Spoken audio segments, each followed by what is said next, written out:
Hello, you join us at the impressive Lyme Park in Cheshire, just on the edge of the Peak District, the first location in this year's search to find Britain and Ireland's most outstanding artistic talent. And this time we're heading outside.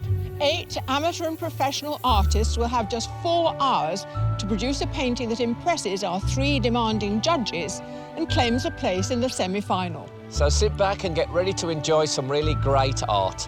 Welcome to a brand new series of Sky Arts Landscape Artist of the Year. Over the next 8 weeks, we're setting up home in spectacular National Trust properties up and down the country, delving into one of the great genres of art history in a quest to discover the next Constable, Turner or Hockney. Over 1,000 artists applied, and those considered by our judges as the very best have been invited to compete in the heats. I think it'd be good to just do that square foot of grass over there. Each week, 8 different artists will be given the chance to paint these inspiring landscapes. All of them with one goal: to win a £10,000 commission to paint one of the National Trust's most beautiful views, Flatford in Suffolk, made famous by Constable himself. Yes, that's fantastic. Well, it's a start. But to make it through to the semi-final, they'll have to impress our expert judges. Award-winning artist Tyshan Schierenberg, independent curator and art historian Kathleen Soriano, and contemporary art specialist Kate Bryan. So that's a definite. Yeah, that's definite. It's just these 2 we've got to fight over. But there's a twist. Up to 50 more artists are coming along to each of the heats to try their hand as a wild card. And if any catch the eye of the judges, they could see themselves in the semi-final too. It's people doing something that's very personal to them, but doing it in a community. It's a beautiful combination. Whether they're painting, This is cow manure. Yes, fresh cow manure from this morning. Where did you get the cow? sketching, Are you a sufferer with nerves? A little bit. Because you have an enormous bucket. I wondered if that's in case you're overcome with nausea. or printing. We can't let him finish it. Here we go, here we go. He did it! Only one artist can claim the title of Sky Arts Landscape Artist of the Year.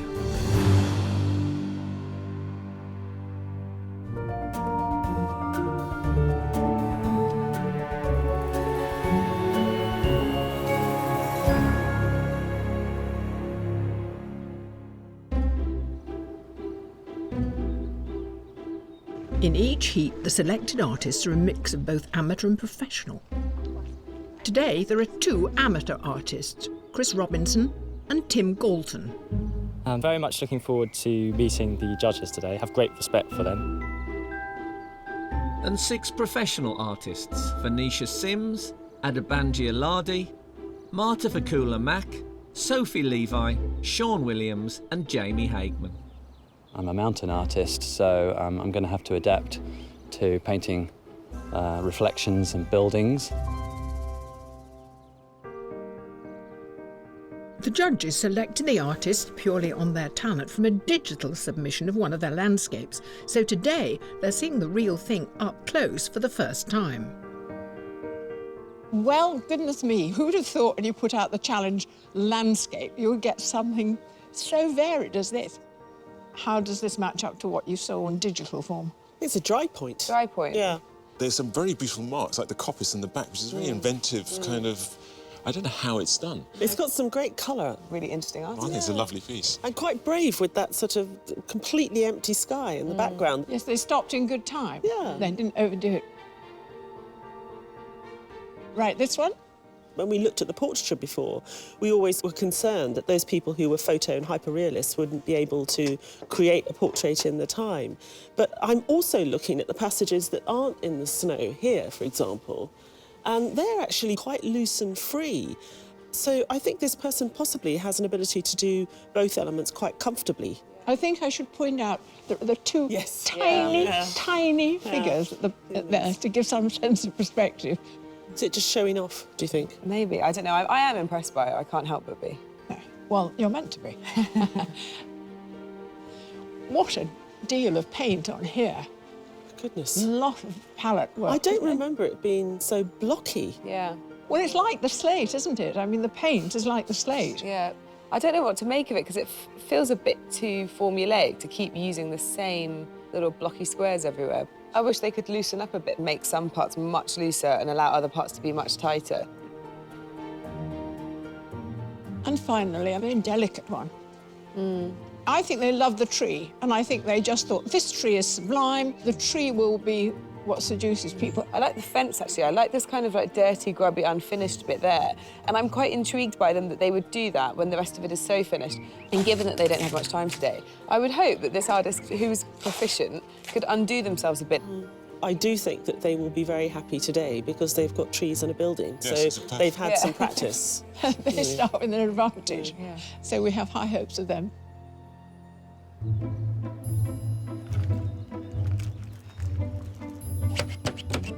All facing the same view, the artists have been asked to paint a composition of Lyme Hall and its reflecting lake. Originally a hunting lodge, the hall was transformed into a mansion in the middle of the 16th century. But such a splendid view isn't to everyone's liking. I think heading that way, you're looking across the building, it's a bit more pleasing. You're a little bit lower as well down there, maybe. Maybe this is my mountain eye coming into it. I think it's lovely. I'm going to focus though on this side because I like the greens and I like trees and this bit of water is nice. Water I could do without, but it's there, can't ignore it. And the building is quite tricky, but that's the challenge, I think. If not, it's going to end up in the lake.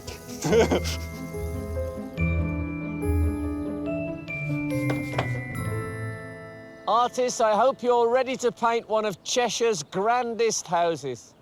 You have 4 hours to complete your work, so good luck. Your time starts now.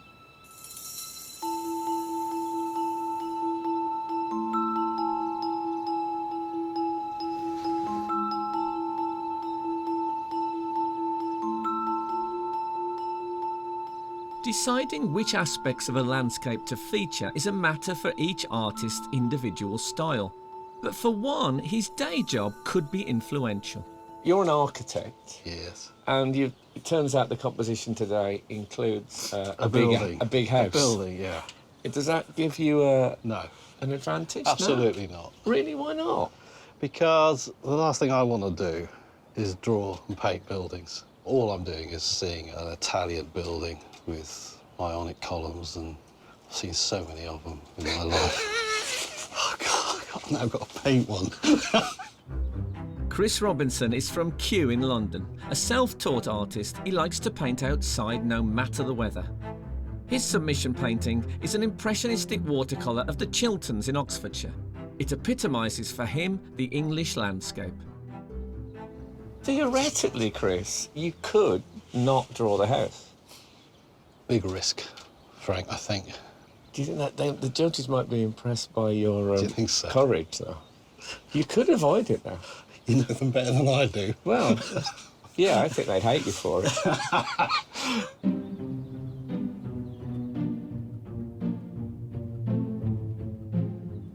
Hello, Jamie. Hello. How are you doing? Not too bad, thanks. You've set yourself the most incredible challenge, because I'm guessing your work normally takes a little bit longer than the 4 hours you've got? You've guessed right, yeah. Jamie Hageman lives in Fort William, Scotland. He divides his time between climbing mountains and painting them. His submission piece is of the mountain Blencathra in the Lake District, and it took more than 2 months to complete. I've done a very quick sketch, which is fairly rubbish, but will help me. I don't know, I quite like the simplicity of it. And what's going to be interesting is to see how detailed you're going to be able to become, Yeah. because I know that's where you feel more comfortable. I'm going to focus on an area of Okay. detail. I think this would be a little bit more of a demonstration. To show I can, Okay. maybe the whole painting won't be finished. We like a sense of promise. Even though they're trying to impress the judges by painting Lyme Park, not all the artists are exclusively landscape painters. Do you ever done portraits? Yes, I do portraits, yeah. Have you ever had one in National Portrait Gallery? Yes, I had one in, well, I've had 3 times in the BP. Yeah. I had one. Absolutely spectacular. A very narrow-faced older gentleman. Oh, yes, Cliff. Very nice to meet you. Oh, of course. Sophie Levi is from London and divides her time between landscapes and portraits. Her submitted painting depicts the rocket-shaped spire of All Souls Church in London.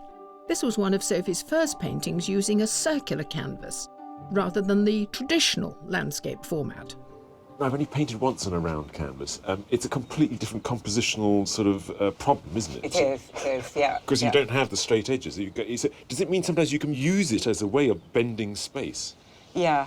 Partly the bend comes from just being greedy and wanting to fit a lot in, and so you have to squeeze it in. And partly because it's in the round, to make it work compositionally.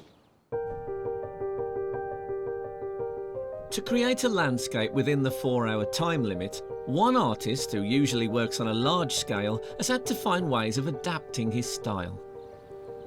I did some trial runs in a 4-hour period and they were disastrous, really. So I thought maybe just today in this 4 hours, maybe I'd be a bit more confident working this scale. Seems like you've downscaled everything. I mean, these are little milk for my cup of tea, and then these are sort of medicine packets which you're mixing colours in. Yeah, they're quite handy. That mixing up acrylic in those and then sticking a bit of foil over it, rather than wasting, you know, it doesn't come cheap, you know. No, none of this does, no. Sean Williams is from Sheffield and studied painting and printmaking at Sheffield Hallam University. His submission painting is of a new building development near his father's home in Nantwich. Today, the size of canvas isn't the only aspect of his work he's changed. I've abandoned acrylics and I'm going to go for watercolour pencils with a bit of watercolour. So this is presumably a technique that you're familiar with and you've used many times to work quickly. OK. No. This has given me kind of a get-out card. If it's no good, I think, well, I don't work like that anyway, so...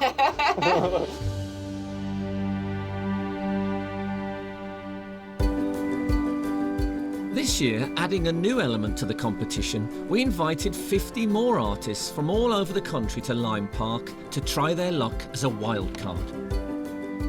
On a first-come, first-served basis, and no matter what their medium, experience or age, they're here to try and impress. Painting with all these other artists is always inspiring and a bit intimidating as well sometimes. I love the wildcard area. It feels like a sort of fantastic community of artists and the people just doing what they love. So refreshing just to go back to people's pure, unbridled passion for art. And if they catch the judge's eye, they could be going through to the semi-final. You've brought the whole studio with you, have you? Trying to.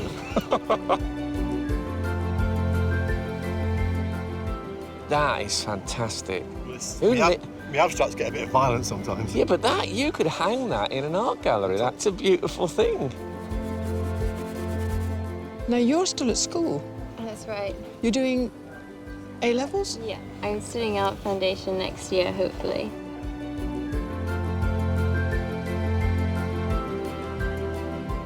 I like nature. I'm a naturist. OK. So I like... When you say you're a naturist, it doesn't mean you take your clothes off. Natural thing. Yes. This nature. Yes. Not that kind of. No.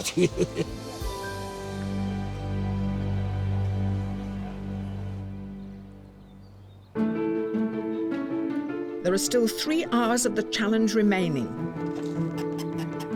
But only one of the artists can claim a place in the semi-final.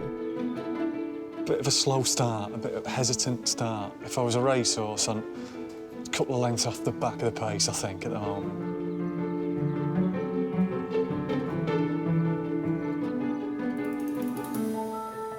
I was trying to work out the last time I painted a building, and I think it was probably 2007 in Venice. So, no, and I haven't been practicing buildings. I'm not over the moon about where the painting is at the moment. It needs quite a lot of work, basically. So I'm just ploughing on.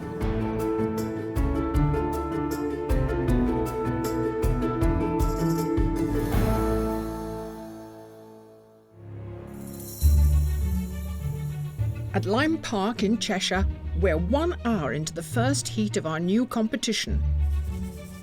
All of our artists are concentrating on their composition of Lyme Hall.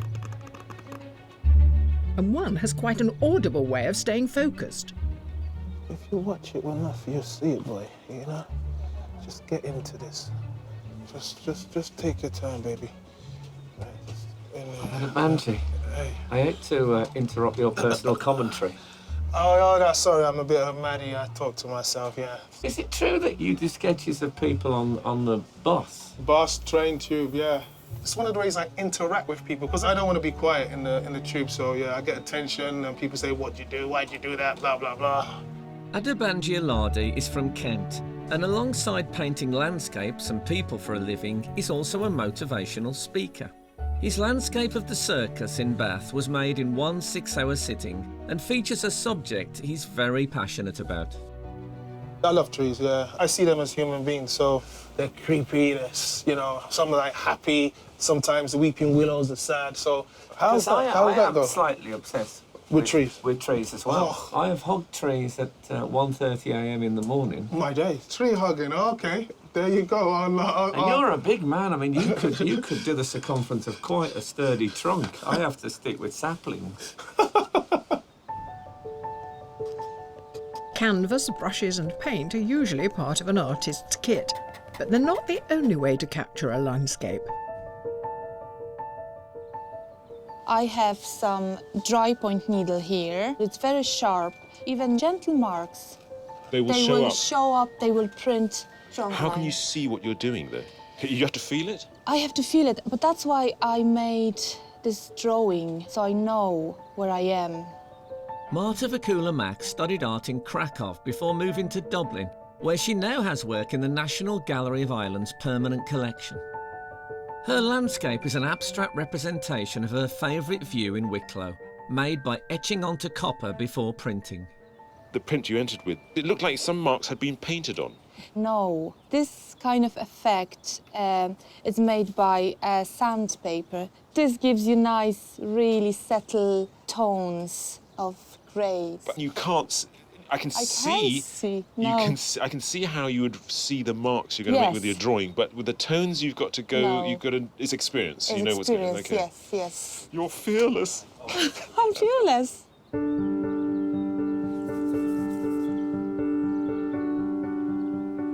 You've recently become a full-time artist, made the plunge. Yeah, well, I finished art school last summer, so I decided to not get a normal job and try and make it work.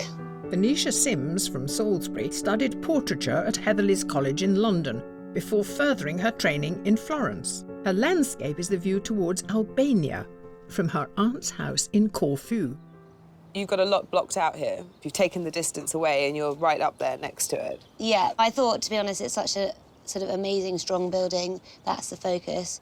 And I want the reflection sort of running into the viewer. And I think that could look quite nice. I was wondering if anyone was going to take on that challenge.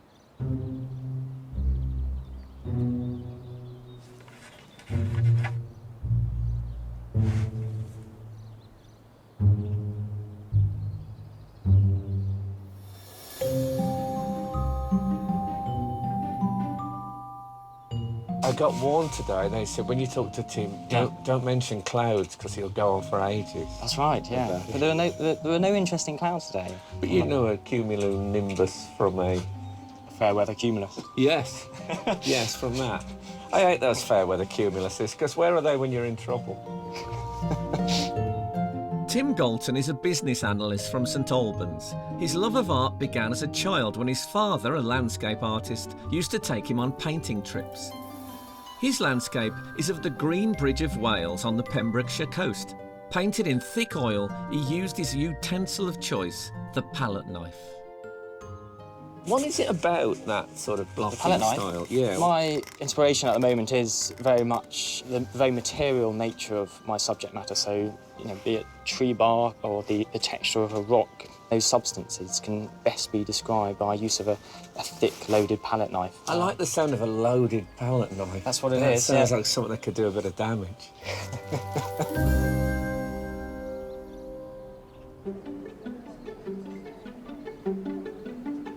With a possible place in the semi-final, the wild cards are embracing working so close to each other. I love the fact you've included all the artists because it's such a pretty scene. But the building is not bright red. Yet. No. The earth Right. will be the building to start with, and then I'll point in some windows, and then it'll be about 10 o'clock at night. You've only got 4 hours, but then we throw you out. Yeah. Everyone's sort of got 100 miles an hour, and I just like, you know, it's a long day, I can just ease through it. You know why, though? That's because you're cool. Ah, yeah. Or lazy. Or lazy. It's a very fine line. It is isn't a fine line. You just stick with what you believe. Yeah.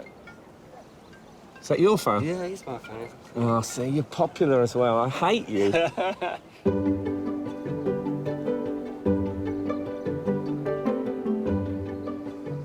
We've got a watercolourist, and he's done a very beautiful picture of the house. There's somebody drawing in charcoal at the top. It's got a great light to it, which is unusual for a drawing. There's a young girl. Her colour's a bit grubby, but it's a fantastic piece of painting. There are a handful of good artists, so it should be quite easy to find a winner.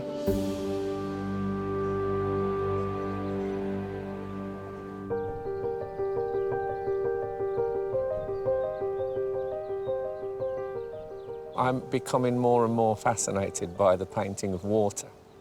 Is it some mysterious art that... And when it's right, it's really enticing, isn't it? It's beautiful when you see it. The thing about water, all the edges are sharp. So if you get the reflection and then those ripples crisply, you get the tone of the reflection, which is slightly darker than the object that's being reflected. You get those general elements right, it cons the eye into believing it's water. Can I ask you one of my stupid questions? Yeah. Would you turn your canvas and paint it? Do you know what I mean? So then you're painting the building the right way up. But it doesn't quite work like that. If we look at the reflection, it's changing. The water is simplifying it at the same time as it's reflecting it. So all the shadows are being elongated as they come down. You can see that now, can't we? In fact, the water does a sort of an abstract painting of the building. It's better than the house. It is fantastic, yeah. That tree's pretty good as well. Yeah, look at that. That's I didn't even see that now. I love walking with you. You see everything. And look, that man's red jacket is reflected. Can you see that? Oh, yes, I can. Brilliant. Our 8 heat artists are battling it out for a place in the semi-final. And they have just over 2 hours left to impress. That's incredible detail here. I want to do the reflection next because I think that's quite important. Bit of foreground, 2 hours time. Call it a day. Yeah. So I'm going to print yellow first. Yeah, it's not bad. I'm probably a little bit behind because there's a lot of canvas to cover still.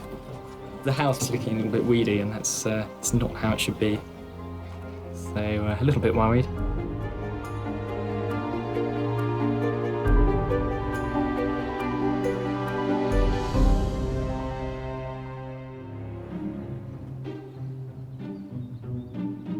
Here at Lyme Park in Cheshire, the artists who have been painting for 2 hours are halfway through their challenge. Yeah, exciting. But do the judges agree? So, Chris, the architect. He has captured an incredible sense of mood already. It might not be necessarily the mood of this place, but it's a very evocative piece. It doesn't feel like here. No, but I don't want it to feel like here. I'm here, I can see it, I could take a photograph. I mean, it's his job to take artistic licence. What about Tim? We may get there, but it feels a bit slight to me at the moment. I thought he wasn't going to get there at all. I mean, he reduced this building to this grubby little grey frontage. And then as he got there, I thought he had a little something was happening, and just now he started to produce the reflection and also the texture of the building. I'm kind of excited. Banijay. He raced off this. I couldn't believe the speed with which he got everything in place, and the water was fabulous and done with very little. Jamie. I like Jamie's. I think the colour choices are really unusual. Has no light in it. You have the elements, but you don't get a sense of light coming from anywhere onto the elements. And the colour scheme he's gone for is quite glacial, even though this isn't at all. But I mean, I don't think we can punish someone who paints snowy mountains for bringing a bit of that to a posh building. Well, I think he has to compromise. The mountain wouldn't come to Jamie, so Jamie should come to the mountain. Oh, Frank, you have been so excited to say that.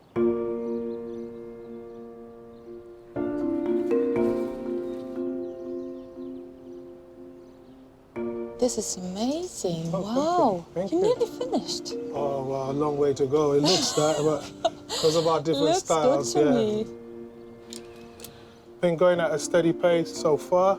This is a wonderful bunch, and everyone's way of doing it's different. So, wish I was ahead, but can't do anything about that.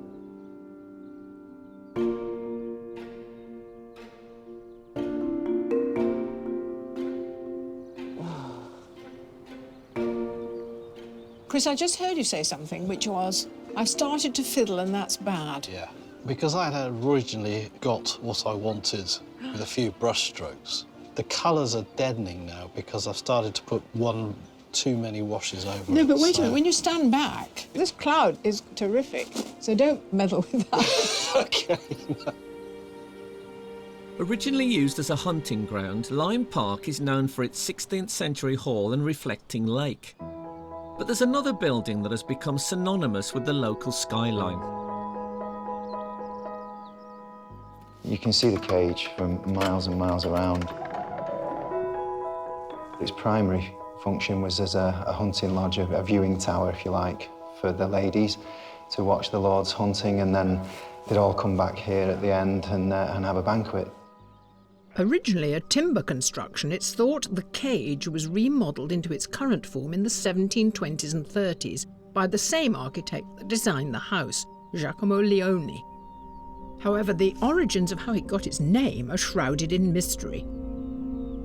The cage possibly got its name because it was used as a holding cell, a prison of sorts for poachers held here overnight, waiting for the local constabulary to come from Macclesfield and cart them away in the morning. So I guess that might be one of the reasons why it became known as the cage.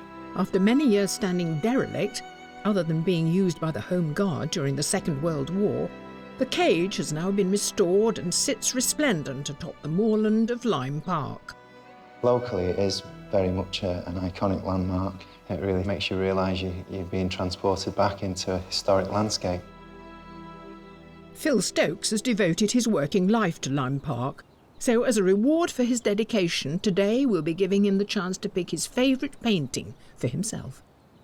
You grew up not far from here, Not far, just in the middle of Stockport. and I grew up not far from here too, so I know this place, but I don't know it like you do. How old were you when you first came here? I was 15 when I came here to serve an apprenticeship in carpentry and joinery. 4-year apprenticeship. It wasn't just about teaching you your trade. They taught you how to apply that to Lyme Park and care for the buildings on the estate. Lyme is famous for one particular television programme, Pride and Prejudice, Yeah. with Colin Firth coming out of the water. Yeah. It's legendary. Did it happen in that pond? No, it was quite a murky little pond further back in the estate. You're breaking 1,000 hearts. You're breaking 1,000,000 hearts. I was reluctant to tell you. Right. You get to choose one of the paintings for yourself. Well, I've had a quick look round, on my way past. There is some stunning work going on. All right, well, we'll let them finish before you make your choice, but once you make your choice, it's yours. OK, thank you. Our 8 artists are battling it out for a place in the semi-final. But will any of the wild cards be joining them? Blimey, it's positively vibrating with energy.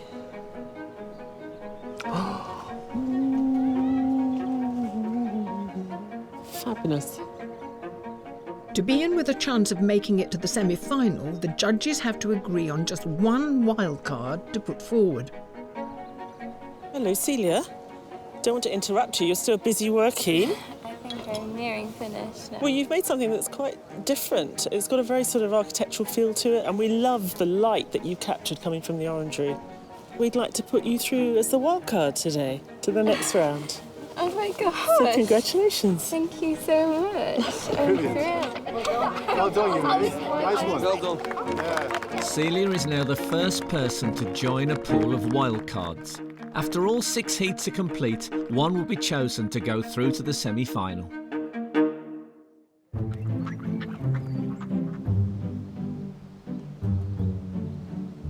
I'm slightly happier than I was before, but that wasn't difficult.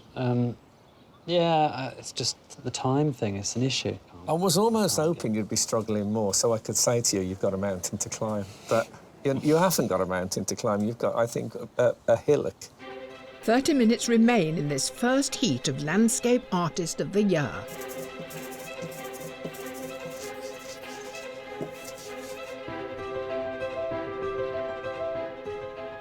This is print number 5, is that right? This is print number 5. The yellow was a little bit too light. OK.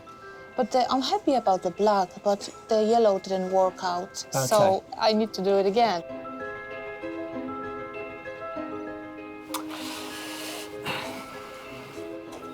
The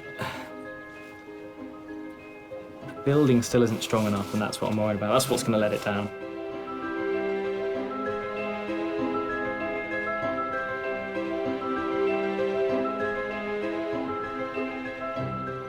Are you going to touch this, do you think, or not? Maybe just put dashes of flowers, just small little white dashes. Yeah. Those are the little kind of bits and pieces that might just... One of the dangers when you get to this stage Yes. is to do too much. I know, it's deadly. You've got to know when to stop. I have to.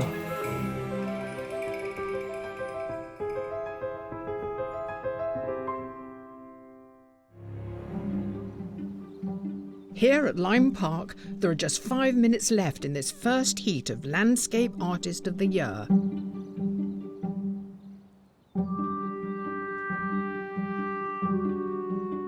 I'm going as fast as I can. Yes, I've missed out all these arches here. You've got the spirit of the building. Good, that's nice. You can use that if the judges ask you why you haven't finished it. Well, I like it.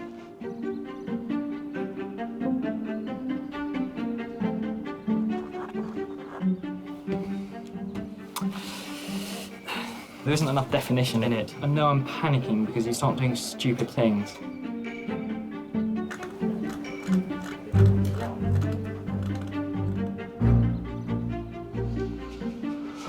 How long have I got? There's no choice, is there? I'm just trying to make it work last minute.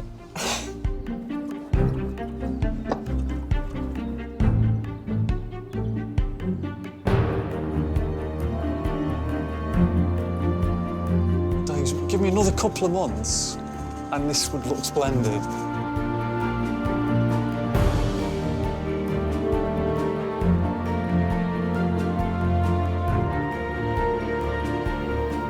Artists, your time is up. Please put down your materials and step away from your work.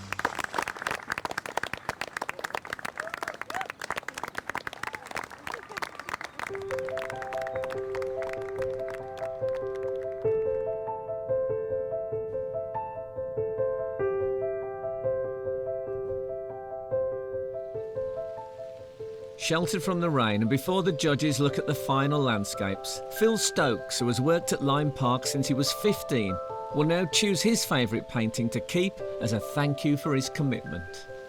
So, artists, can you please turn your easels?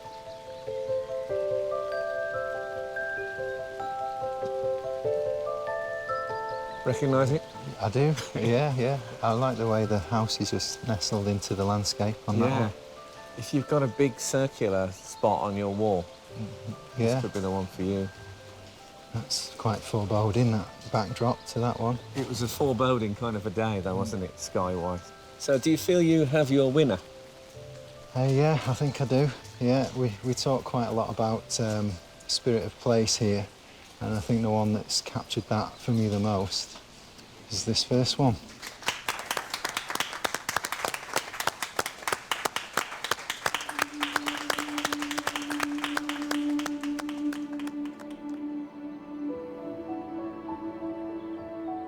To help them decide which artist will claim a place in the semi-final, the judges first whittled down the 8 to 3.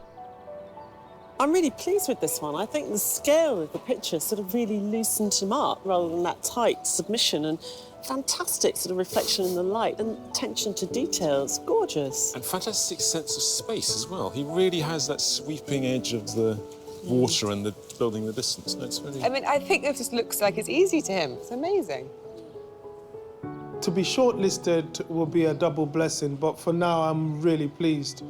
I can tell my kids at home that someone chose my painting and he works here and it's going to be with him forever. It is not quite as dynamic as I hoped it was going to be, and I think the sky was much more dynamic earlier on in the day, which is a pity that she's lost that. It hasn't quite got that dynamism and energy that the other one had, and somehow the relationship between the different elements doesn't work as well as it did in the other, which sort of completely took you around the picture.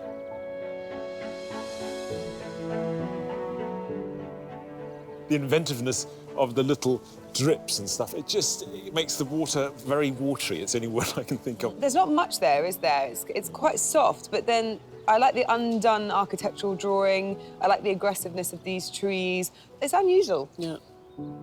It went okay at the beginning, and then it just sort of died away at the end. So I'm feeling a bit deflated.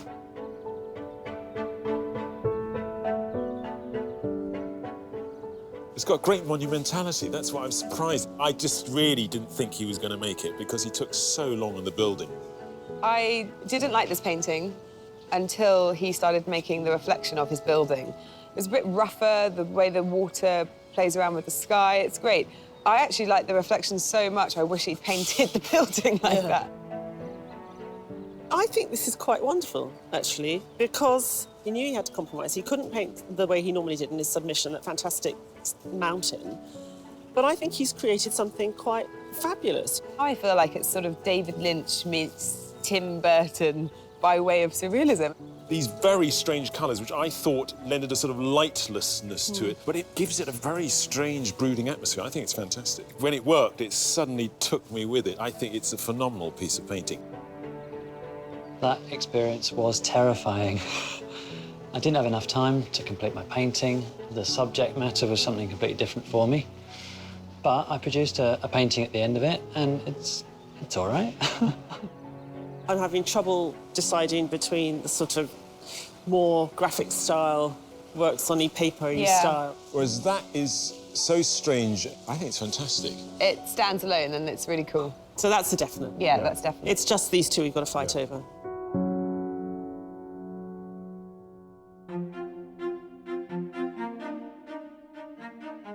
But only 3 can make the shortlist. The first artist to go through is Banijay Arts.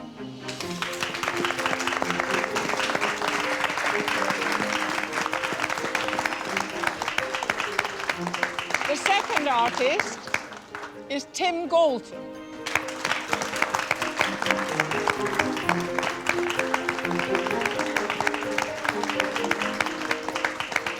And the third artist to go through is Jamie Hagman.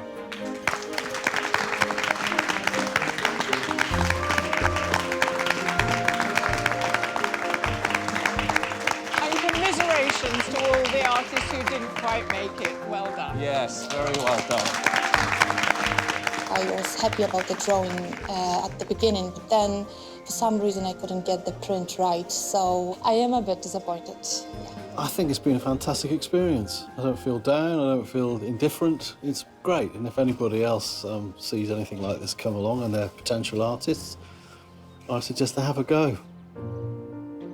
Before they decide on today's winner, the judges chat to Banijay, Jamie and Tim about the work they completed today and their submission landscape.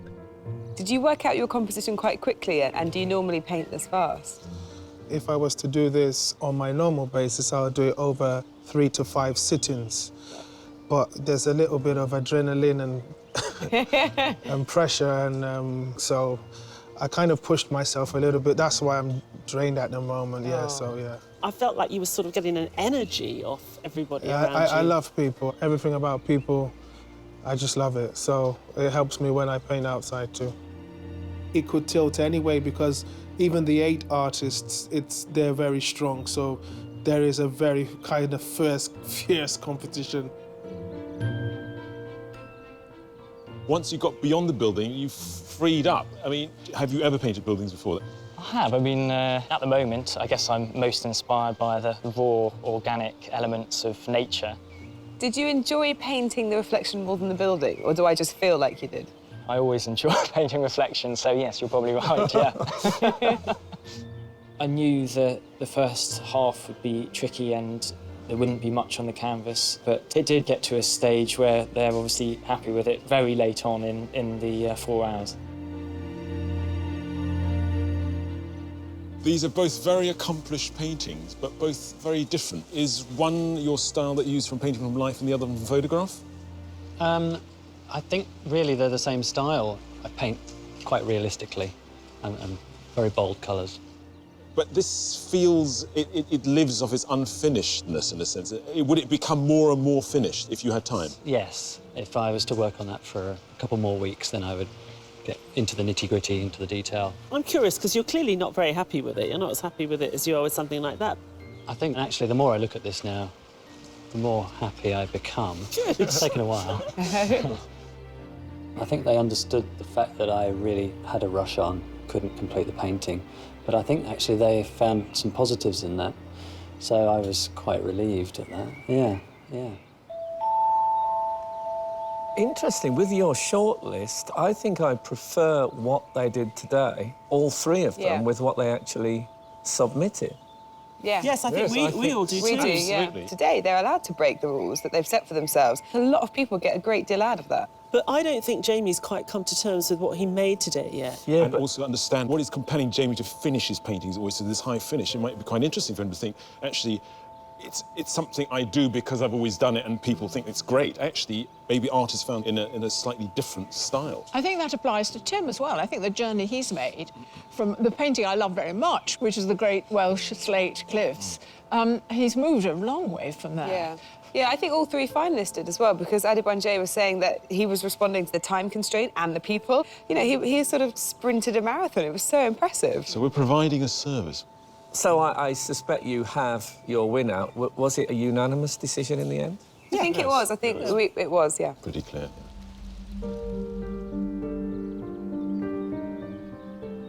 Banijay, Tim, Jamie, congratulations to each one of you. Your work has really impressed the judges, but as you know, only one of you can go forward. Yes, and the judges have made their decision. They felt that the person that they are sending through to the semi-final has inventively adapted their style to create an unconventional and evocative work. And that person is Jamie Hagman.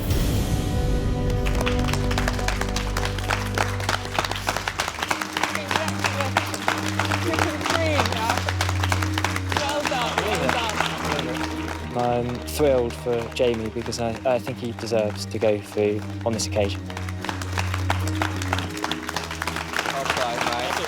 It's not athletics or sports. You don't win because you were first across the line. It's all down to the judges and what they look for. Thank you.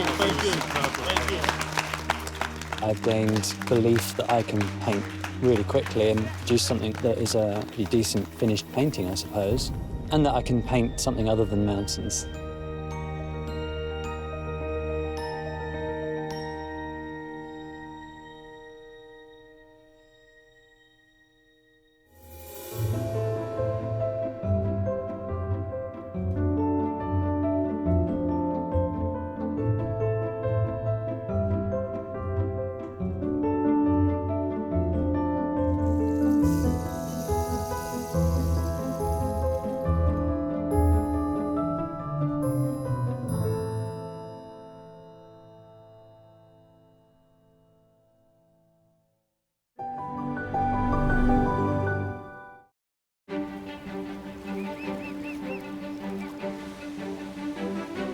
This is it. After 7 weeks travelling the country, we've reached our final destination, the stunning Stour Head in Wiltshire. It's home to a world-class art collection, and for one day only, 3 very talented landscape artists. Our finalists have beaten off stiff competition to make it here today. In the past 7 weeks, National Trust properties up and down the country have been host to our talented artists. We've seen some remarkable work, from etching to sketching, from lino cut to collage. Yeah, exciting. They've all been competing for the chance to win a £10,000 commission to paint Flatford in Suffolk, made famous by John Constable. Fresh cow manure from this morning. Where did you get the cow? But only 3 have made the final. Jamie Hageman, Sam Taylor, Noreen McIntyre. And today they take on their biggest challenge yet, capturing the breathtaking scenery here at Star Head. Have you been and looked at what they've done? No, because I'm just freaking out that I won't get finished. Are you worried? Very worried. Which one am I looking at? But there can only be one winner. And with a £10,000 commission from the National Trust at stake, the pressure is on. Without further ado, let's find out who will be crowned the very first Sky Arts Landscape Artist of the Year. Oh, wow. They are incredible.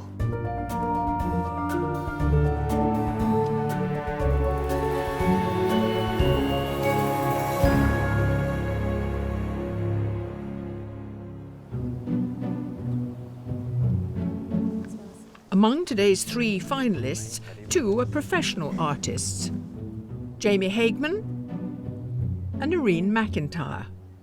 And there's 1 art student, Sam Taylor. Today, the judges have brought them to Star Head, one of the National Trust's most visited properties. Artists have captured this world-famous garden for centuries, and today it's the turn of our 3. Sweets. Bloody hell. Working on paper, it's going to get soaked. We've got 3 fabulous artists. They work in very different ways, so I'm really looking forward to see how they approach this beautiful scenery here. Unfortunately, you might have noticed it's raining. At the moment, I'm panicking because I don't want to get anything wet. I don't want to get my workspace wet.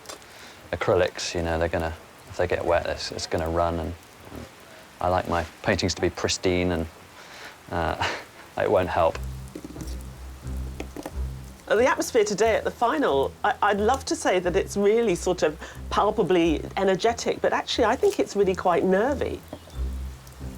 I'm nervous for the artist, but I'm also nervous for us as to how we're going to make this decision. I'm fine now. Like, let's see if I'm stressing later. I don't know, yeah. Quite calm about it all. This place feels quite Gothic in the rain. It's got this amazing landscape and all these wonderful old buildings. But with this kind of rainy, grey day and the green seeming to be almost like acid green and stark, it's like a very atmospheric movie set. So I really hope we get some great paintings to tell a good story.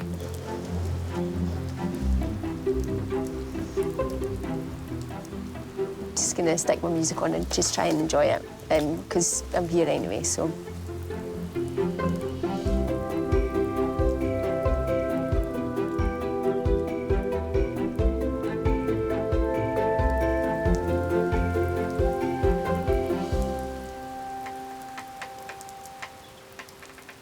Artists, it's now time to start your final piece. You have 4 hours to paint the stunning view in front of you. You'll be judged on your ideas, your creativity, and your capacity to approach the task in the most imaginative way possible. The judges want to feel the full force of your imaginations. Good luck. Your time starts now.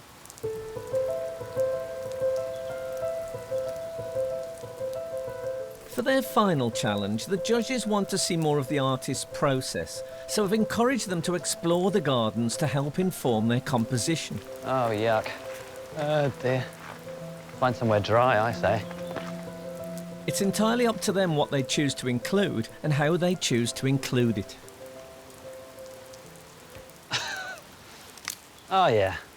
This is nice. I found this little shelter under here. It's dry. That's the most important thing. The angle of the bridge here is a bit nicer than from the pod. It's straight through the arches, whereas here at an angle you've got the perspective of the arches, which is quite nice actually. Professional artist Jamie Hageman lives in Fort William. He specialises in painting mountains in a style he calls romantic realism.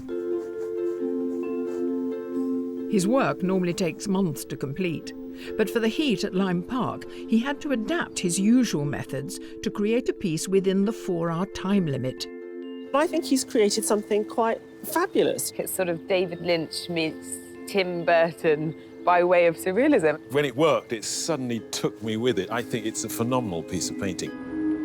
In the semi-final, he was one of the few artists to tackle the whole of Tower Bridge, and his new, faster technique continued to impress. Jamie's an artist who's incredibly confident with this quite hyper-realist style. He likes to have a real sense of finesse to his finished works. The style that he's created in order to compete with us at the Heats is a sort of a hybrid between what he wants to be and what he has to be on the day. And actually, we love that style. It's got this wonderful sense of the sublime and of this sort of foreboding atmosphere. It's almost like the artist that he is and the artist that he's wrestling with during the competition. Will the weather affect the way that you paint today at all?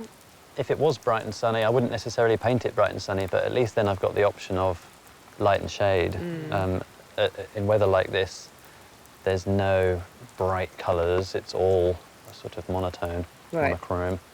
And also with the rain, it's lending some aerial perspective to the scene, so I can really set back those far trees with blues and purples, which maybe wouldn't appear if it was a bright sunny day. So that's nice. That's nice.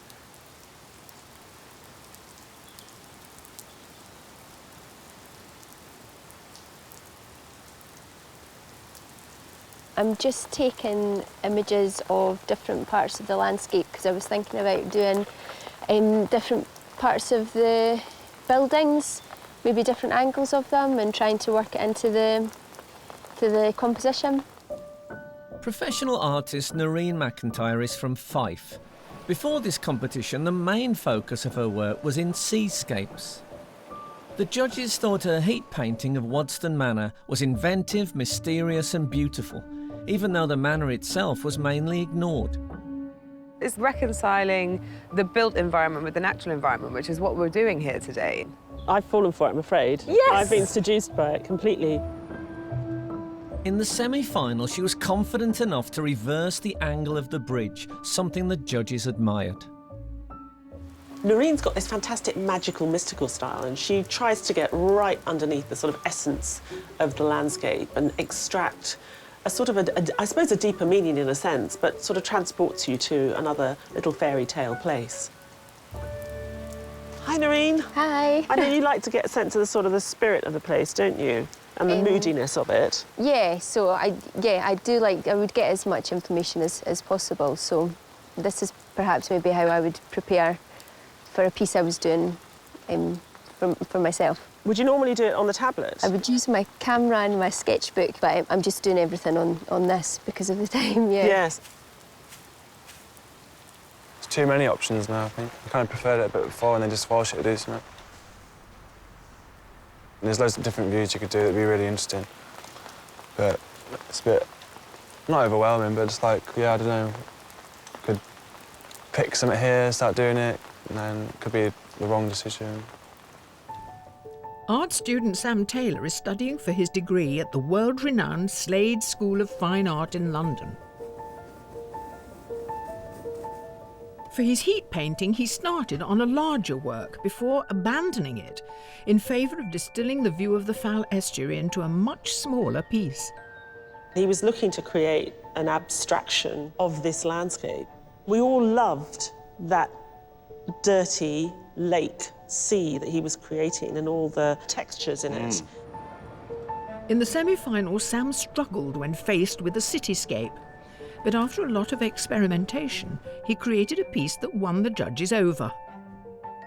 Sounds very interesting that he's our youngest finalist and he's also just started at the Slade School of Arts. And his work is really interesting in that way that I've never seen anything like it before.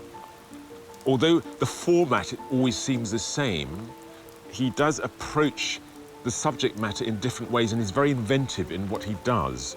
And he produces these little beautiful miniatures that had so much light and magic in them. And I think that's I think it's fascinating. Do you have an idea in your mind? I really don't. I think I need to do something wrong, go over it, and then find something right in it. No, that sounds like your usual working process. It's like with it, yeah, it's not something I see. It's something I've done as a reaction to it. Then that'll excite me. Then I'll do something. No, but that is a very organic working process. So you're finding out about the landscape and what you want from it by actually doing it. Yeah. Once I've done that, obviously, there'll be something good. You know, something I'll enjoy from what I've just done. Then that gets brought out something Well, I'm looking forward to it. But there's only so much prep that can be done before the painting must start.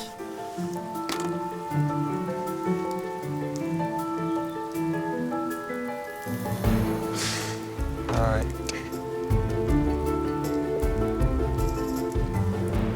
Oh, bother. I've just knelt in a wet bed. I'm just feeling a bit.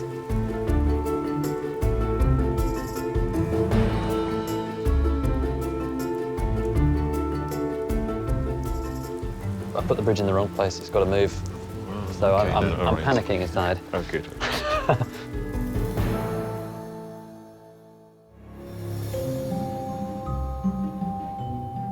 Here at Stourhead in Wiltshire, our finalists Noreen, Sam and Jamie are committing to canvas their final painting of the competition.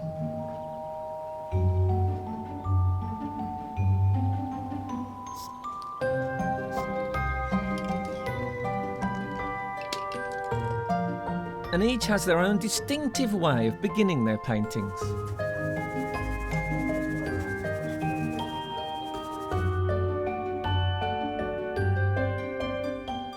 It's a familiar situation. You always start on the floor. Yeah, yeah. If I'm using the sort of materials, if I tilt the canvas up, then they'll run uncontrollably, and I don't always want that. And it's got your characteristic line. It just helps to focus me to start off with more than anything else. So it already looks like a Noreen painting. Oh. It really does. Okay. What's your biggest worry? Always the buildings and always the structures. I do like to create structure within the landscape, but I use more the natural elements, and I don't just want to ignore the fact that there are obviously, you know, man-made pieces in there as well. So that and the time as well. The time's always a worry for me.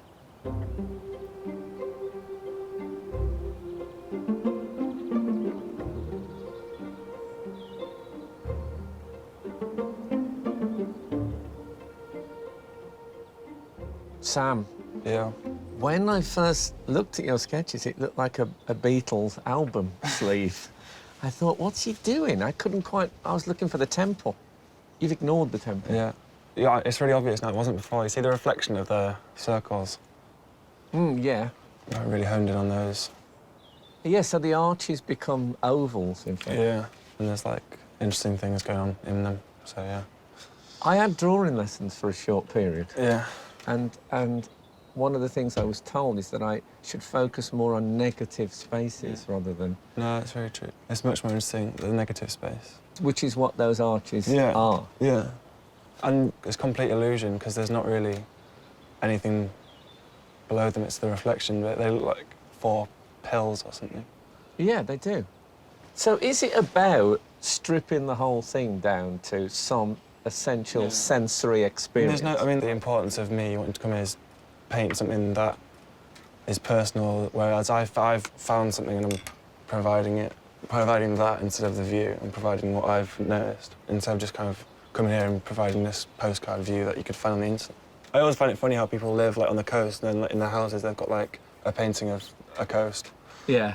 I think it's completely pointless. Do you know what I mean? Like... No, it's an interesting point I have never thought about. But, yeah, it is very tempting to have photographs and pictures of stuff that's just down the road. Yeah. I've got me on the wall. That's the worst example of that, isn't it? You know, we have a mirror. Yeah. But no, I want to see me in acrylics. While Sam takes a minimalist approach to Stourhead, Jamie has a completely different vision. Now, you're very exact when it comes to the architectural features, very precise. So you are going to feature on that temple over there, are you? Temple, bridge, and then there's sort of ruined folly or something over in the trees over there, so... Yeah, I'll try and get those recognisable. Whether they're totally accurate, I'm not sure. So there's elements I'm going to bring into this. For example, the bridge at a slightly different angle, because we're end-on here, so we're looking straight through the arches. I like the elevated position, so I'm going to have that, but I'm also going to have the bridge at an angle. You'd be amazed how interesting it is to watch paint dry. It is absolutely absorbing to see other people absorbed in the task. So get on with it. I will, thank you. Good luck.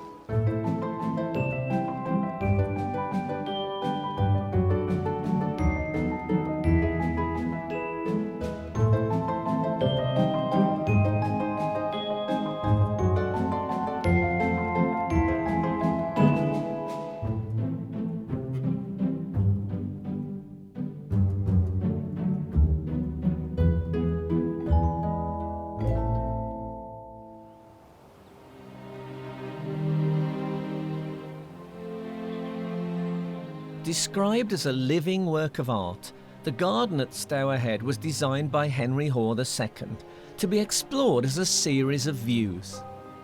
Opened in the 1750s, visitors discovered that Hoare's design was a complete departure from the more customary regimented garden, with each of the buildings and statues aligned to take you through this living painting.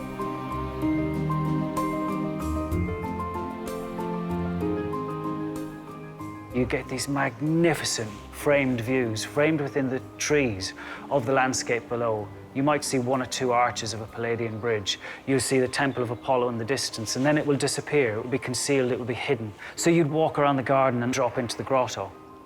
One of the most romantic and beautiful distractions, I think, in a garden in the country.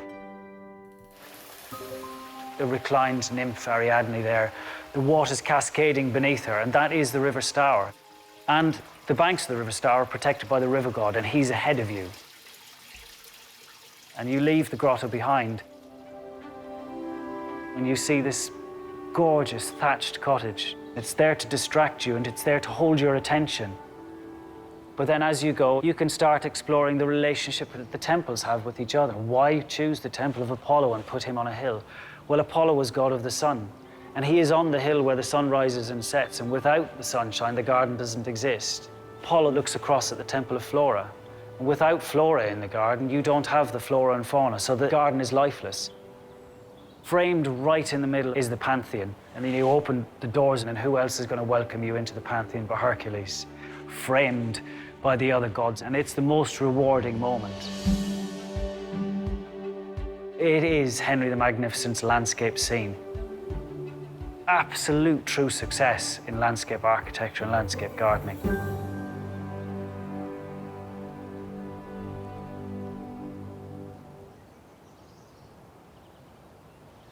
Ty, what's the specific challenge of this view? It's a fantastic place for the finalists. I mean, there's just so much to work with, and that might be the problem, is there's just too much. It's just so beautiful. It is unbelievable. It's stunning. I mean, thank God it's raining. Give it a bit of texture. It's so picturesque, and there's so much in it. It's difficult for an artist to edit this down or choose a view. I know if I was trying to take a photograph of that, I'd have to decide whether I'm going to sharpen the foreground or sharpen that classic temple over there.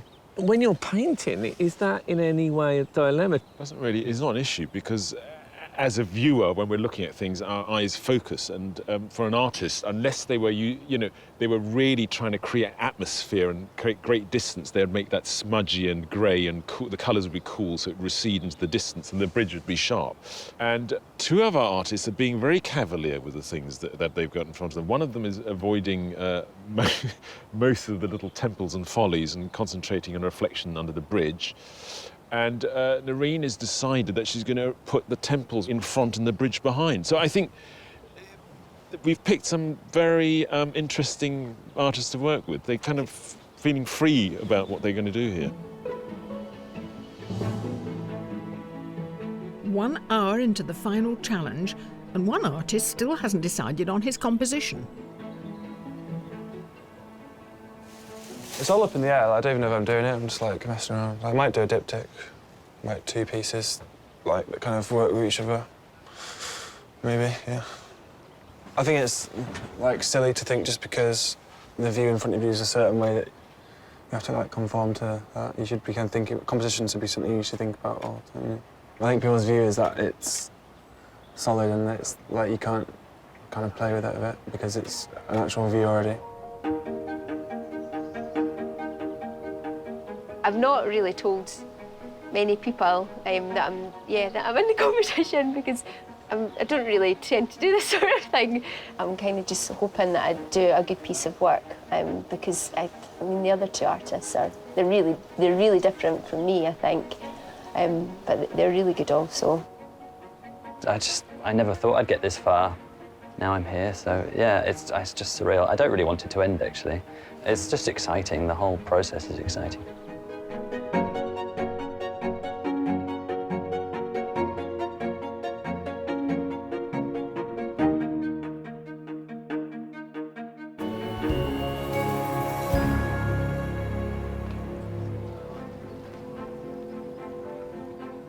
For their final challenge, Sam, Noreen and Jamie have been asked to paint the view of the gardens at Stour Head in Wiltshire.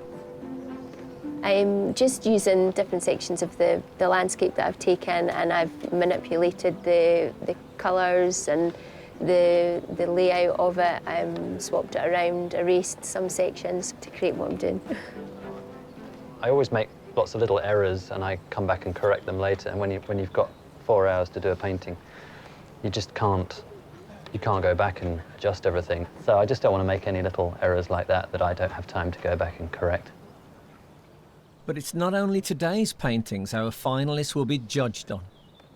Before they make their final appraisals, the judges want to know what the artists are capable of when given more time. So each of them was asked to take on a commission of 3 very different landscapes for the National Trust and the National Trust for Scotland, and they were given 2 weeks to complete their work. The judges sent each artist to a place that would play to their artistic strengths. Sam went to Glencoe in Scotland. Jamie travelled to the Giant's Causeway in Northern Ireland, and Noreen's destination was Plasnoweth in Anglesey. Welcome to Plasnoweth, or should I say, Croeso Plasnoweth. Shall we have a little look around the house? Yeah, that'd be great. When taking on their commissions, the artists were asked to take into account the criteria given by the commissioners.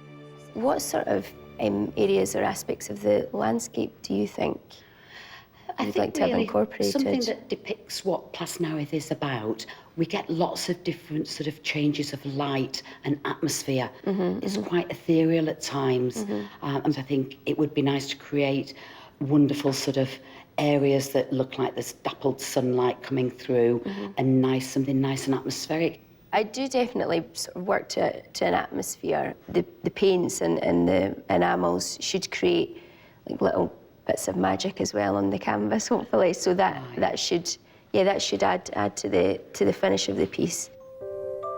In Glencoe, Sam met with the commissioner, property manager Scott McCombie. So what are you kind of looking for with the picture and the kind of landscape? Really, Sam, I was looking for you to convey a sense of how hard the glen is, and just to make the place seem as hard and as harsh as possible, really. Yeah.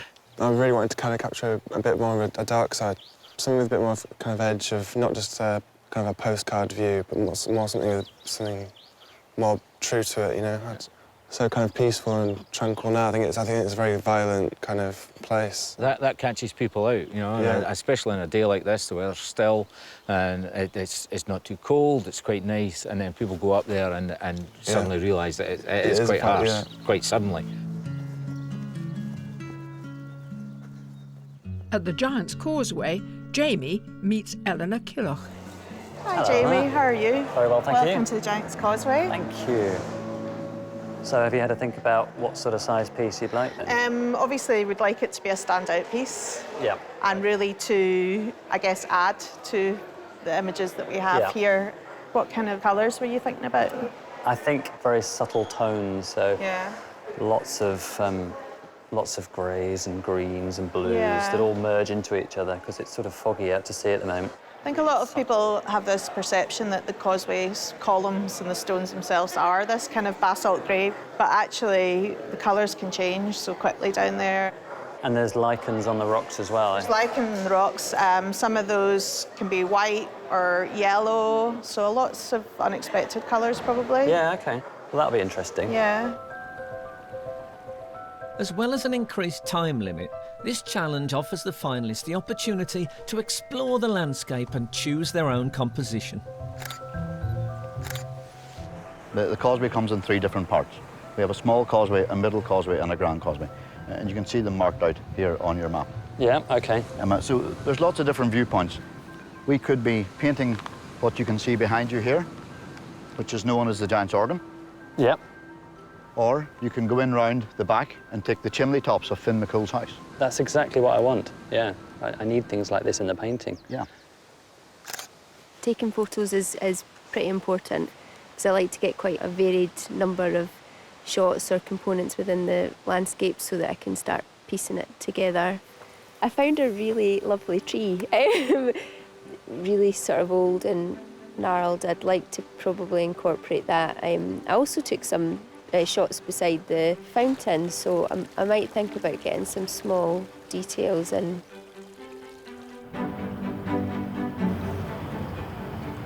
What is it you're looking for now? Now I think I'm looking for more of composition, you know.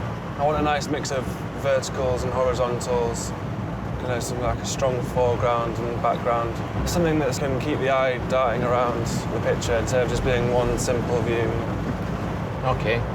I'm sure I can find some of that further out here in the glen.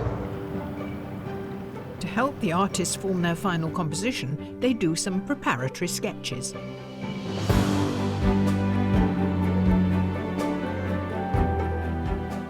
If I do these, it's just to get like a very basic idea of like shapes and forms and things that kind of work. Like I might do a few of these just changing the composition, but very kind of loose, and everything is kind of like green and merging together. And when you look at it, when you kind of like block it out with different colours, you can really kind of notice the different shapes and everything.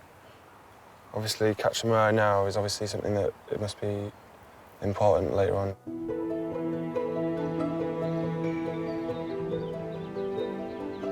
So I'm just looking at the building from a different aspect and working out compositionally how I could use it, that sort of scale, because that's something that I would quite like to do, make the building smaller and secondary to the landscape.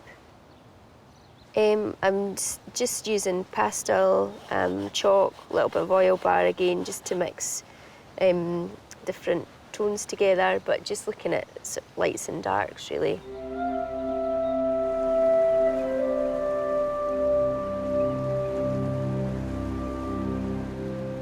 So much detail in this landscape, and I love my detail, but I'm going to have to simplify some of it. Colour-wise, it's quite a flat, dull day, but I think that's quite nice, actually. I can add some atmosphere with that. And the cliffs are so impressive here that I think it's something that I've got to include in the painting. My issue is that it's a long way from the causeway, so I'm trying to work out how I can include that in the painting. I'm going to have to shift everything closer together.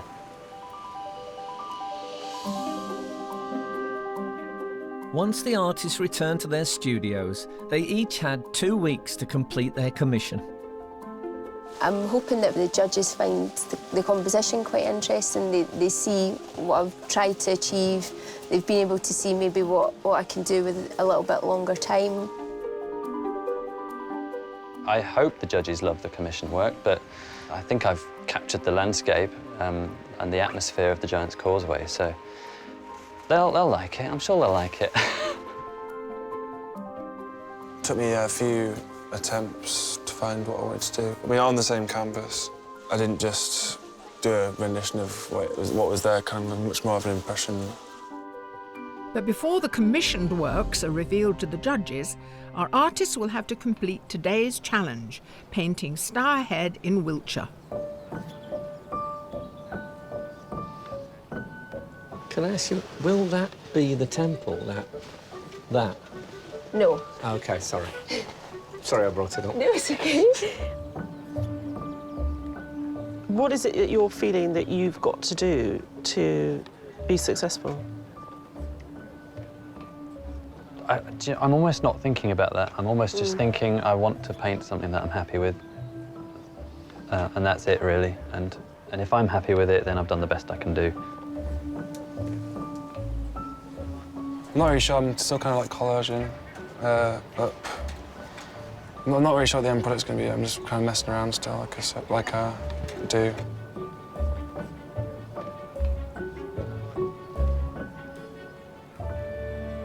It's interesting to see our finalists together at last and find out that their approaches to their work is so completely different.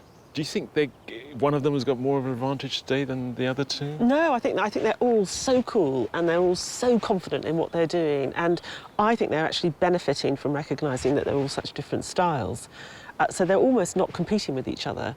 they're trying to do the best that they can possibly do in their own style. I hadn't thought of that. So it's liberating, actually, that the person next door isn't painting in your kind of way of working, really. Absolutely. I think that the fact that the three of them paint so differently, making a choice between them is going to be about so much more than just technique. And part of the competition, of course, we take them to all these fantastic landscapes, and we want the artists to be interacting. At the same time, we want them to bring something of themselves. You're right, it's going to be very difficult. Tricky.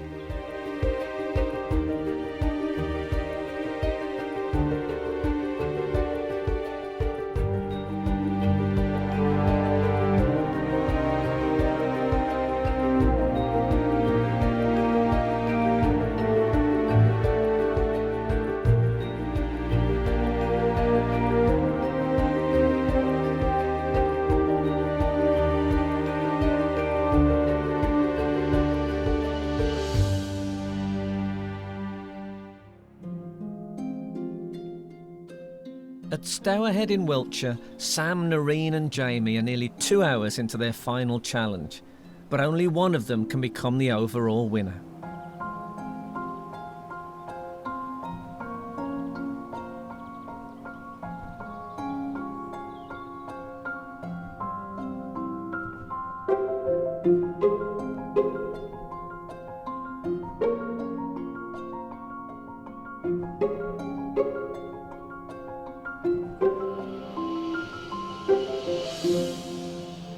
I can see here in the photograph that you've got the bridge. Yeah. So is that going to become your focal feature? I've got 2 images in mind to work from, so no, the bridge will be in the background. And Will then it be a ghostly bridge, like we had a ghostly Wodston Manor? Yeah, I was thinking, that, and maybe bring in some of the other buildings into the foreground. It struck me when I arrived that this landscape suited you quite well. Well, there's lots of pieces that I can take from it, so yeah. But I like it's a bit like Tower Bridge. It's sort of like you switch that round, so you're rearranging the follies and outbuildings here as well. Yeah, just to see something why there. not? yeah. So what's this dark that you're putting in now, the accents, the dark accents? I like to paint by taking elements away to form the actual image, so I'll put a lot of the dark sections of the tree and the woodland in, and then bring things back using the turps. And how are you feeling about time? I mean, you always seem to get it just in the nick of time. I'm just thinking, can I do it? Can I manage? So. But with the elements you've got it in your mind's I've eye got a bit. in my mind Oh, what that's a very good. If I can manage to finish it, yeah. We'll let you get on with it. It's looking very interesting already, although I can't see anything. yeah.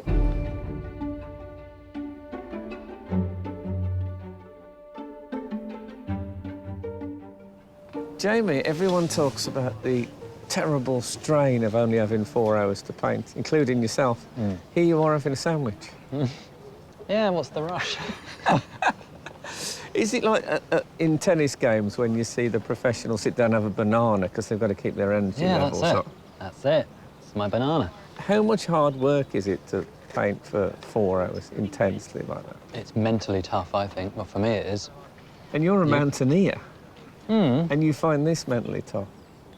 I think it's just because you're on it for the entire 4 hours. You're thinking there's no space to... If you make a mistake, you've either got to rectify it, which loses time on the other parts of the painting that you need to get on with, or you come back to it at the end and there might not be time. So it's all this you've got to keep thinking about.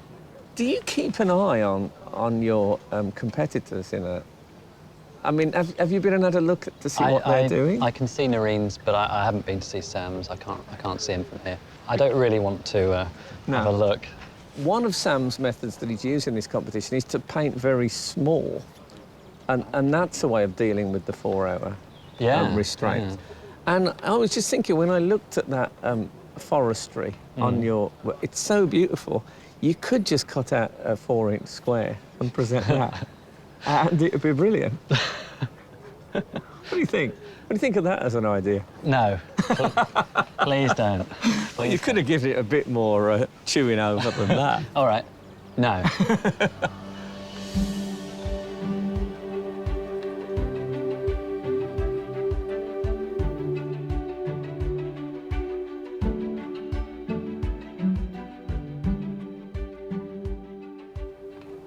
Which one am I looking at? Well, this is like up in the air at the moment. I'm just kind of playing around with things that might go into this.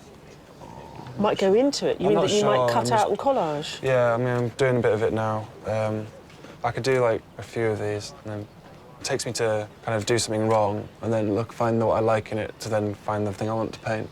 And how important is it to you that people get what you're trying to paint, that you do have a sort of a sense of figuration and people understand it? I think it's very hard to kind of break the ties of this traditional landscape painting. So do you feel like a responsibility? Well, not responsibility. I think now I'm here and I've got this chance, I really want to push a different view, and especially being young as well and wanting to find my own language. Because that's the freshness that I think you bring to it, that you don't give us the obvious, you make us look harder, not just at what you've made, but at the thing we're actually looking at as well.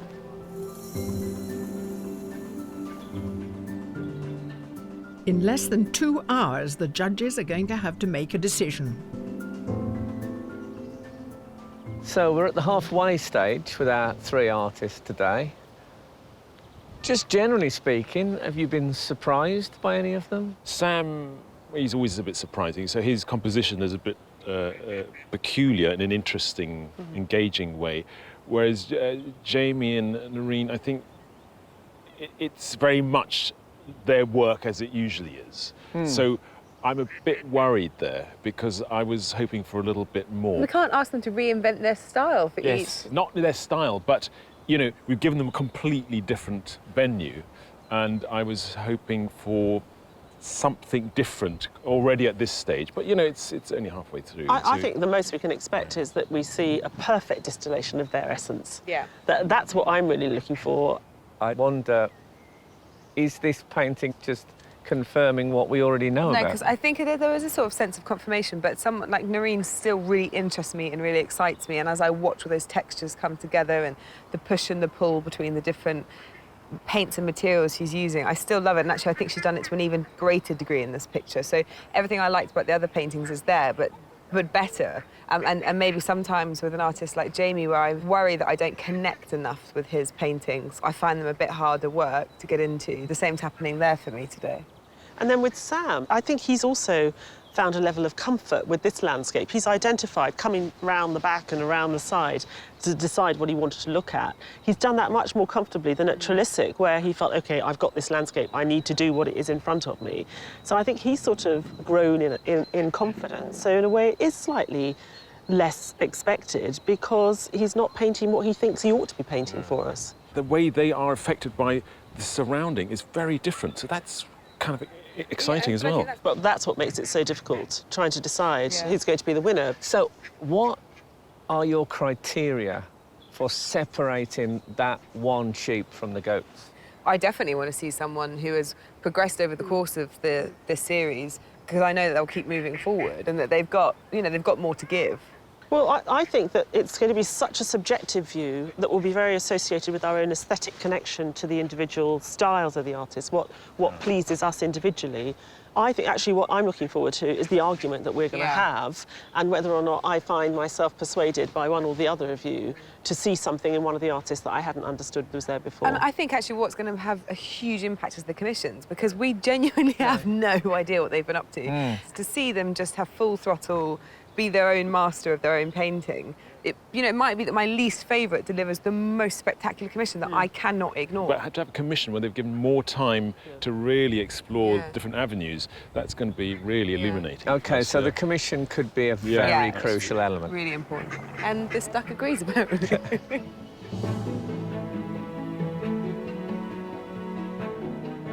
Our artists have just 1 hour of their final challenge left before one of them will become Sky Arts Landscape Artist of the Year. Do you think you're going to win? No.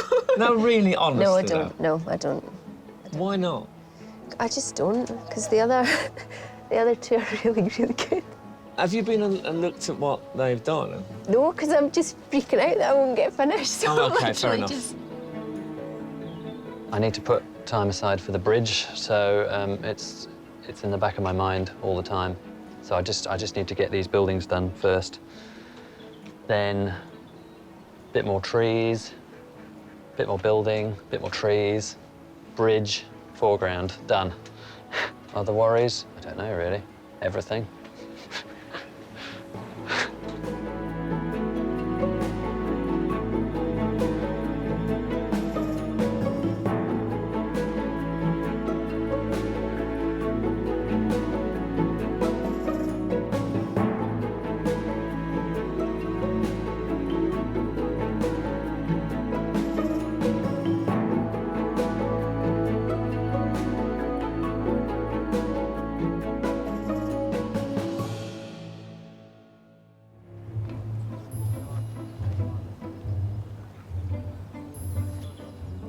There is just over 1 hour left before either Jamie, Noreen or Sam will win a £10,000 commission and claim the title of Landscape Artist of the Year.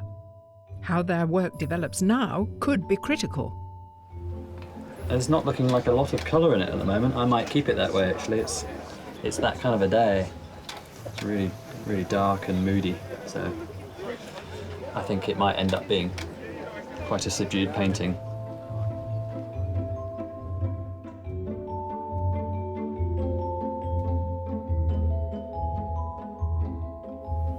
Noreen. Yeah? Oh, God, it's bridge time. Yeah, I'm not doing much more to it than that. So this is quite a big moment, isn't it? Because the bridge is going to be obviously a very crucial element. Well, it's going to be there, but I'm going to do much more. I want to put something else down here and maybe over here. So. Do you know what those something else's might be? Yeah, the building there. Okay. But I won't do too much more to the bridge. Oh, okay.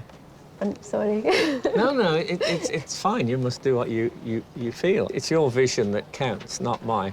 What I see there is a bridge, and then in brackets some trees. What you see is some trees, and then in the brackets a bridge. Yeah. Okay. Yeah.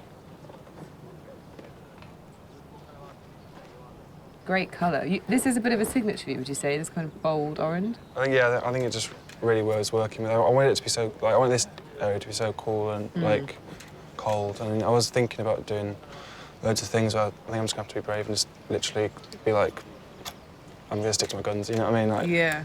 How have you found it today? Like, personally, I found it really, really fun. Like, really exciting. I don't know if if that shows in the work at all, but I don't know. I want to do something new every time. So Yeah, I'm just really struggling to like.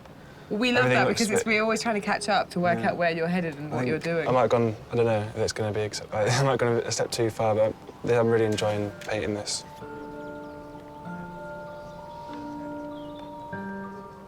Choosing the Landscape Artist of the Year is a matter for our expert judges. But what if it was up to the public? We put our artists' submission, heat and semi-final paintings on display for all to see, and then listened in. Do you have a favourite? Because immediately I think that one strikes me. Just because I like green palettes. Yeah, I absolutely love that kind of greeny light coming through the trees. That's lovely. It feels like it should have like if you run your finger over it, should have a texture. Shiny. Which is your favourite? That one there. Why do you like that one in particular? It's a bit more detailed. Yeah. It's more detailed. You see, I like this one because of the Yeah, colours and the yeah. sort of, I don't know, there's real depth there. And this one, to me, is just unfinished, isn't it? I mean, Tower Bridge is Tower Bridge, isn't it? Yeah. You know, but it's quite iconic. But to see it in a woodland setting, Yeah. I like there's like a metallic-y feel about it as well. Yeah. And I think if you were putting it into a lounge, you've got a lot of scope for your colours, you know, for furnishings and what have you. And this is lovely. I presume that's is that a bit of gold leaf in there? But actually, I like that. Very small, aren't they? I'm afraid. Do you not like any of them? You're not really. I don't like any of them. I'd like to see these this big. Reminds me of that mug I bought in Shaftesbury with the beach scene on it. But the joy is in all these beautiful textures within that very simple design. That, to me, is much more about an interpretation of what you're looking at rather than a reproduction of what you're looking at. That looks like a photograph, doesn't it? Yes. So good. But do you like it? Yeah. It's a piece, yeah. It's fabulous, isn't it? I like the middle one, but I think I'd prefer the abstract ones. Because these are perfect, but it's not really much feeling to them. They're very intricately constructed. Do you like the style? They're a bit too photographic for me, really. Have you found the figures? Figures? Are there figures? Figures in there somewhere. Really? There we are. Yeah. I have to admit, the longer I look at that, that is quite amazing.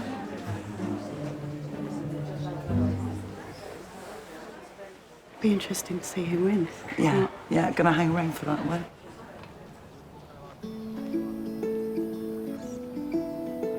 Behind each of our artists is a great family support team, and some of them have been there from the beginning. Jamie could draw before he could talk. Really? Yeah. And when did he start to develop the style that we now recognise as his? Quite early on. He was always very sort of precise, and then he took to mountains because Pete took him off mountaineering. I think climbers buy some of his pictures because they can see the routes they have climbed, sort of rock by rock. Well, of course, he stands to win £10,000 commission. How do you feel about that? I'm nerve-wracked. Are you really? I am.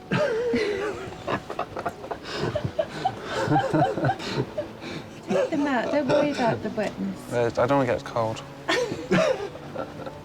He's more of the wild card, I feel, isn't he? He is, yeah. We'd be ecstatic if he won. It'd be great if you did, you know. Yeah, you probably won't be able to tell. Yeah, if some wins or loses, his reaction probably would be the same. It would be the same.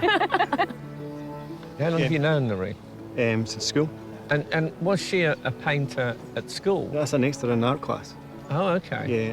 I mean, she tells me she gets very anxious before these heats. Is that true? Because I can never tell with Noreen whether she's being modest. She's quite a modest person. She does get quite nervous about it. I think having the music in probably helps her to sort of stay relaxed and focused. And it's country and western she listens to, is that right? Some of the time, yeah. I think that's what she's got into today, yeah. I had a friend who was a probation officer, and she said the one common denominator amongst the criminal classes is they all like country and western music. So I'll leave that to you too. Have you told her that? I haven't told her that. She might not take it well. There are just 30 minutes remaining. You've not got much time left. No. How are you feeling, my friend? I'm feeling all right. I think just because I'm exploring with myself, I've kind of got a bit too into it and lost. I don't know, I find it hard to paint if it's not something that's new and I'm excited about. Is it nearly there? I'm not sure yet. I'm just going to play around with a few things, but it could be almost nearly there. Yeah. Can you play around quite quickly? Yeah. My hands are shaking a little bit, just trying to get finished, but it's exciting. So I'm just worried that I've gone a bit slow again and I haven't managed to get everything in, and I just I don't know if the finals got to me and I'm a bit delirious. I don't know.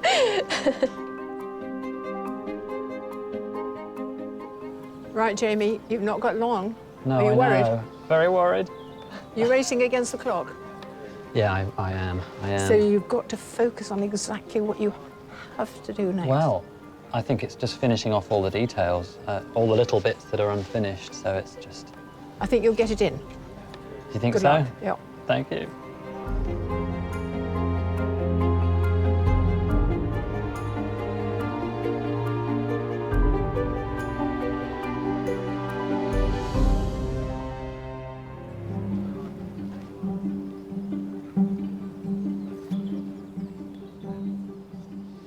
In the closing minutes of the final challenge of Sky Arts Landscape Artist of the Year, the tension is palpable.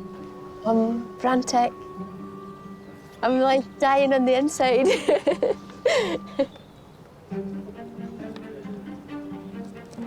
I took on board a lot of the things the judges said last round about it being a bit too pretty mounted on the white paper. So I kind of wanted it to be taken a bit more seriously as a painting. So I kind of made it more of a traditional painting by mounting it onto the board, you know, not just like a drawing in it, like you could rip out of a sketchbook. Now it's kind of more of an object.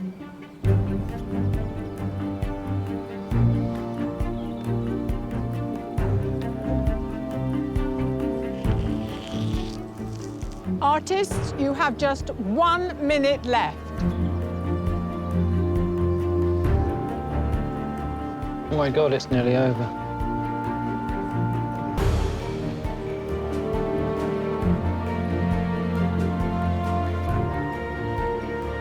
Artists, your time is up.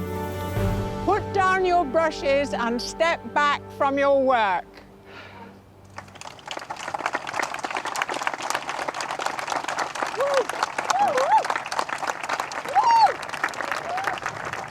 Can I just have another 10 minutes? The artists have done all they can, and now they can only wait while the judges hold a private viewing to appraise today's paintings of Stourhead.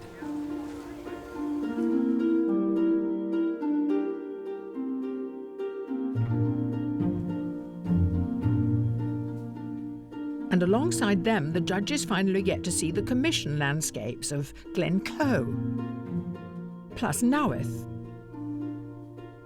and the Giant's Causeway, before they decide who will win the £10,000 commission to paint Flatford in Suffolk.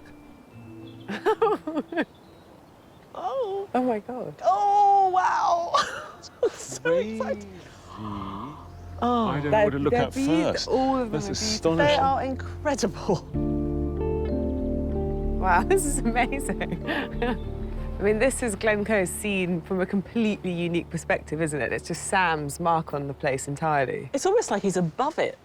The colour of the sky and that sort of amazing sort of height he's got up there. Yeah. He sort of applies this mashing up of techniques and also art history exactly, on top of yeah. it. But it feels very expressionistic to me as well. Like I'm getting so much of his personality and his experience of the place. And he's obviously worked and struggled, and you see the journey and the clever use of that detail of the branch in front gives us this space. Isn't it great that it's elevated onto a larger scale and it still works? Yeah. I think what I love is the top band there. It almost looks like a cave painting. You've got the top branches, which should be silhouetted as coloured gold. So you're always fighting with the composition as a flat two-dimensional thing and the space through it. But they're made to spend hours with. Yeah. I mean, I've just discovered that chasm which sits at the bottom. I mean, it's the little house that sits in the middle. You know, and the textures on the surfaces. What's so phenomenal about this one is the interpretation of space. But you get the sense of scale and responded to what was in front of me. Funny enough, today, I don't think he has responded to this view or the light in it. He had left the top half really kind of cool and sparse, and then he started sort of putting in that muddier tone, and I don't think it needed it. I think there was a really kind of clever distinction between the foreground and the background, and he's lost it. I know what you mean about that. I was really excited about how he was going to treat this negative space and these oval circular spaces, and it isn't quite resolved, is it? But also, like all good artists, I think, he doesn't go like that. He goes like that. And that's why those wonderful surprises that happen. Yeah, and maybe also sometimes it comes off very well and sometimes it sort of goes a bit awry. I think the commission shows the breadth of painting that I can paint, and I think the one I did today shows that I'm trying to think outside the box, and it's about a vision, not technical skill. Definitely an interpretation. Noreen's always got this fantastical, mysterious light, and she breaks it up with her undergrowth and trees. And here, in the commission, it comes together, so you get not only the mysterious light, but you go through the painting. It's just all, I think it's come together fantastically.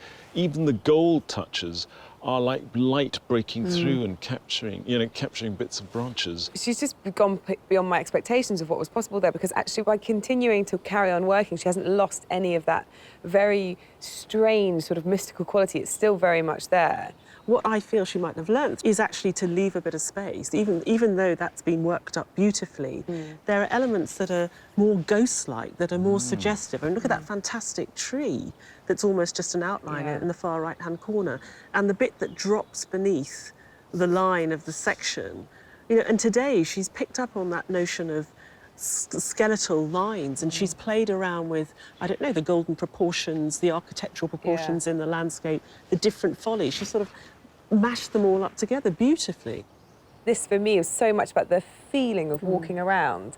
You know, it's much more about my sort of, this piecing together of, you know, one's view of things.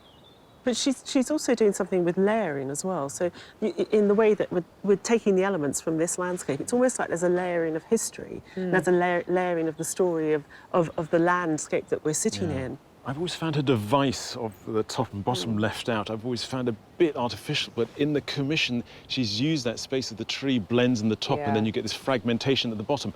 This invention, as you say, of how can I paint a tree? And there's 5 different ways of painting a tree, and then it comes all together. And the colours are much more subtle. It's just phenomenal. Out of all the challenges, this has been the hardest, the most intense, the most nerve-wracking.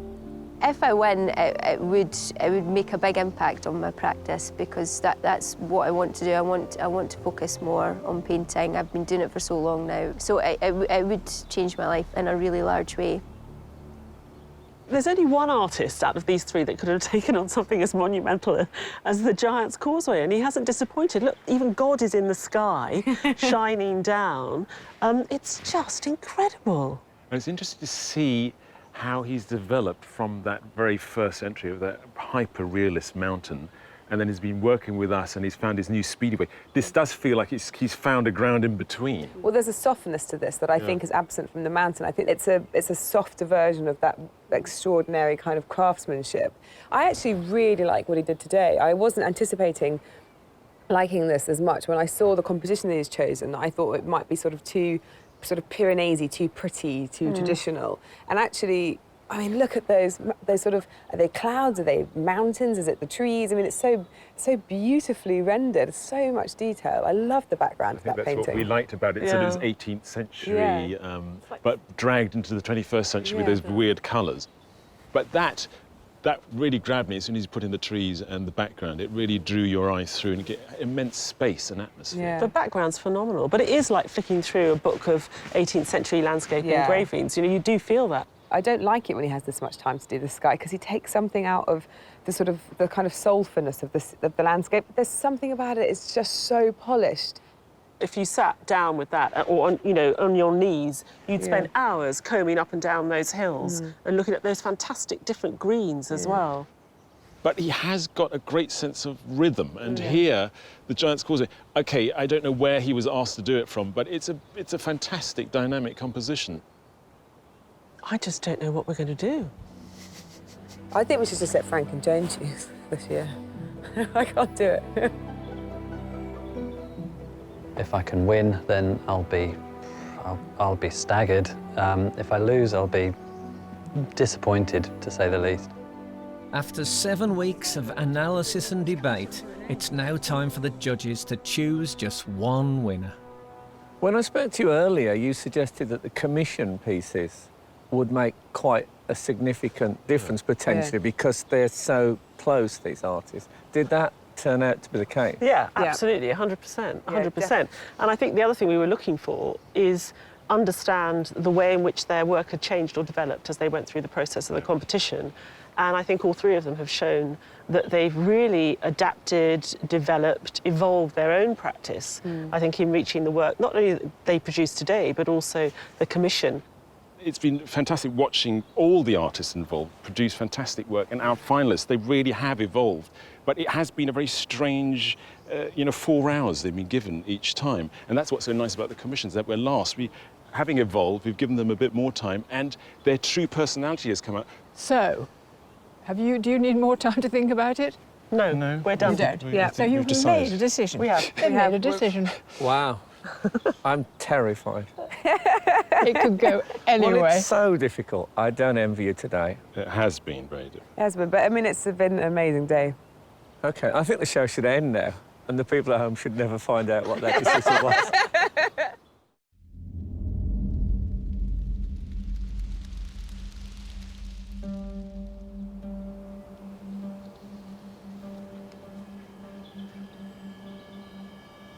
Artists, congratulations on being our 3 great finalists. Your brilliant talents have enthralled us for the past 7 weeks, and we've really enjoyed getting to know you over that time.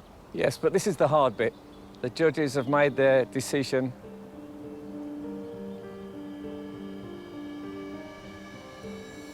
The person they have chosen has constantly impressed from submission to commission, and today has demonstrated an imaginative approach to the brief. The Sky Arts Landscape Artist of the Year is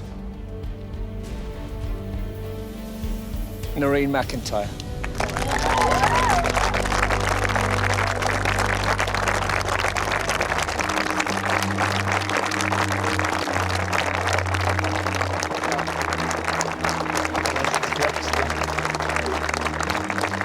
Well done. Well done. Well done, well done. The boys will be so proud. I feel in complete shock. Really, really, really happy. I didn't think my name was going to be called, so I was just really, really happy. Yeah, really pleased. I can't stop saying that.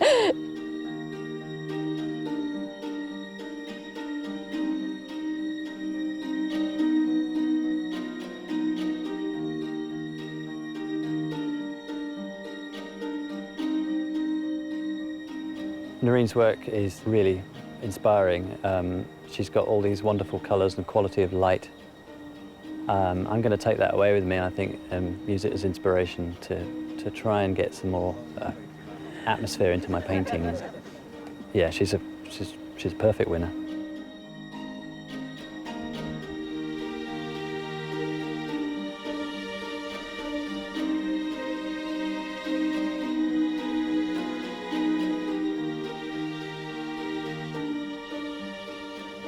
Yeah, I've taken loads of things away. Just the challenge of doing things in 4 hours, you know, like that style of painting is completely new.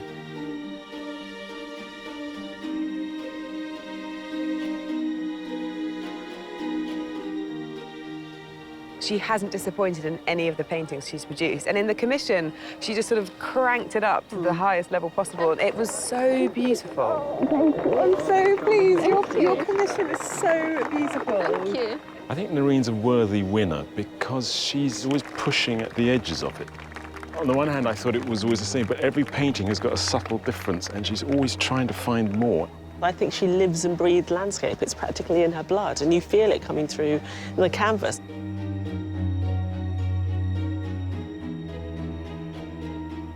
I never thought I would be Landscape Artist of the Year. I never thought I would get through the first heat, so it's amazing. I'm just really happy.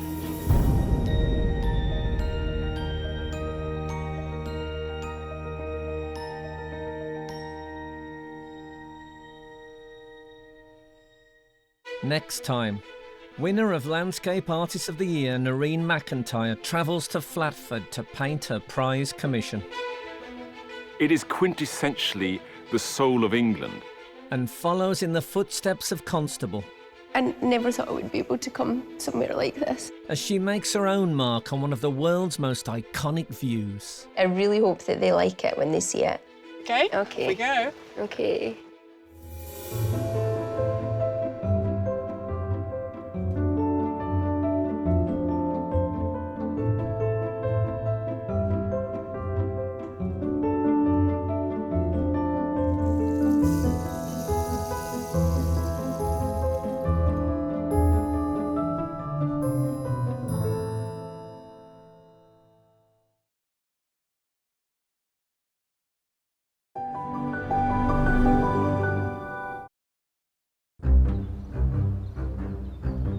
Hello and welcome to the beautiful Trelissick in Cornwall as we continue our search to find Britain and Ireland's most outstanding artistic talent. And we're taking on the British weather as we head outside. 8 of the country's best amateur and professional artists are about to tackle one of Trelissick's most outstanding views in just 4 hours. But with 3 judges to impress, who will secure a place in the semi-final? This is Sky Arts Landscape Artist of the Year. This year, we've teamed up with the National Trust to search the country for a new exciting landscape artist. From 1,000 entries, only the most talented have been invited to paint a selection of beautiful properties. I like trees very much, so I think I'm probably going to look at these trees and have fun with them. all with one goal, to win a £10,000 commission to paint Flatford in Suffolk, made famous by Constable himself. The winner's work will become part of its permanent collection. This engages a whole different part of your brain, doesn't it? Absolutely. The whole right side is on fire now. Today, 8 hopefuls have come to Trelisic to showcase their talent. I know that the painting's finished when everything's covered. And not just for the judges. Ex-head gardener Barry Champion and his wife Lynn have dedicated their working lives to Trelisic. And as a thank you, they'll get to choose their favourite painting to keep. The oak there has got a branch cut off. I cut that. My chainsaw. But that's not all. 50 more artists from all over the British Isles are here to try their luck as a wild card. Oh, wow! Using a variety of mediums. This is cow manure. Yes, fresh cow manure from this morning. Where did you get the cow? They'll have to win over judges Kate Bryan, Tyshan Scherenberg and Kathleen Soriano. I think I'm going to eat my words. To claim a place in the semi-final. Are you a sufferer with nerves? A little bit. Because you have an enormous bucket. I wondered if that's in case you're overcome with nausea.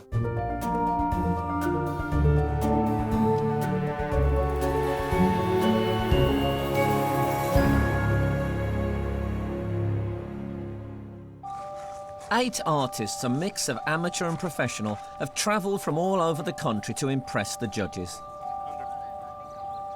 The professional artists are Amric Vakalis, Christopher Aggs, Emma Copley, Rosie Hewitt, Grant Wood, Peter Matthews and Elizabeth Cowley. I've not finished a piece of artwork in 4 hours ever before, so it'll be a race against time. And today there's only one amateur artist, Ivan Daly. I'm feeling kind of confident. A little bit of nerves, but I think I can do pretty well today. The artists had to submit a digital copy of one of their best landscapes for the judges to evaluate. So until now, they haven't seen the real thing. And for me, it's time for an honest confession. You know what I really love more than anything in the world? West Bromwich Albion? No, well, it's when we walk down the wall and we look at the artists' paintings that they submitted and you talk about it. I think it's brilliant. Shall we do it? Pressure on us. Okay, no. we'll try to entertain you. Really, I love it. What I particularly like about this one is I was in Greece last year and there's iron in the rocks on the island I was, and it looks interesting, like it started to leak out of the picture. I love those dripping clouds in the background. Well, there's a real sense of the weather, I think. Yeah. If it stays grey, they are going to have a field day. Yeah. Can I ask one of my stupid questions? This is definitely a landscape. Is that defined because it's outdoors? This is almost a still life to me. It's all about the boat, really. I'm not so sure that the definitions between still life and landscape actually matter that much. I think in a way you're right. It is about being outdoors. I think trying to define them into different types isn't important. I mean, it's a very common subject, isn't it, a boat? But in this case, I think what makes it really sing is that light that's sort of, as the waters receded and it reflects on the shadow side of the boat. It's very sort of atmospheric. It's a bit like paint by numbers. Ah. This stylisation is kind of interesting. I think this is someone that could come to the landscape today and surprise us. I think you're right. I can see today's landscape in this style, so I'm looking, it's going to be great. We were being really maverick when we saw this one. We fell in love with I think it was the intellectual approach, the sort of mind mapping of the landscape through text and that sense of the mountains in the background. I know you're going to think it's not a landscape, but we were completely seduced by it. Can I tell you, you guys are assuming I don't. I love this. Landscape for me is all about looking at weird maps and stuff and trying to work them out. And this is like, it's got all that strangeness and all that hostility that I associate with being lost. He was in the sea when he did this, so this would have been pinned to a board as he worked on it. I think this is fantastic. I don't know what they can do today with it, but I'd love this on my wall. Today's artists have a choice of painting. The view of Trelisic House, originally bought by Leonard Cunliffe, a former director of the Bank of England, or out towards the River Fal estuary. Whichever vista they choose to capture, they've all brought essential bits of kit. This palette I've had since I studied in Florence. It's traveled. It's like an old guitar case, I guess, for a guitar player. My tools are paintbrushes, and I've had this palette knife, I guess, for a long time, and this palette scraper. They're special to me. They're not very pretty, but they are. Well, I got a lucky charm. Never travel without a banjo. Because I don't feel at home with this. I've got, if I get too far from a banjo, then life could go pear-shaped. Passionate banjo player and retired lecturer Christopher Aggs is from Ashington in West Sussex. His submission painting is a view from his studio, which includes his neighbour's camper van and a subject he enjoys painting and that Trelissick has in abundance. I like trees very much, so I think I'm probably going to look at these trees and have fun with them.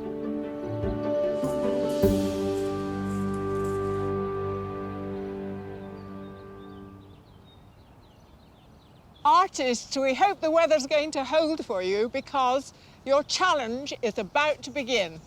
You have 4 hours to complete your work, so good luck. And your time starts now.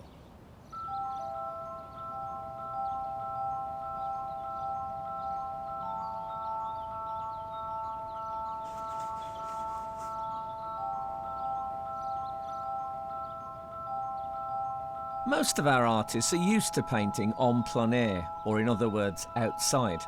And for one, marrying Mother Nature with his canvas takes on a whole new meaning. This is cow manure. Yes, fresh cow manure from this morning. Where did you get the cow? I was tracking a cow walking down the field here. Actually, that's very liquid, isn't it? What kind of colour will that give you? Well, I'm not sure, It's quite nice, Joan. isn't it? It's a lovely, rich colour, indeed. isn't it? Yeah. Peter Matthews is from Leicestershire. For his submission, he fixed a piece of paper onto a floating board and stood in the Atlantic for 9 hours, noting down the experience with expressive markings and words. As a conceptual artist, he uses all his senses to create his pieces. Oh, what's that dust? Are you smoking? It's a resin from a tree in North Mexico, copal. Are we getting high here? No, no. Oh, I'm sorry about that. So what does it do? Well, it's nice, isn't it? It's a lovely way to connect with the land through the smell. And what I'm hoping for today, Joan, is a visceral approach to exploring the landscape rather than just looking at it.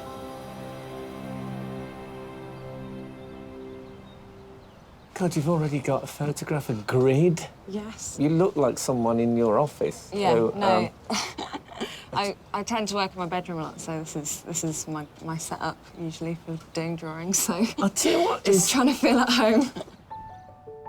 Elizabeth Cowley is from Lost Withel, Cornwall. Her landscape is of Logan Rock near Treen, a place where she used to go camping with her family as a child. Before undertaking a degree in illustration, she considered a career in mathematics. I read that you actually think mathematics can be applied to art. Oh, definitely. The thing about this view is there's a human impact on this. So mathematics has been used in this building. So I will be using mathematics in this, but all around it is nature. So it's going to be a mixture of the both, I think. Are you a sufferer with nerves?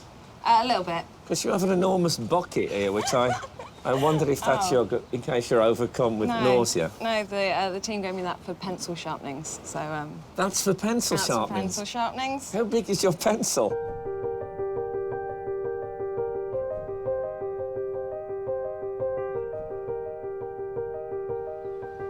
Usually I spend a lot more than 4 hours on a painting. You know, more in the realm of 20. So this will be a challenge for sure. Emma Copley lives in Cambridge. Having studied at the Rhode Island School of Design, she went on to work at Wodston Museum of Fine Art and Tate Britain. Her landscape is of Petersburg Pass in upstate New York and captures the moment a storm cloud rode in from the Hudson Valley. You've already sort of set quite a sort of up-in-your-face composition you've got there. You're right in amongst the trees. I'm very interested in the dark trees back in the distance in there, all the tangles of branches. that's really a challenge to draw, so that's fun. So it's got to be a challenge. Oh, yeah. It can't just be something that you think, oh, I can do that, and I can make that look. No, there has to be a bit of a challenge or I can't really do it. So even today, when you know it's a competition, you're not going to take an easy route. You're going to make it hard for yourself. No, but like I said, I think if I did take an easy route, it wouldn't look as good, I don't think. If it didn't have a bit of complexity in there. This year there is a new element to the competition. 50 other artists have descended on Trelisic to try their hand as a wild card. If they impress enough, one could find themselves in the semi-final. This is the first time I've ever painted outside, so it'll be interesting.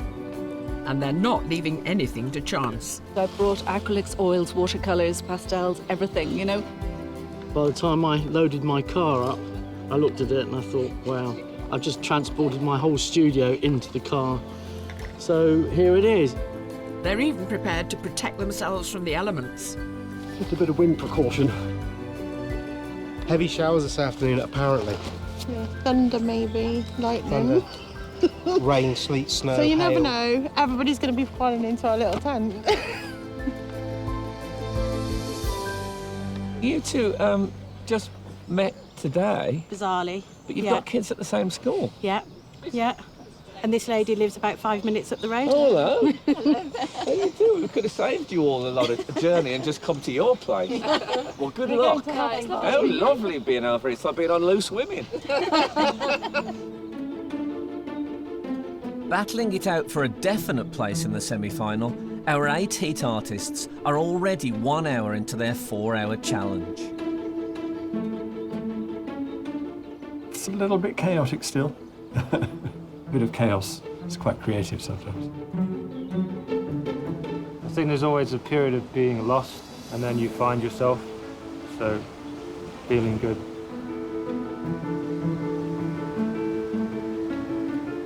I'm a little bit behind schedule, but it'll be fine. I can't stress in the first hour, or else I've got no chance by the end.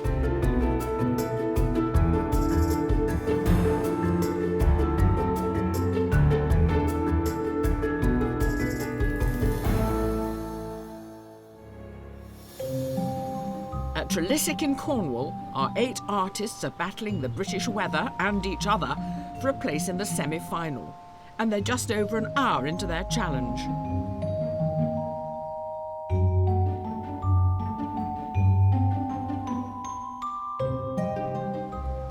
Grant, I'm behind you. Don't do anything too flamboyant. I'll try not to.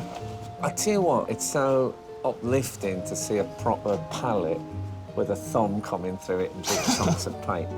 Originally from Chattanooga, Grant Wood now lives with his wife in New Romney, Kent.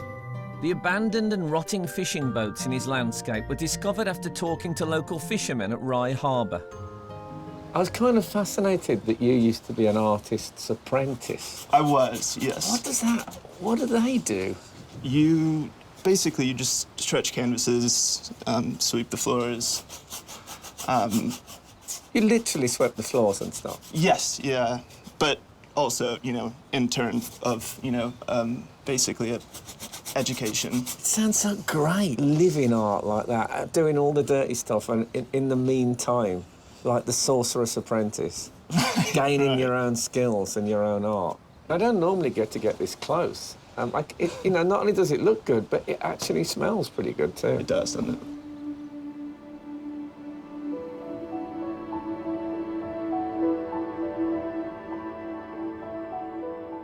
I feel happy being here, so I'm going to hopefully create a very happy painting. Amrit Varkalis lives in Huddersfield. Born in the Punjab, she moved to the UK as a child and went on to study textiles at Art College in Manchester. Her submission was painted after a long walk through a local village called Marsden. Is colour for you something which is part of your cultural heritage? I think the colour comes from inside me. Yeah. It's something that's quite intuitive. So I think it's sort of balancing the wealth of heritage and also the wealth of British landscape. Yeah. I don't want to suddenly create a painting that doesn't resemble this. Yeah. I do want it to. No, and there's certainly likeness there. Well, it's fascinating watching you navigate all those different ideas and find your way through the landscape.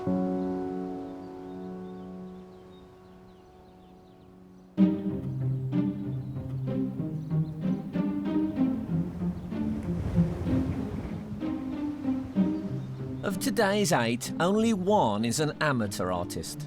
So are you painting much of your time? Mostly it's in my spare time. I work as a full-time job in a medical device company in Shannon, County Clare. Right. It's not as creative, but... This engages a whole different part of your brain, doesn't it? Absolutely, absolutely, yeah. The whole right side is on fire now at the moment, so... Ivan Daly is from Newmarket-on-Fergus in County Clare. He studied fine art and printmaking at Limerick School of Art and Design. The rugged rocks in his painting are part of the Burren coastline near Doolin, a place he and his wife like to visit in their camper van. Have you been practicing? I have. I've been practicing outside, especially. Is painting in the open air just different from painting in a studio? In a studio, if you're painting for photographs, for example, there isn't quite the same satisfaction when of achieving the colours as such. When you're painting from life, you can really get the colour as close as you possibly can. Plus, you have, beyond the photograph, you have so much more around you than what you take as a photograph. So, yeah, it is freeing in that sense.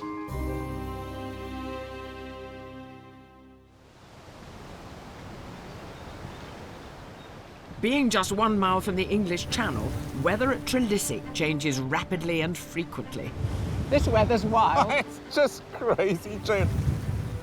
I mean, this morning we've had rain, the clouds have parted, we've had a bit of sunshine, but it's part of the elemental feeling of this place. It's a fantastic location. It's a wonderful location, isn't it? But it's an enormous challenge for an artist, setting up an easel in a location like this. It's a lot of landscape, but of course, the editing of the landscape as the light changes is difficult, but that's what makes painting plein air exciting.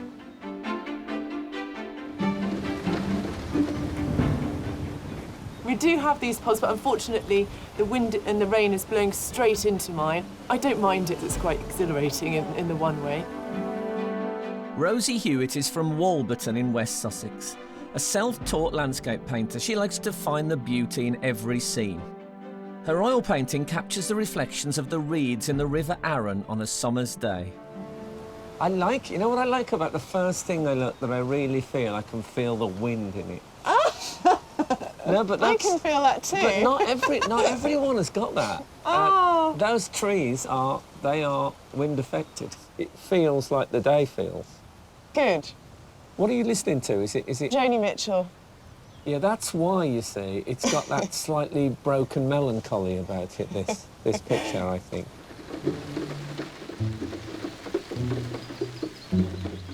With a possible place in the semi-final at stake, the wildcards are trying to impress the judges in spite of what the weather throws at them.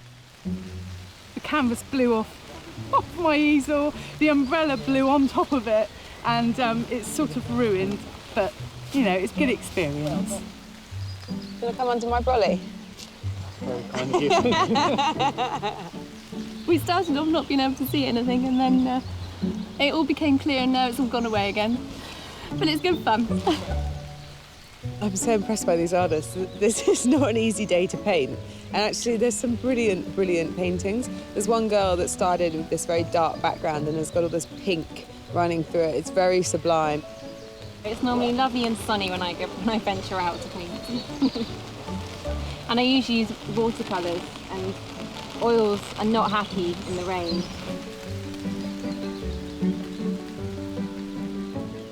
The sky looks quite blue compared to that. Yeah. Are you hoping it might get blue? No. We all are. These are the Cornish colours. Are you Cornish? I am. You don't think it's in your soul a bit because you live around here? A little bit, but I think wherever I go I can paint this good, so I'm not really bothered. Okay. I love your confidence. Thank you. You had to be confident in this, didn't you? No, Yes, you wouldn't see yes, anyone this in is a my- pink my- waterproof this is my- smock that wasn't confident. Oh, whoa!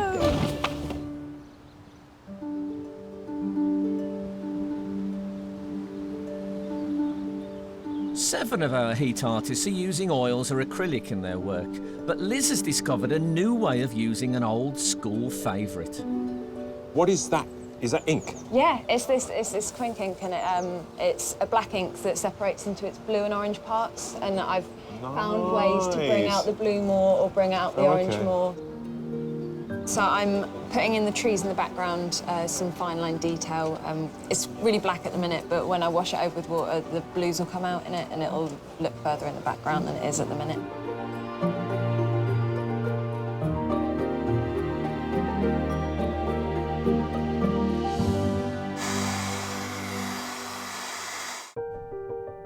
Our artists are nearly halfway through their challenge.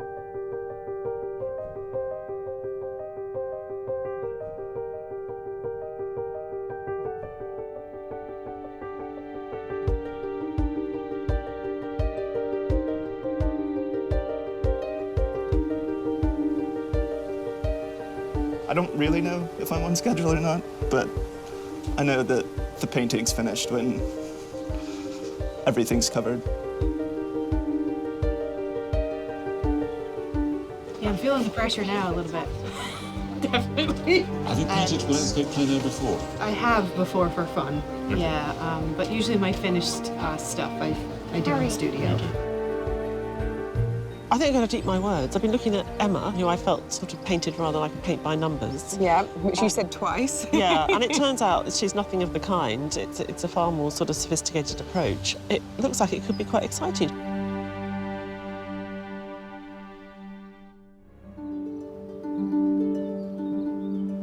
At Trelissick House on the Cornish coast, our artists are into the 3rd hour of painting, and the judges have been keenly observing progress. Well, we're halfway through. The weather hasn't improved very much. At least it's not raining. But I want you to give me a rundown on what you think so far. Kate, let's start with Peter.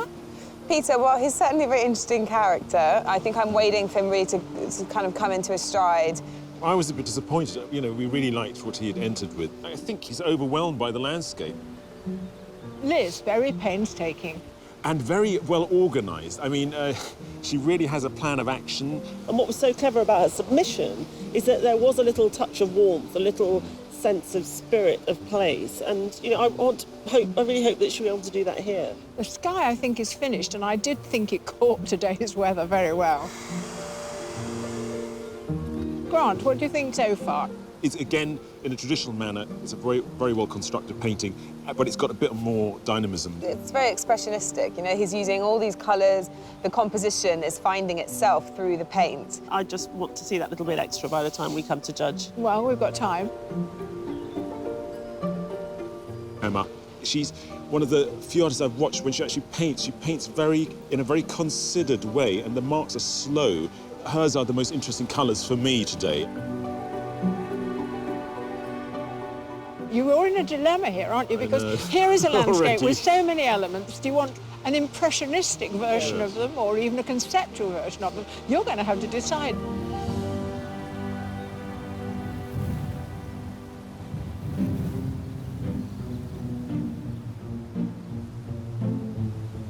Used to working with just black ink, Liz has chosen to use today's competition to try something new.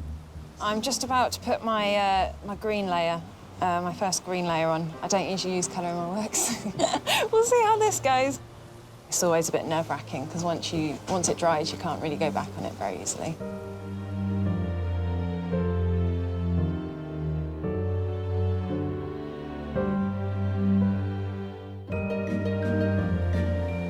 So windy. It's loud. It's kind of scary. It's making me paint faster, definitely.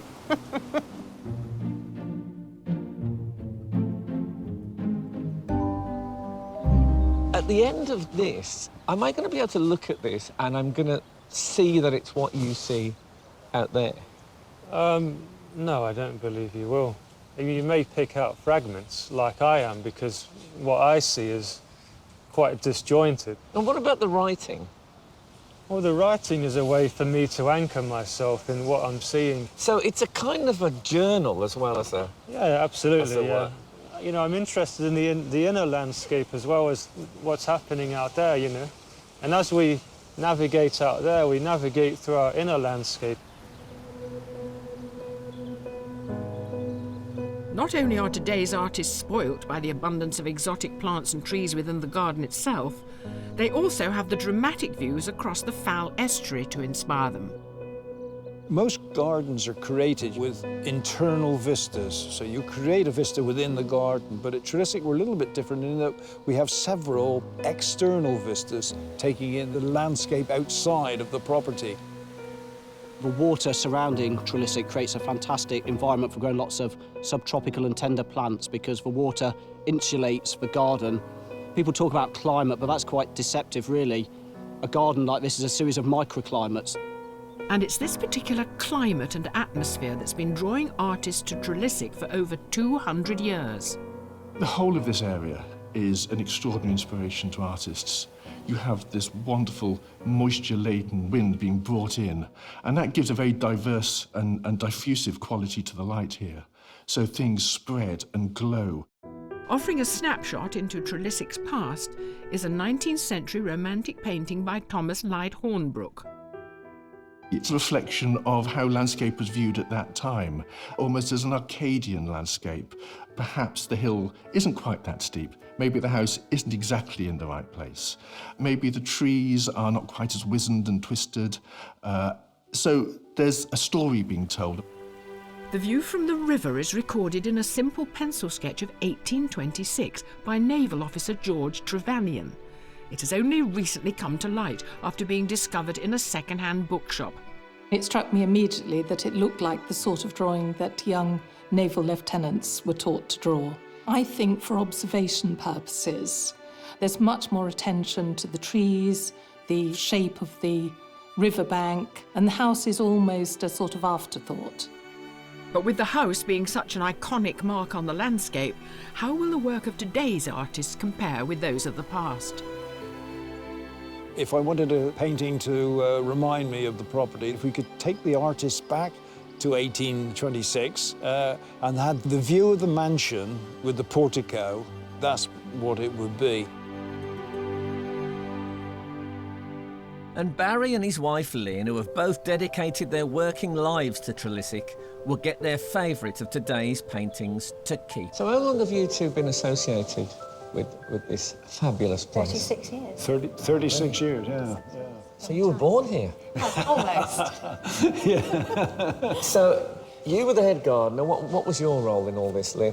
Well, I was Barry's secretary, and I've also worked for the National Trust as well. So I can't imagine what it's like being the head gardener at a place this big. There was myself and 3 gardeners, and we looked after 376 acres. Really? Yeah. I thought you were going to say you had a team of 200 or something like that. 3. It's in your blood, isn't it? Yeah. Tell me the place. Yeah, it's lovely. Yeah. So today you are going to choose a painting. Yeah, we got a space for it. Yeah, And I love the idea of you having some sort of representation put together by one of our marvellous artists. No, I'm looking for a new secretary. All right, yep, I'm available. Please. I can start Monday.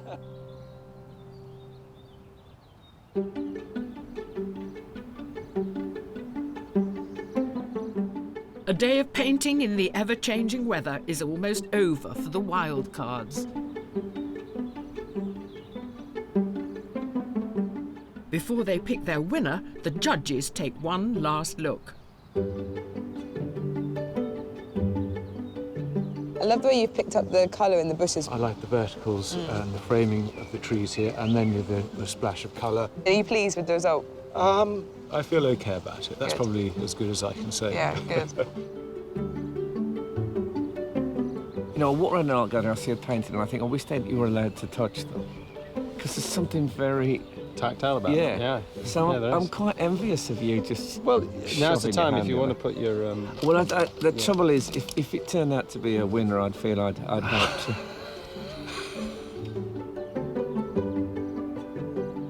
It's been really interesting. I've tried not to look at other people too much because I'm a bit intimidated. There's such like a high standard here.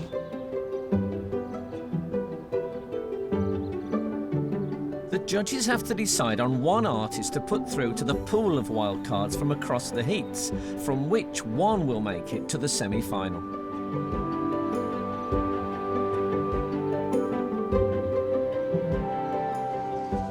Hi, Robert. You're busy tidying away. I'm delighted to tell you that you've won today. You're our wildcard artist winner. Fantastic. Thank you.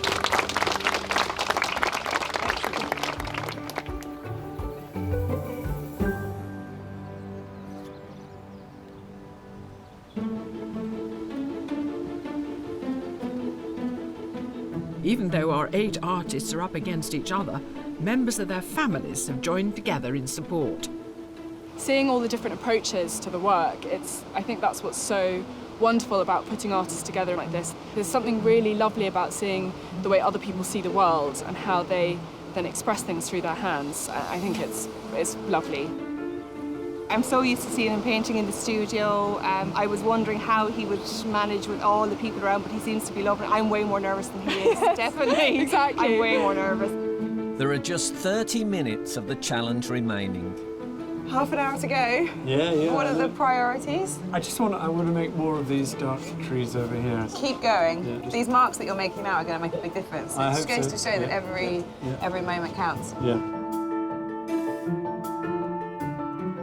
Now, this is very vigorous. Are you pleased with it?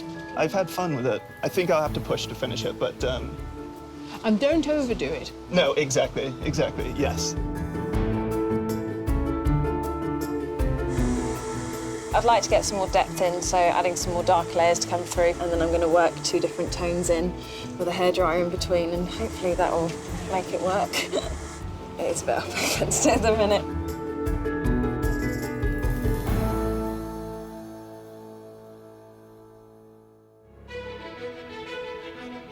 Here at Trelisic in Cornwall, our artists are in the closing minutes of today's challenge. I don't have time to do any more layers, so and I want to get some more tone in, so I'm just getting this done and then seeing how much time I've got left to see if I can finish it off to how I want it to do.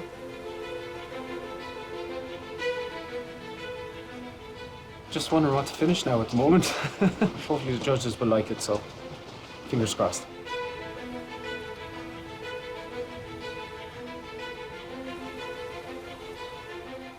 I am feeling stressed out because I have to decide what to do, and it's very difficult because there's a lot I could do. I'm trying to complete, well, not complete, but to add a bit of depth to the painting in terms of its relationship with time and place.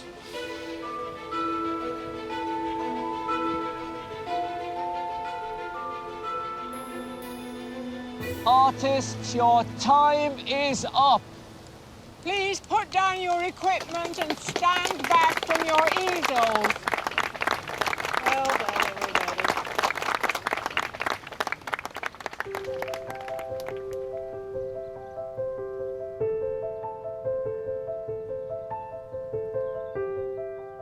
After 36 years of service to Trelisic, former head gardener Barry Champion and his wife Lynn are first to see the finished works and will choose one as a reward for their dedication. Lovely colours. Now, you mentioned colour. This is very vibrant, isn't it? It's really in your face. Wonderful. Really good. Excellent. Yeah, thank you. Entirely different in style. Oh, my goodness. That's caught the house beautifully. The oak there has got a branch cut off. I cut that. My chainsaw. It's going to be difficult to select one out of the 8, isn't it? Which do you think would give you most pleasures reflecting the place you know? Yeah. This one? This one here, This is the one? Yeah. Oh, thank you. It's lovely. It's lovely. They were all lovely, but that is just how it looks. Just beautiful. While the artists head off to get warm, the judges move to the calm of the solarium to look at the work produced today.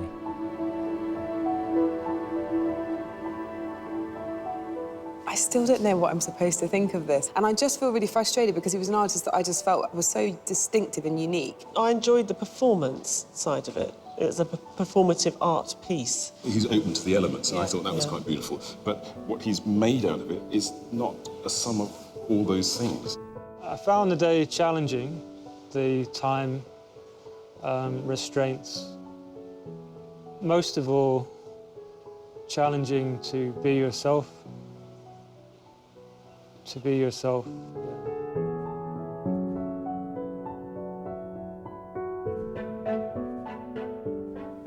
I love this one. Yeah, and I love this one. I was really impressed with the fact that she hadn't really used green before, and she hadn't really painted trees before. But out of all of the trees that we've had today, I find them incredibly believable. And I love that scratchiness of the blue inky trees in the distance. It was an experience that I don't think I'll forget. I didn't think that I realised how much stress I'd actually end up being under coming the last hour.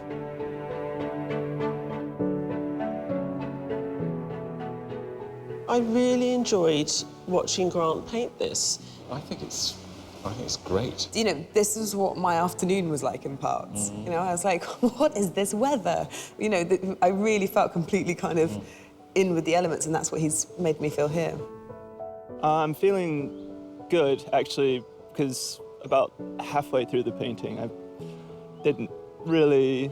wasn't really that confident in the way that it was going, and I think that it turned out better than I expected.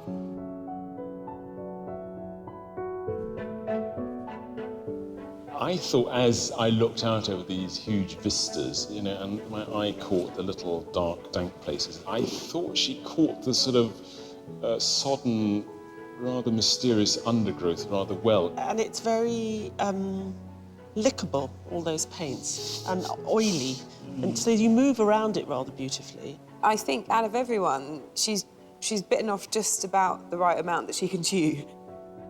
I don't feel like I've had a chance to even look at the painting yet, so I just finished it, but I was standing at a distance from it, and I'm pretty happy with where I got in 4 hours. I've never had an experience quite where I've been changing my mind so much. There's so many good little bits of painting here. The ones that appeal are the ones where the artist has understood how to edit it down. Yeah. To help decide who goes through to the semi-final, the judges first reduce 8 to 3. The first of those artists is Liz Cowley.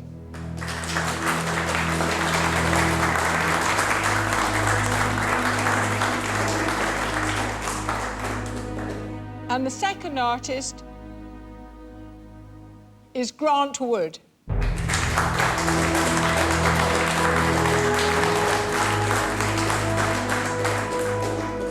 And the third artist to be shortlisted is Emma Copley.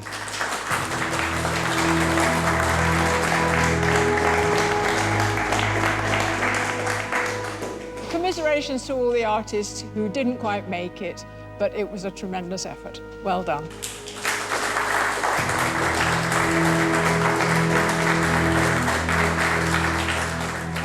I think the whole experience of just being here is plenty for me today. Obviously, slightly disappointed, but I do respect the decision, and I think I'm quite happy with that. Before they settle on who makes it through, the judges talk to Liz, Grant and Emma about their original submissions and today's work. Liz, the way you've painted these trees behind the house, these beautiful spindly blues, it's utterly inspired. I just love it. But actually, it's not really so much a painting about the trees, it's actually the house. That's the main component of it. Did you know quite early on that you wanted to include it and let it be such a presence? Yeah, definitely. It's, I mean, it's a beautiful house. It's one of my favourite in Cornwall, I think. Surprised that they picked me, to be honest, and yeah, and I'm really glad that the pieces that I made resonated with them and that they were interested in them. I'm curious as to why you chose this particular subject matter for your submission. It's one of my most favourite subjects to paint, and I thought that it showed a nice variety of approaches to different textures. From your perspective, would you do more to this painting, or are you satisfied with it? I would be satisfied with it in the state that it's in now, because I think it has a a pretty fresh sense of the day and the space. I think it's a toss-up, but I mean, I think between the three of us, it'll be fair ground. This one is, I find, much more evolved. They feel different. I mostly was trying to evoke a feeling. That was my goal for the 4 hours, is to get some kind of feeling. That was pretty exciting for me, to realize in 4 hours I could do something that I'm quite happy with. The other two artists' work is fantastic, and I'm really chuffed to be part of the group of 3.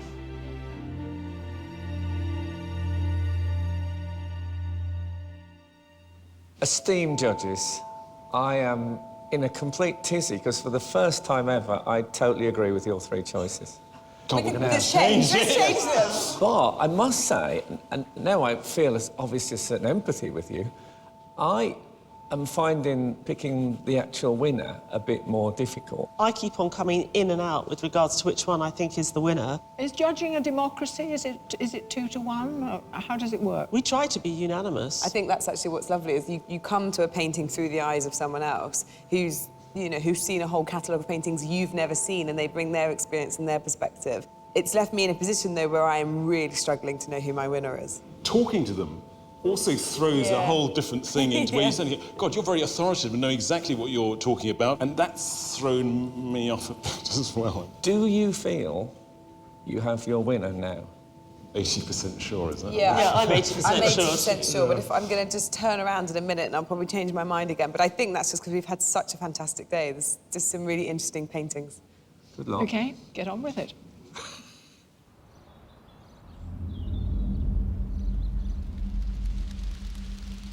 Liz, Grant, Emma, congratulations to each of you for reaching the shortlist, and the work of each one of you has really impressed the judges, which means, of course, it's been very difficult for them to decide. But they have decided, and the judges felt that the artist they have chosen to go through to the semi-final has displayed an ability to capture the spirit of the place and has showed a capacity for innovation. And that person is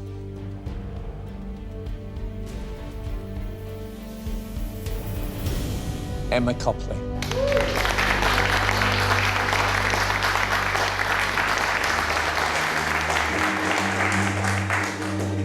Congratulations. Congratulations. To win is just amazing. I'm shocked. Tough decision, and that's a lovely work. It would have been nice to have gone to the semi-finals, but I don't know if my nerves would have made it. I don't think I would have held up. It was hard fought, I tell you. I love Grant's boat. I loved the grass in Emma's her piece she submitted, so it could have been either one of them. I didn't think it was me, but it could have been either one of them, I think. You look so shocked. I genuinely am. Thank you. Really good. I'm just really, really pleased. I got a real confidence boost today in my painting.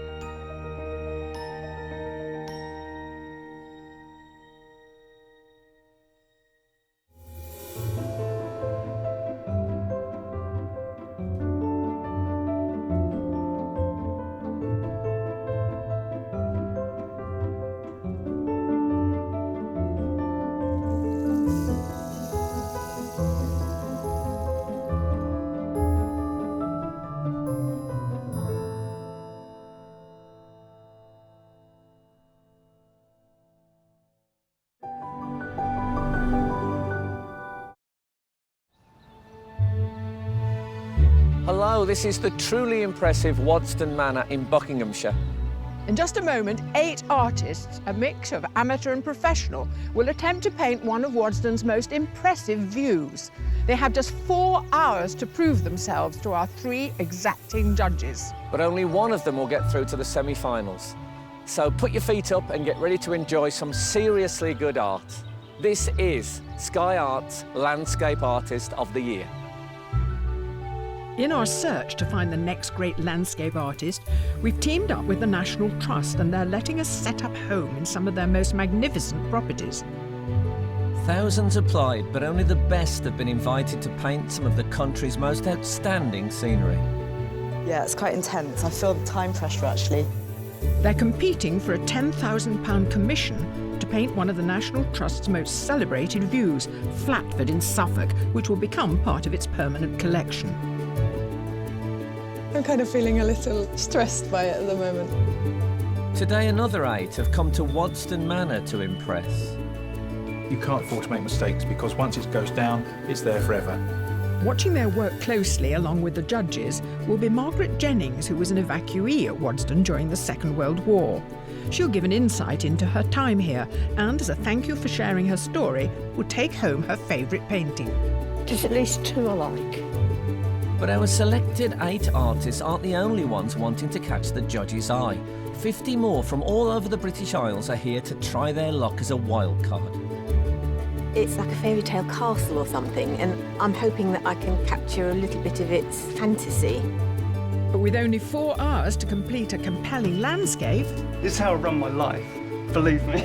Who will judges Kathleen Soriano, Kate Bryan and Tyshan Sheerenberg? Stop taking the paint off, put the paint on. OK. Send through to the semi-final. Come on, man. Come on.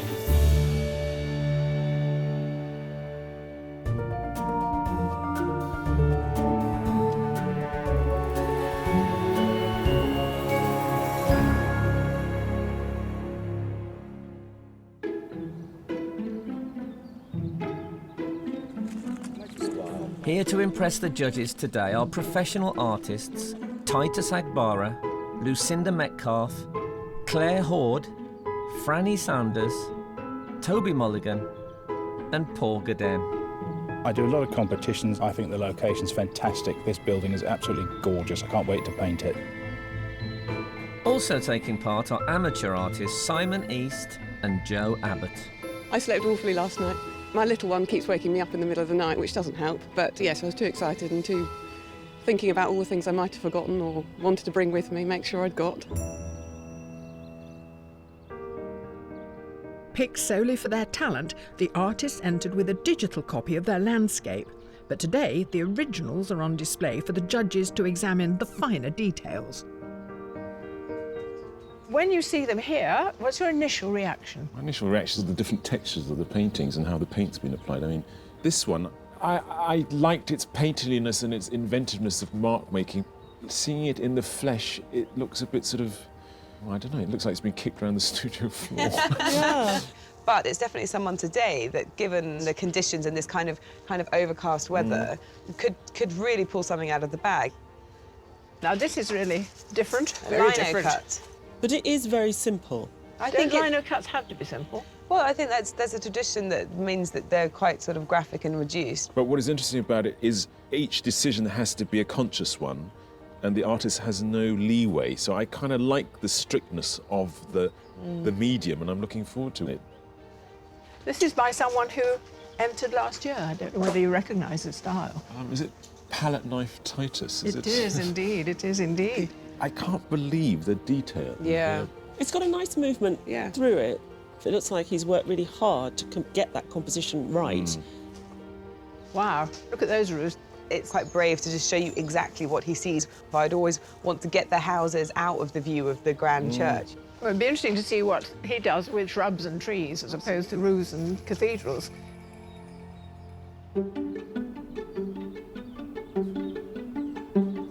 Today we're asking all our artists to face the same direction and complete a landscape of Wodston's parterre. Inspired by extravagant Victorian gardening techniques, it features carpet bedding, fountains and sculptures. Not a bad little back garden. A little bit flat at the moment, but I'm hoping as the day goes on, we're going to get more light and contrast happening.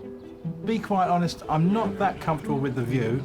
I would have preferred to have done the house, but you can't have everything, can you? Paul Gaden is a retired charter designer and today the only artist using watercolour. In his landscape of Canterbury, he wanted to capture the contrast between 2-storey houses and that of the 72-metre-high cathedral.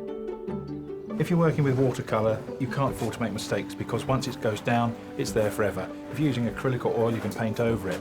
This is permanent. So I've got to plan it first. I've got to know exactly where everything's going, so it's got to be drawn, it's got to be thought out and quite well planned.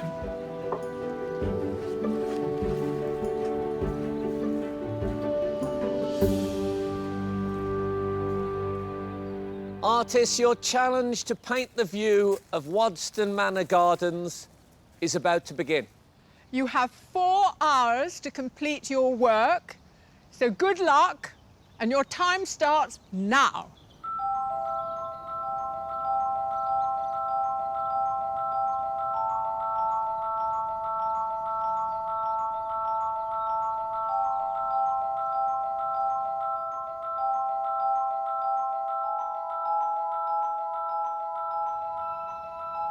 Presented with a complicated landscape, the artists have to decide which elements to include.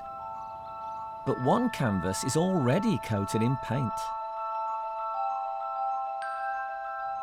My board is covered bright red, and I really like the way that it peeks through, so you won't see a huge amount of it in the final piece, but it has a kind of quite an intensity to it and makes the other colours sing. As well as painting professionally, Lucinda Metcalf also teaches art part-time. Her submission is of a hotel poolside in Cyprus. Based on photographs she took during her stay, she completed the painting in her home studio. I have to know whether every painting you do starts with this amazing colour. Most of them, yeah. It adds a slight melancholy edge to it. And so, are you going to find a melancholy in this landscape? I really like the statue sort of gazing out into the distance, longing for something. This fluorescent red is very, very bright. 5 artists are using snapshots to help compose their paintings. But one has created her own device. Got my viewfinder, so I'm trying to find what makes an interesting composition and then just trying to put them into my frame. 37-year-old Claire Hoard is a professional oil painter and part-time copywriter. The landscape she entered with captures Calcutta, a hilltop artist colony in Italy, which she completed in just 3 hours.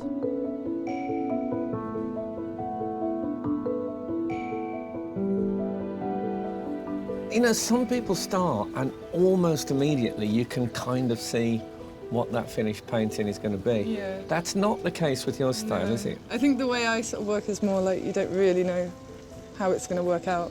And No. it just reveals itself over time. I'm presuming that this sort of shark fin is the fountain.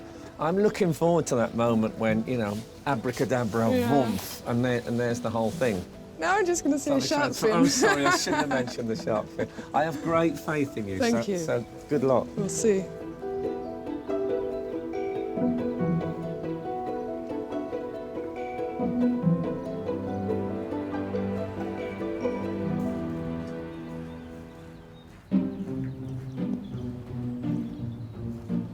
I think I'm the only printmaker.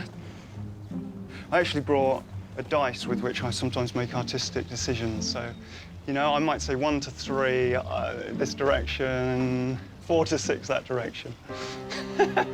Amateur artist Simon East is a molecular neuroscientist who's also written a novel and been longlisted for a UK Poetry Prize.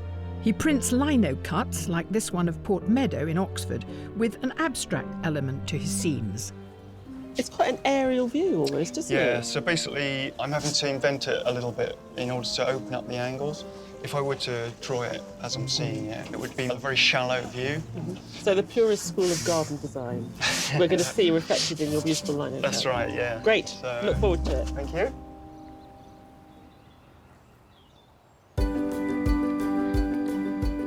Our 8 heat artists are not the only ones who've journeyed to Wodston today. On a first-come, first-served basis, 50 more have come from all over the country to try their hand as a wild card.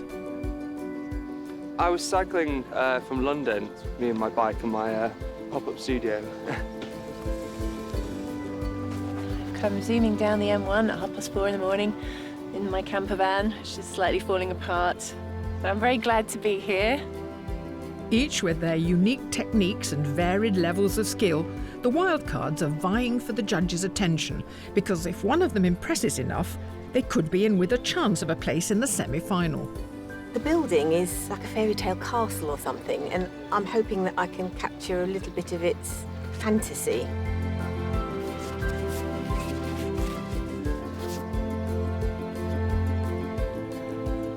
Just walking through here and seeing them already, I've got this just lovely, warm feeling. It feels very exciting. I don't know, it feels like you're on the edge of a sort of huge music festival just about to kick off as well.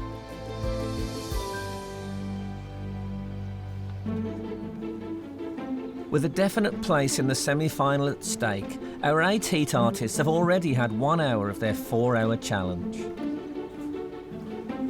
I'd say I'm a bit behind at the moment, but I'm going to try and really speed up on the cutting. The time pressure's a little bit unnerving, but it's motivating. It could be amazing or it could be terrible. I'm kind of feeling a little stressed by it at the moment.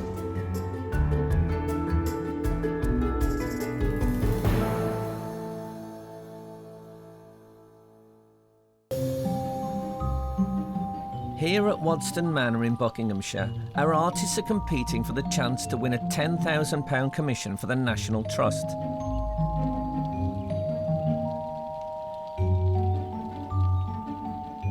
With 3 hours to go, one artist has a novel way of saving time.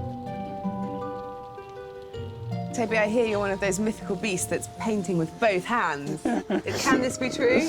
Yeah, well, I'm doing it now, yes. I think it can be true, yes. Ty, can you paint with both hands? I'm sure you can. failure. You're such an underachiever. Toby Mulligan is a self-taught professional artist who was shortlisted for the 2012 BP Portrait Award. He regularly paints the view from his studio in Hampshire using his distinctive technique.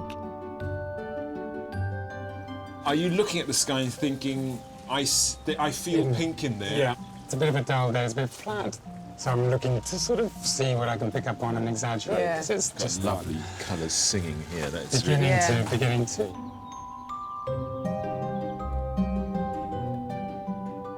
I like to be on the floor to start with, because when I put the paint on the canvas to start with, it's usually quite runny. 42-year-old amateur artist Jo Abbott gave up bookbinding recently to concentrate on painting. Her landscape of Milldale in Derbyshire was completed in 8 hours during a holiday to the area. It reflects a theme in her work, the merging of land and sky.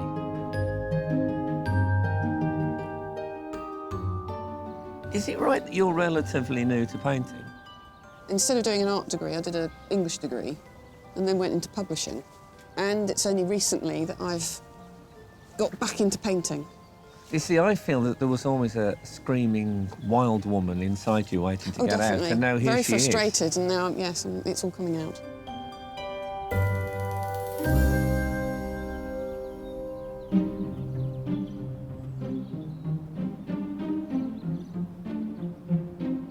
Most of the time I paint indoors and I take my time. But for now, okay, just do it. Got to be fast, meet up, finish up. When he's not painting, professional artist Titus Agbara works part-time as a security guard. His oil landscape is of a seaport close to where he grew up in Nigeria. In last year's Portrait Artist of the Year, he impressed the judges with his use of the palette knife, but failed to be shortlisted. I was worried this grey day wouldn't really give the artists much, but you've done this beautiful layering of colours. It's the atmosphere coming through. This is just stunning.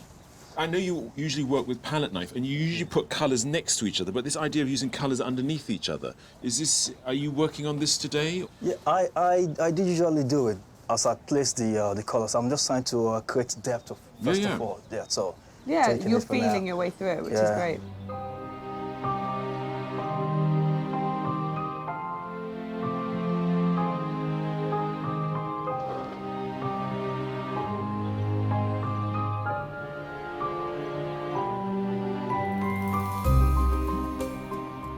I think you've got a nigh on perfect position here. I've been very lucky. Obviously, the money got to you.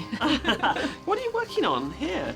Aluminium. It's very smooth, so it forces you to be more painterly with your application of paint. So it's a bit of maybe a bold move to be doing it today.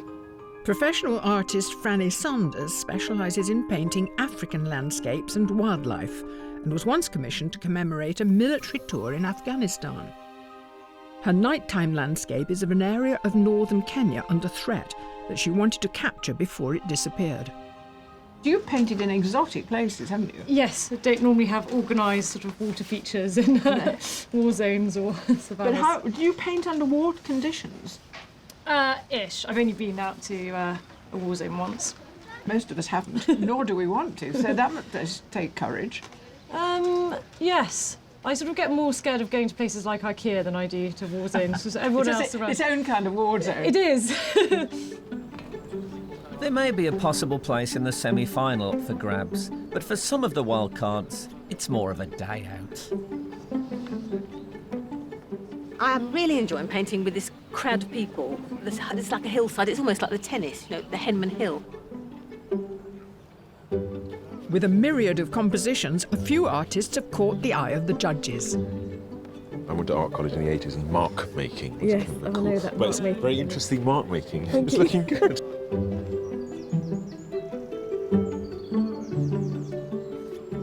My goodness, you're actually putting people in. Yes, I am, and a couple of painters. That's great. I think you're the only one doing that, actually Really? putting them into the landscape. Yeah, it's fantastic.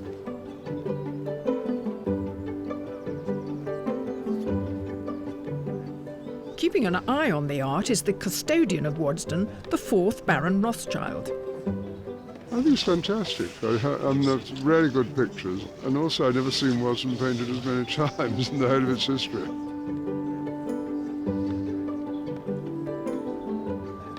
Don't you think it's so brave and honest of them? I mean, they've come along and they're just exposing themselves. But It's nice. amazing. But it's really supportive. You know, the public coming in and they're encouraging and they're talking to I think everybody. they're learning a lot as well. I want you to get your easel out. Come on, Ty. No, I don't paint 6 foot large. I wouldn't be allowed to. Yeah.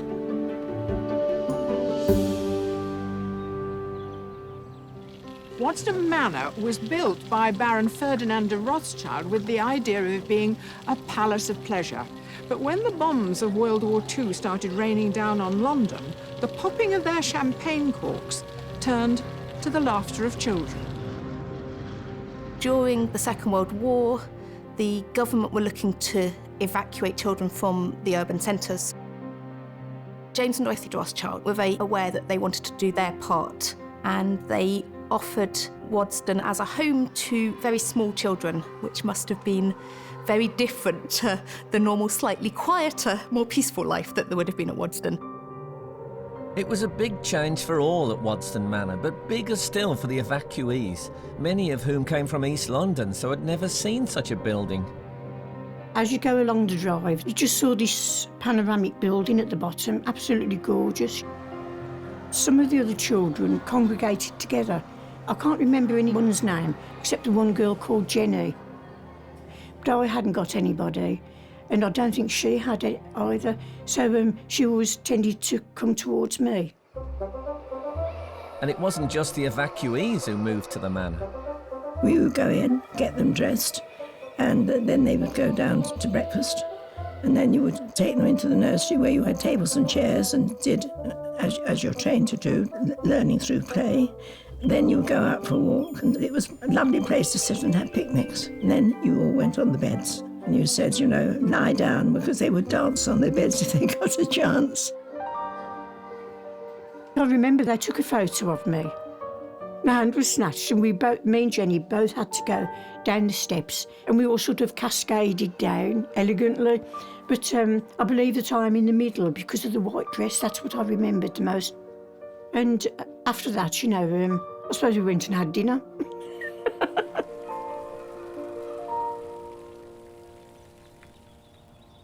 So, Margaret, we're sitting in these beautiful grounds, and you actually used to live here. Yes. I mean, there must have been things that you'd never seen in London. I hadn't seen horses, and a little girl called Jenny, she said, come and look at the horses, and I said, what's those? She said, you know, like what the milkman drives with the milk on. And I said, oh. You hadn't seen and that I ran either. off. I didn't like the look of it, you know, I was really frightened. So, later today, there's going to be several paintings on display, and you get to choose one to keep. Mm. Is that going to be a nice experience, do you think?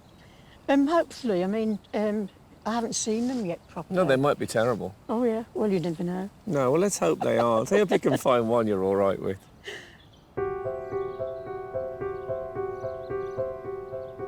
The artists have been working for almost 2 hours, and many of the landscapes are well established.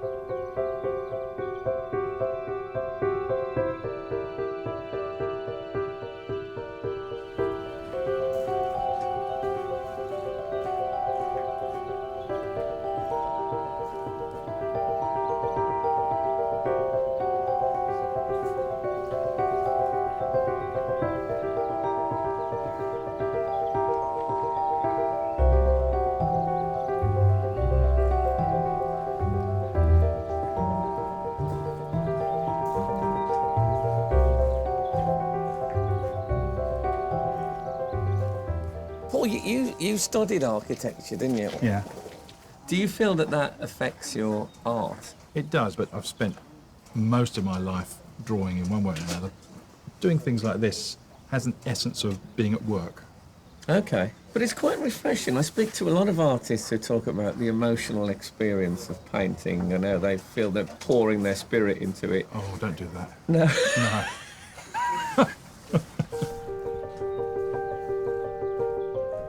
Simon's reduction method uses progressive cutting, inking and printing from one single piece of lino. It is then reduced further for each layer to produce a multicoloured print. I've never printed more than 1 or 2 colours in a day before. I'm going to try and do 3. It's a bit of a gamble. I mean, if I don't get the final colour on, it won't look as good as I'd hope.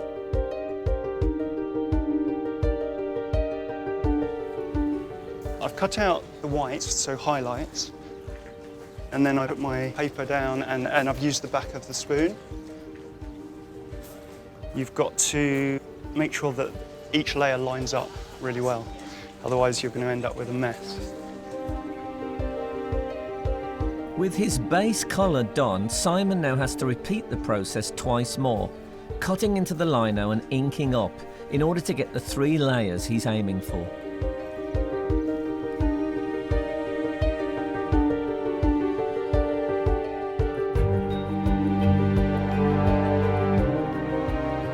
It's nearly halfway through the competition. Stop taking the paint off, put the paint on. Okay.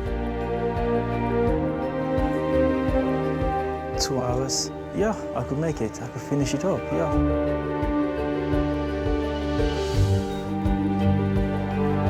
Normally I'd go away, have a couple of hours, go for a beer, come back. Yeah, it's quite intense. I feel the time pressure, actually.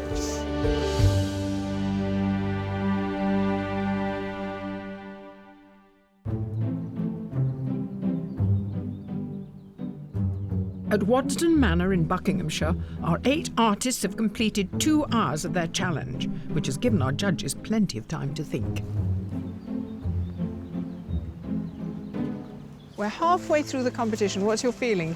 Jo talks incredibly intelligently about the way in which she constructs her paintings, and she understands the tension that you need to find in the landscape. It's not just about finding a pretty view.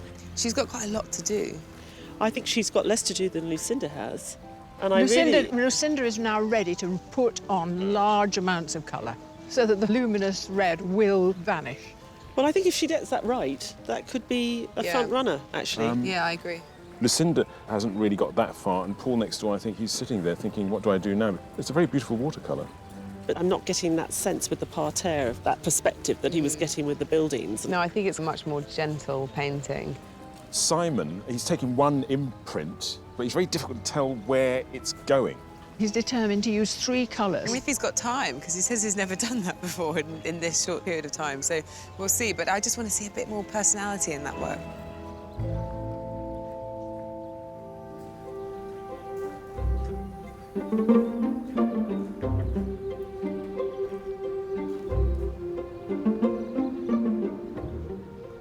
I can now start putting on the colour, making it look a bit more unified, and yeah, this is the fun bit.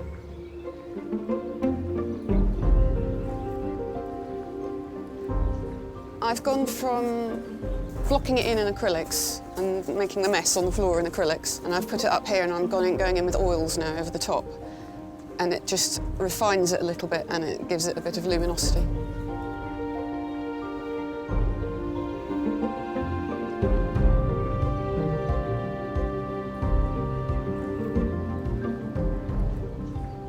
I'm just doing the finishing bits now.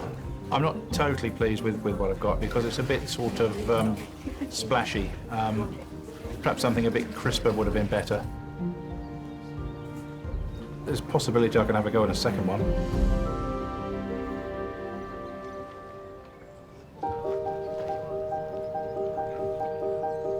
With the chance of a place in the semi-final for the wildcards, the judges need to agree on which artist to choose, if any.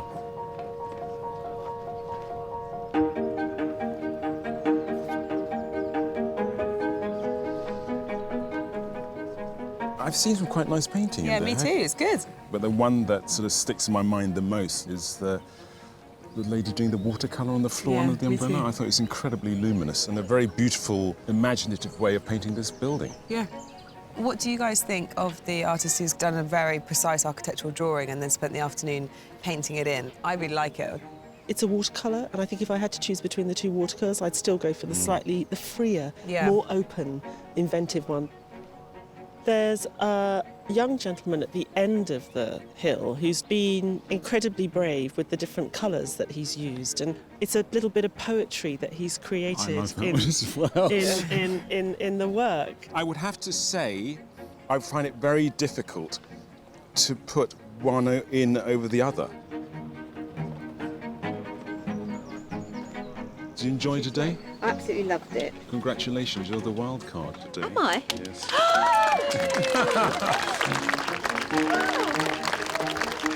Hi there. You know how much I enjoyed watching you paint today? Yeah.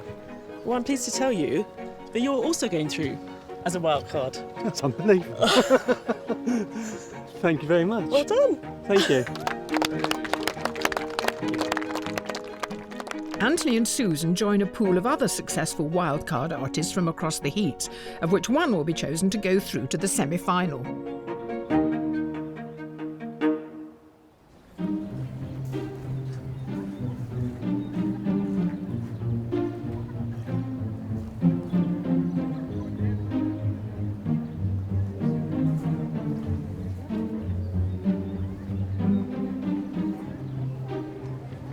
With a wide range of artistic mediums on show, a steady stream of spectators is enjoying a rare chance to observe the creative methods.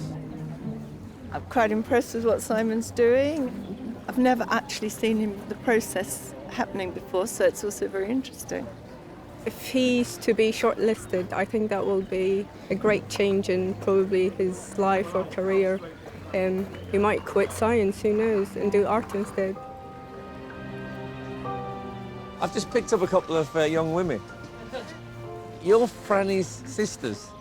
You must be very proud. We've donated our artisticness to Franny. So you don't paint yourself? No. I'm loving this with the three. I feel like I'm in the cause. Oh, really? Yeah. We're definitely not do start singing. I'll join Okay, in I'm later. happy. Wouldn't it be lovely? Shall we do a little... No. No, okay. Okay.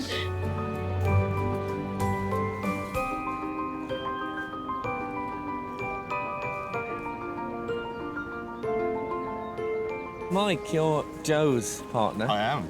So you've been and seen Joe's painting? Yes. What do you think? Come on, be honest. I think it's starting to come together. I think she's had far too much time to think about things here today. Oh, really? She often does things over several days, so she'll do 20 minutes and then stop. Okay. As you can see. Why? Well, she doesn't have, yes, she doesn't have much choice, I'm guessing.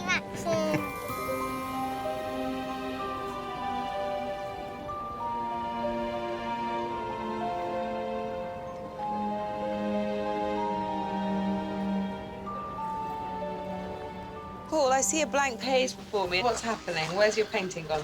Well, it's hiding underneath here. I see. Okay. I'm not 100% happy with it. I think I lost it a little while ago, so I'm going to try and see if I can do something with a second sheet. I should have stopped when I was ahead.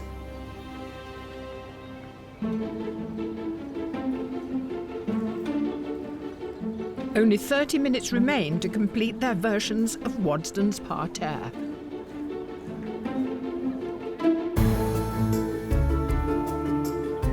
I could do better, but then I always feel like this.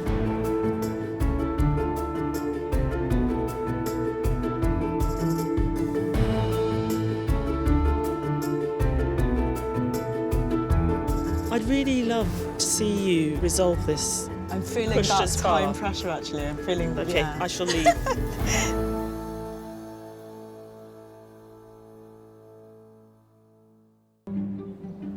There's only 5 minutes left in this Wodston Manor heat of Landscape Artist of the Year.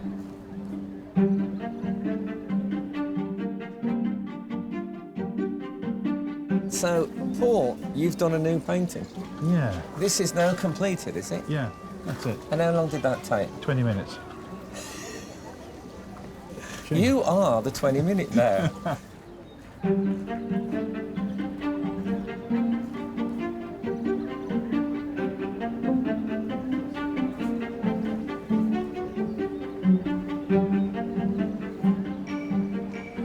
Just got a bit more to cut out, and then I'm just gonna do the last layer in a complete mad panic. The final layer is the most important. It's the dark layer that really brings it out. I'm a little bit concerned.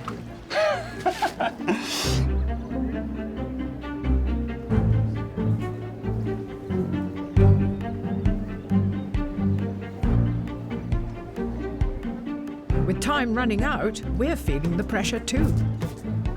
Oh, come on, man. Come on.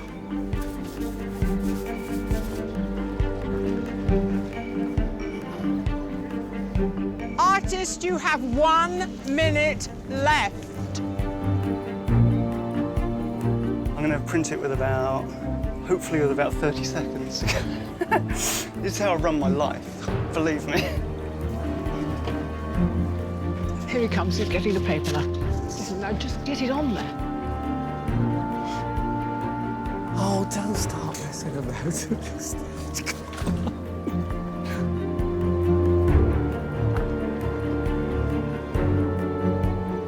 We can't let him finish it. No, he's got to do it in the time now.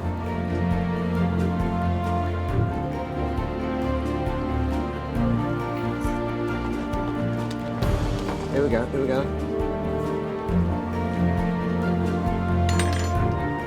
Artists, your time is up. Please put down your equipment.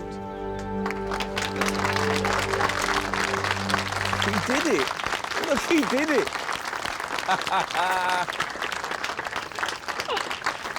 Blimey, my heart.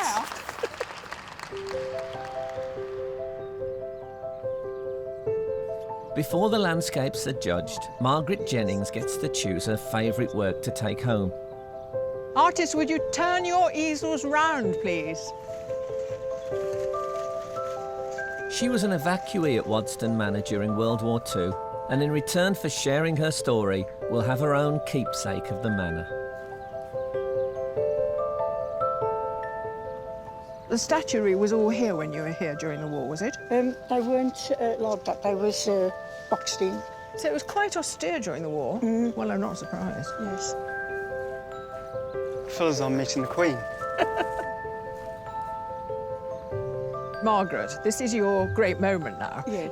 Have you made up your mind? Yes. You know? There's at least 2 I like. It's got to be one. Only one.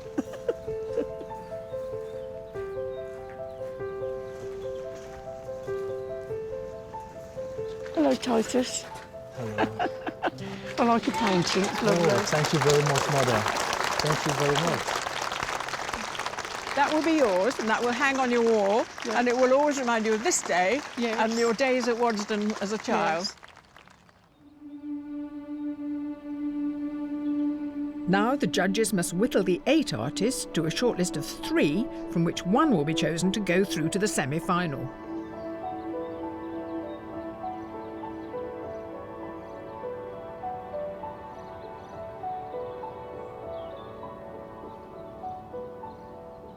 Well, he was such a showman, the last 30 seconds. Peeled off the reveal, It was brilliant to watch. I find the composition interesting, however, I can't get my eye into it. It doesn't really engage me. I hope they'll like it. I think the worst thing they could be saying is, why didn't he go to art school?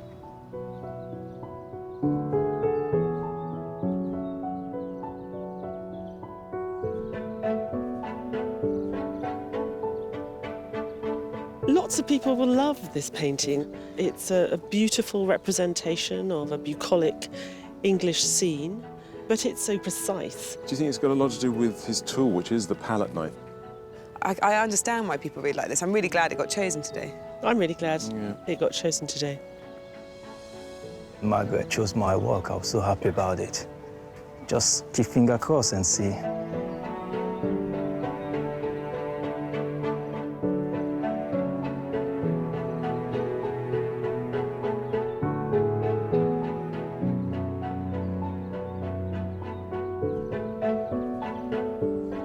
I know it's his second painting, and I think it's quite brave to just keep it this as simple as it is. Yeah.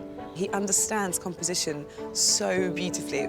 I took a bit of a gamble this afternoon, but whether they think it's worthy in terms of an artwork, I'm not sure. I love the fact that you have a first glance, maybe not think very much about it, and then you spend more time with it, and you grow to be in that landscape. And I'm also pleased that she did less of the scraping. In the one that she submitted, it felt a bit sort of artificial, whereas here, they're playing an active role, they're holding the whole thing together, so you don't really notice them as much. I love looking at it. I think it's great. I try to capture the essence of a place. I think the worst thing they could probably say is that they don't recognise that it's a view or that it's the feeling of this place.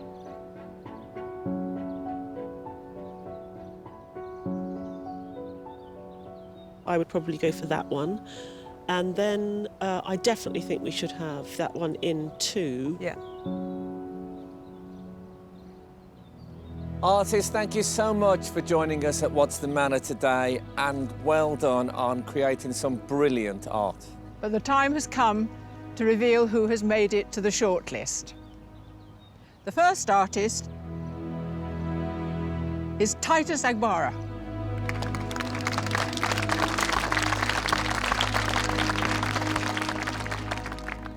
The second artist on the shortlist is Joe Abbott.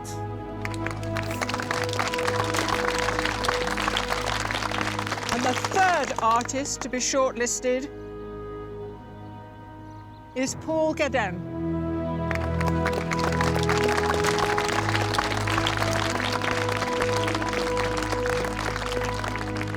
Commiserations to the artists who didn't make the shortlist. It's been so brilliant watching you all work today. Well done, and thank you very, very much.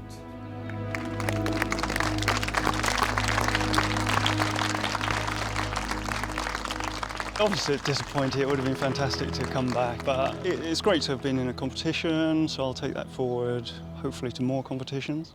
I was happy with what I made, so I'll probably take it away and do a bit more work on it, if I'm honest. To help decide who will go through to the semi-final, the judges questioned Joe, Paul and Titus about their work. We love the desolateness of your Derbyshire peaks. And I was just wondering whether the busyness of this landscape here presented you with some difficult challenges. Normally my technique would be to go into the landscape and do sketches and then come away from it. The one I've done here, I did start off with actually a lot more landscape and pulled the sky down. And maybe if I'd gone back into the studio with it, I'd have pulled it down even further.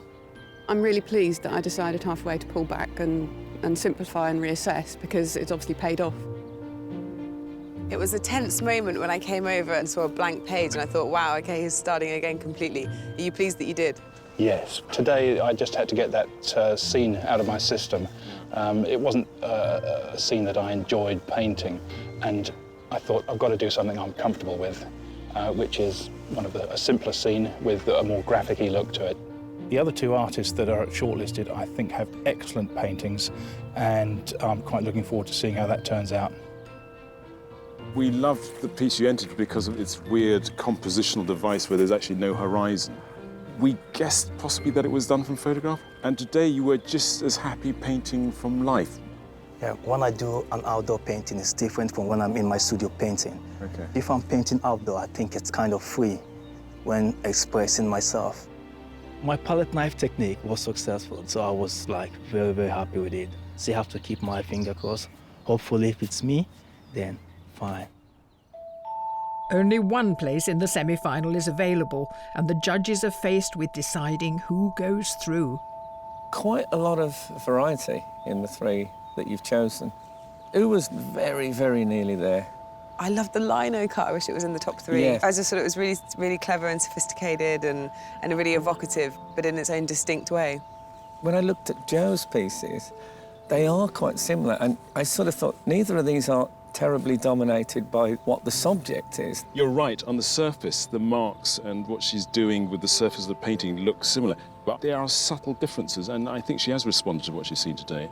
All our shortlisted artists have found a way of reinventing themselves halfway through the day. Paul, he adapted to the day and really sort of went into unknown territory. I agree with you on that point, because if you look at Titus, working from a photograph, there was a sort of sense of flatness. But he said that, you know, he felt he could be a bit more expressive outdoors. And I think that's great that people can come and sort of say, right, what's the challenge that I've got and how can I best tackle that? And sometimes really good stuff comes from that. I think what we've got now is a good representation across the day. I feel pleased that we've got that range represented. Such a range. Are you agreed, do you think, on who the final winner is going to be? We might have to today? have a little chat, but I think we're getting there. OK. Exciting. We'll leave it to you.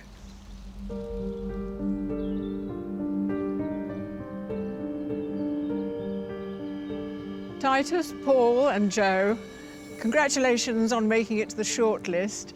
The judges were impressed by all your work, as you know, and it has been very difficult for them to make a decision, but they have made it. The judges very much enjoyed the artist's struggle and really valued what they achieved both in their submission and in their work today. And that artist is...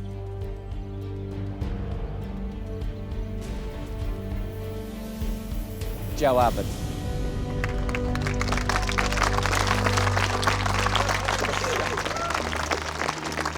Congratulations. Well done. I feel absolutely gobsmacked. Just can't believe it, really. I can't stop shaking. Well done, Titus. Really good. Amazing what you've done in a day. I really love the experience. I'll just go home and continue with the painting which I left behind, yeah. Thank you so much. I looked at Joe's work and she'd got marks on there which were really fantastic, and I really thought she deserved it. I'm going to have to go home, take it all in, and then I'm going to have to reassess the fact that I didn't think I was competitive, because I obviously am.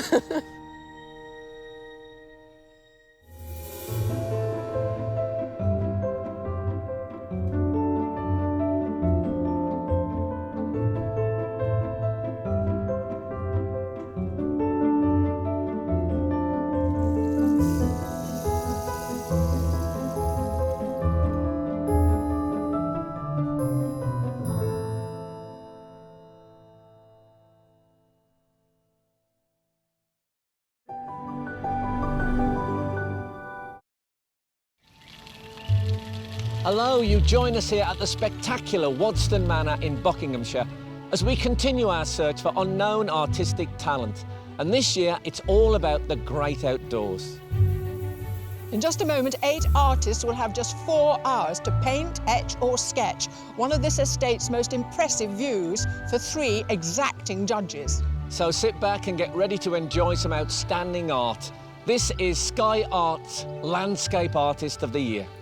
In our search to find the next great landscape artist, we've teamed up with the National Trust, and they're letting us set up home in some of their most magnificent properties. Thousands applied, but only the best have been chosen to come and paint some of the country's most spectacular views. I'm feeling happy and quite jolly, and I'm really enjoying it. Yes, that's fantastic. Well, it's a start. They're competing for a £10,000 commission to paint the view of Flatford in Suffolk, one of the jewels in the National Trust crown, which will become part of the Mill's permanent collection. Until someone says stop, I'm going to keep going. Today, another 8 have come to Wodston Manor to prove themselves. I think it'd be good to maybe just do that square foot of grass over there. And it's not just our judges they'll need to impress. Raymond Tissot used to live at Wodston Manor, and he'll be choosing his favourite to take home. I'd like to keep quite a few of them. And there's a twist. 50 more artists from all over the British Isles have joined them on a first-come, first-served basis to try their luck as a wild card. I'm just moved by community of artists working. It's really, really nice. But with the challenges of painting outside... God, the sky is just going... It's just so changeable. Who will judges Kate Bryan, Tyshan Schierenberg and Kathleen Soriano? She's created something that looks like the house out of Psycho. Put through to the semi-final. I feel like I could do another 2 hours extra.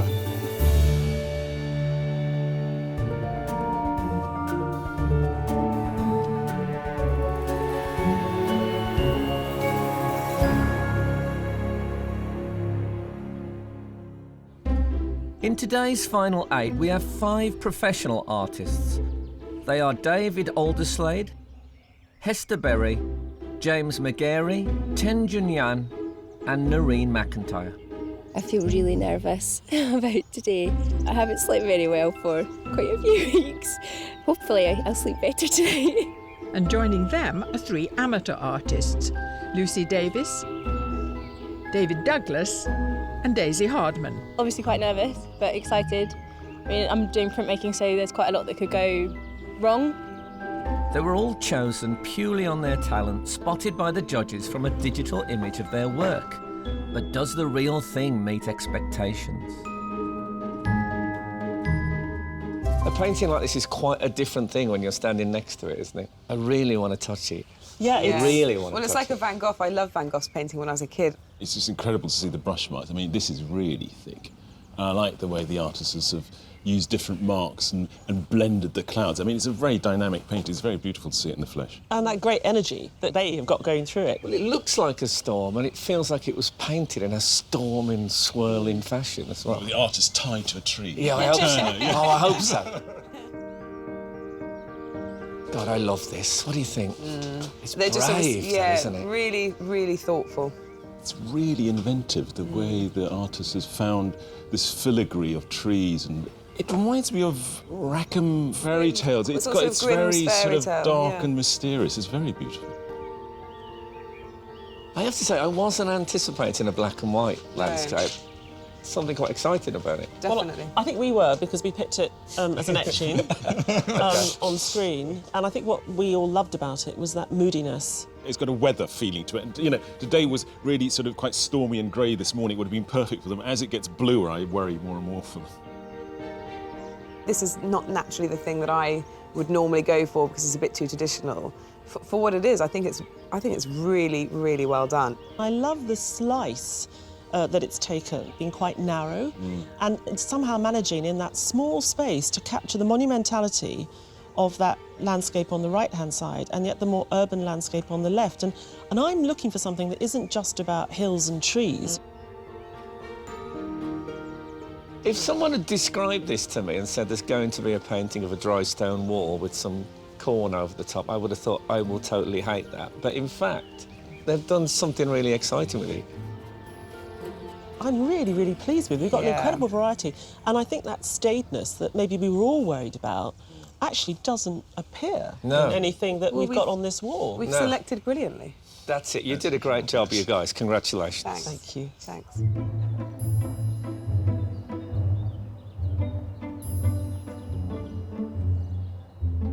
The artists usually choose their own view, but today the judges want to see how they tackle the impressive Wodston Manor. Inspired by a French chateau, will the artists attempt its intricate turrets, its many sculptures, or its cultivated gardens? It's coming together in my head exactly what elements of the building I'm going to use and what trees I'm going to move to the left or to the right and what statues I'm going to put in or take away. I think I'm going to go portrait. I know it's landscape and it's that radical. James McGarey is a professional artist from Cleveland. His acrylic landscape is of Stays, a small fishing village in North Yorkshire. He was inspired to paint the view on seeing the smoke and light falling across the water. I just want to start, and it's... I've got butterflies, it's a strange thing.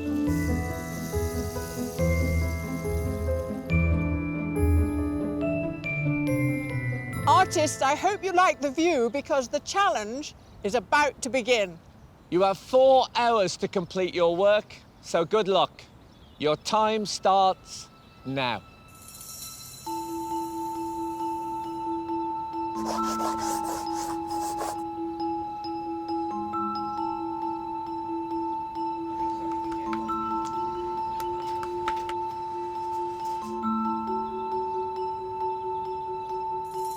Faced with our choice of scene, a time frame, and under the scrutiny of judges, there's a lot for the artist to adapt to.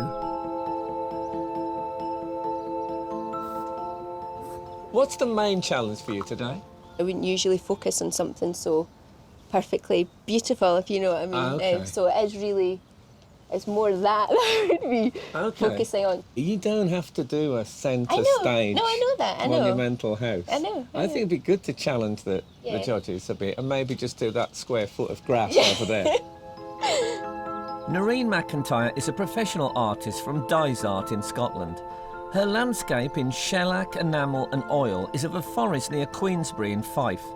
Outside of teaching art, Noreen has some diverse hobbies. You pump iron, is that right? Oh, don't say that. Oh, What? Don't. No, I don't. I don't. You lift dead weights, don't you? I lift, yeah, or I used to do a lot more than I do. Yeah, No, I'm a bit of interested. I like the powerlifting, idea yeah. of the muscular artist. Because one imagines artists to be these, you know, fey, wispy characters. Yeah. I like the idea of you and your partner's a personal trainer. Yeah, yes, yeah. Yeah. I mean, do you use, like, really heavy brushes?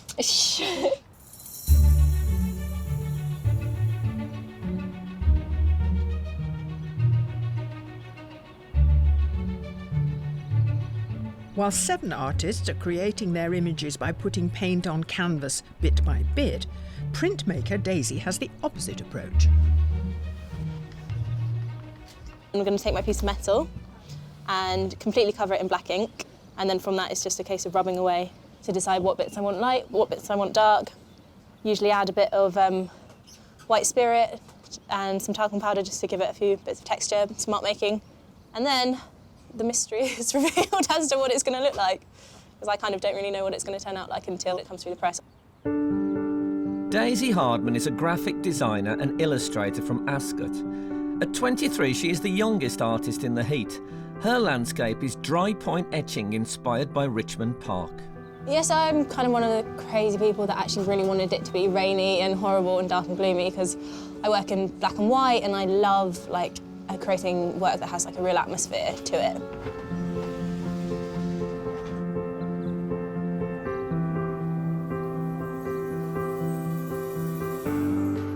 It's coming together. I'm feeling happy and quite jolly, and I'm really enjoying it. Lucy Davis did her Art Foundation course at St Martin's College in London. A mixed media artist, she produces much of her work in her holiday caravan in Cornwall, just 100 yards from the sea. How does the changing light, because it's a cloudy day, sometimes it's sunny, how do you cope with that? You've got to make a decision to go with one, I'm going to try and work from this, so that my tones, my shadows are on this side, and build that in. Yes. Because it changes so much the view that you're looking at, you can't keep changing your mind, and that's a disaster.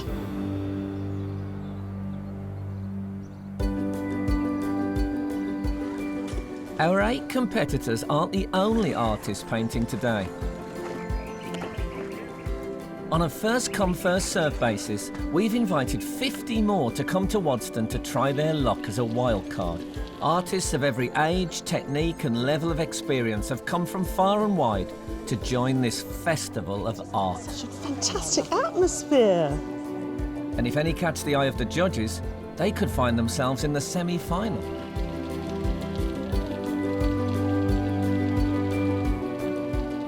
I'm sort of torn between, there's one side saying this and there's one side saying that. It's a bit like playing snooker, you know, like you take your shot, but you know when you've taken the shot if it's wrong, you know.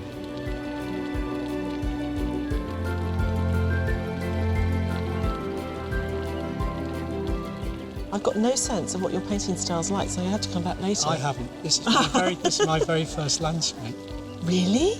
I started painting at Christmas. Oh my goodness. So anything can happen today. OK, well then we're definitely coming back to have a look later. Fantastic.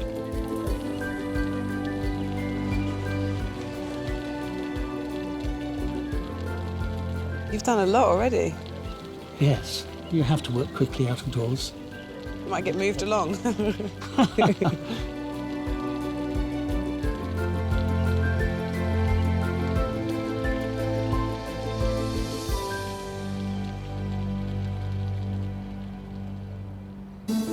The wild cards will have to truly impress the judges if they want to find themselves next to one of our 8 heat artists at the semi-final. This bit's quite forgiving, because if it goes wrong, I can just ink it up again. But I guess it's with the press. If the print's not good, then it's just a waste of time. I'm concerned that I won't know when to stop, because less is more. I just need to make sure I'm not getting too wildly mad with it.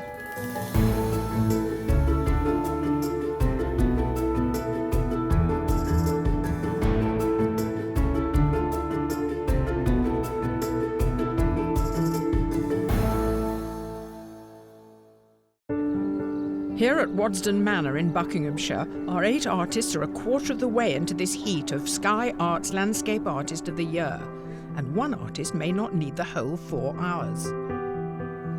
Esther, I like it already. Oh, good. Shall I leave it? Yeah, maybe. Okay. Do you know what I mean? Already it has a real beauty to it, I think. Professional artist Hester Berry teaches life drawing in Brighton. Her landscape captures the final light of 2014 at Broughton Burrows in North Devon. Last year, she made it to the heats of Portrait Artist of the Year.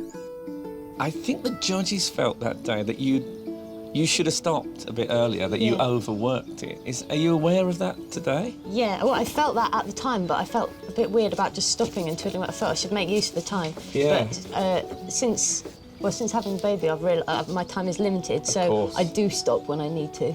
Because when you were with us last year, you had Zebedee with you. Yeah. Having him has helped me because it's made me realise any moment I have to paint is more precious, and it's made me more economical as well.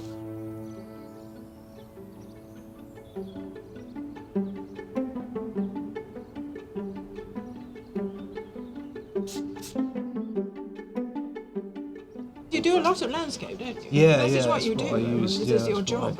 Yeah, completely. You know, I paint landscapes every week. David Alderslade is a professional painter who lives and works in a caravan on Salisbury Plain. His landscape is of a rusty and overgrown combine harvester he discovered in a field near the River Avon in Wiltshire. I'm rather fond of that hedge. I hope you're going to include the hedge. Yes, yeah, I'm going to get that in, definitely. That lovely dark. And the stripes on the lawn as well. I'm going to see if I can get those There's into so foreground much, isn't too. there? And also the stature in that. What are we going to do about that? Are you going to leave that? I'm going to put both of them in. There's an interesting one on the left-hand side, which would be way out of my picture at the moment, but I'm going to move that over and put that in as well. So you're going to a little bit of falsifying. Yes, I'm sure yeah. people have always done that. It's for the picture, isn't it? You know, that's the thing. I'm going to make my picture work rather than the scene that's definitely in front of me. Reimagining the scene isn't just about what's in the picture. It can involve changing its natural colours. You got a hell of a lot of different pigments. You mix them with water or? The gum Arabic. Okay. Yeah, and make them more shiny. Tenjun Yan had formal training in China before moving to the UK to study at the Slade in London. The colours in his landscape of Regent's Park are a result of his ability to see a larger range of colours than most. You've got this magical condition where you can see millions of colours at the same time. Tetrachromic. Tetrachromic? Tetrachromic. When I was staring some places and just can see like a lot of colors on that.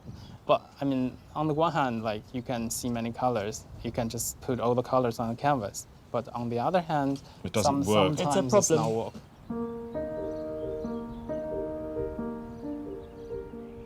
Today's artists are using everything from talcum powder to masking fluid to help them achieve their effects. It seems they all may have a trick up their sleeves. David, I find you applying Flow Improver. Yes. I've never heard of that before. What does it do? Well, I find when I use it, it makes the acrylic a little bit more flowing. It's almost like fairy liquid. It sort of makes it a bit less coarse. I really need some Flow Improver, generally, in life. Art teacher David Douglas is an amateur artist from Northamptonshire. His landscape is of the cliffs in Hunstanton in Norfolk, a location that for him holds fond memories of past holidays. I know you have a sort of an adage which you paint by, which is, I believe, strong shapes make strong painting. Yes, yeah. Do you feel you've got your strong shape today? Yes. Say, for example, a good horizontal down the bottom stops the composition dropping out. Right. This nice vertical shape there. The danger is you can get all willy-nilly and do little bits and bobs. Don't get willy-nilly, David. No, I think that's going to let the whole thing down. The wildcards are providing the judges with a myriad of talent in approaches to painting Wodston Manor.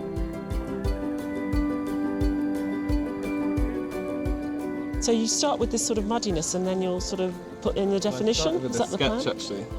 So that's capturing the initial impression.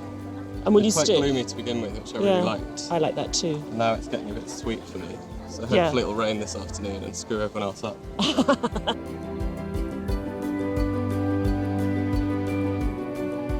I've been doing this all day. I know, I saw Because of the tree. You know, very early this morning you were doing it.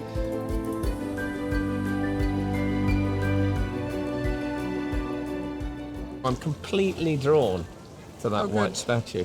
Yes, I'm trying to get all the sensual curves. Because the garden's very sensual, I think.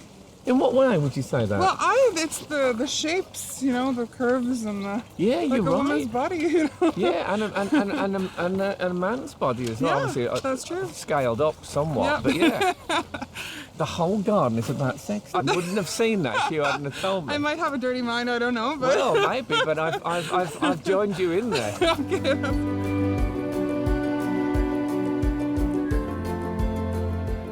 And for one judge, it's not the view of the house that's stirring emotion. Sorry, I'm a bit moved, I don't know why. It's just... Sorry. I'm just moved by the community of artists working. It's really, really nice. And they're all into it. That's what they're all totally immersed because they want to do it. There's a great sort of bouncing off of energy. And I feel that here. It's a great community of artists. It's just a very nice, lovely thing. You know, it was kind of built by Baron Rothschild as a pleasure palace. It was all about big society parties. So it's almost like you've taken that vibe of party time and you've translated it. Well, I've never tasted Rothschild's wine, but maybe one day. It looks like you have. I haven't.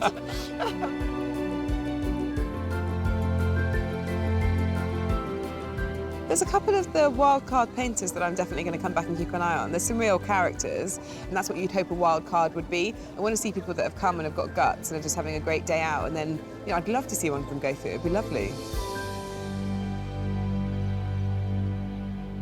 If you built Wodston Manor today, it would be a huge feat of engineering. But back in 1874, building on a big hill in the middle of the countryside posed enormous problems, but not enough problems to stop Baron Ferdinand de Rothschild from completing the pleasure palace of his dreams. Ferdinand first saw the hill on which the manor now sits when he was out hunting with Rothschild staghounds. It was a completely bare hill, and yet you look at it now, this French Renaissance chateau cloaked in trees and with this wonderful high Victorian garden, and he created that from scratch. And that entailed all sorts of incredible work. He had to cut the top off the hill and level it to create the plateau on which the house now stands.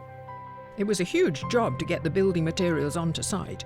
There was even a little railway so the mayors could deliver the stone and wood to the carpenters and builders. Once complete, family and friends, as well as the great and the good, came to stay. Henry James famously visited. Queen Victoria came in 1890, and the Prince of Wales was one of Ferdinand's great friends, and he came on many occasions. The house is designed very much with this very, very grand entertaining in mind. So you would be taken on a tour of the estate. You would go to the aviary, which was stocked with species of rare birds. And of course, You would spend time with Ferdinand looking at the collections themselves. If you were very lucky, you might be invited into his private sitting room, the Baron's room, where he might show you the latest acquisition. And interspersed with all of this programme of activities, of course, was wonderful eating and drinking. As the manor was handed down through the Rothschild family, entertaining remained the theme. In the 1940s, James and Dorothy de Rothschild brought in chef Monsieur Tissot from Paris and worked closely with him to create their exclusive menus. What happened, my father used to prepare a menu in a menu book, and Mrs. Rothschild would come down and say, oh yes, like this, we've changed this particular plate, that sort of thing. When it came to Christmas, I used to help my father with getting the turkeys ready. And I spend the rest of the time running around the fields, exploring. When I first came here, they had a horse and trap. The chauffeur used to say, come on, Raymond, so do you want to come for a ride? If there was no school. And I'd go in this little trap with him, and we'd drive around, had a lovely time.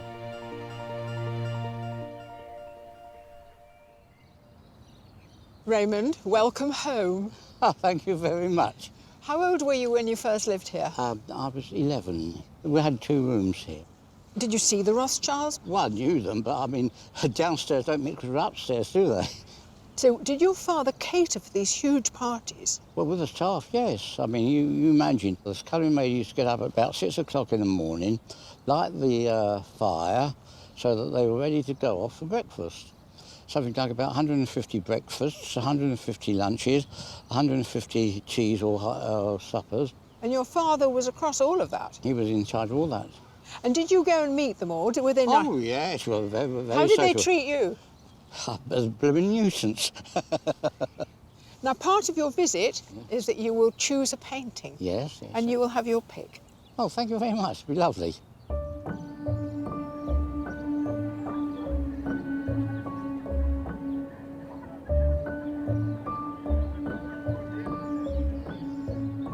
Nearly 2 hours into the challenge, and Daisy's ready to go to press. Major concern is the press, I suppose, because I could ink up my plate and do it all and be happy with how it looks, and then the pressure might not be right on the press, so the print will come out like a bit too weak or something. Fingers crossed, and I'm probably going to have to roll it through that way and then back the other way. Doesn't feel like there's much pressure there. So does it So it means that there'll probably still be quite a lot of ink on the plate, and it might not. This is scary. It's usually quite a stressful moment, even with no one else looking. Yes, that's fantastic. That sky is just stunning. Well, it's a start. Oh.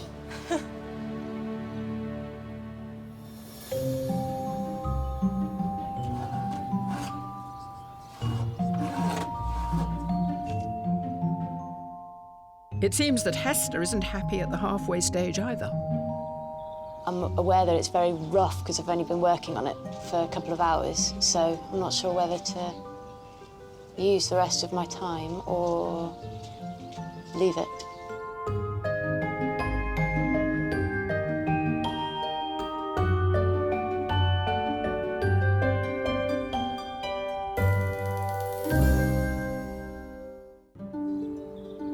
At Wodston Manor in Buckinghamshire, the artists in this heat of Landscape Artists of the Year are at the halfway point, and the judges have started to form their opinions. Daisy over on the printing press there, how do you think that's going? She's created something that looks like the house out of Psycho. Yeah. It's nice to see her take sort of an emotional response to the building and put that into the work. I feel like I want more moodiness. Yeah. You know, if you're going to have the Psycho house, let's make it really dark. The sky is very beautiful. She said she mixed terts with it because the ink is quite a sort of stodgy, thick material, and she's got this fantastic watercolour-y effect, which I wasn't expecting from that. And then James. I didn't think I'd like James's work because it's so of a tradition and it's almost academic, and I really like it. I'm going against all. Who am I? I've changed. I really like it. marine, sort of mystical, fantastical. I'm waiting to see it emerge. I've got a quiet confidence in her. Can you see any relationship to what she's standing in Yeah, front of? because if you look really carefully, there's this lovely sort of silhouette of the roof line. I think it's going to emerge. What about young David?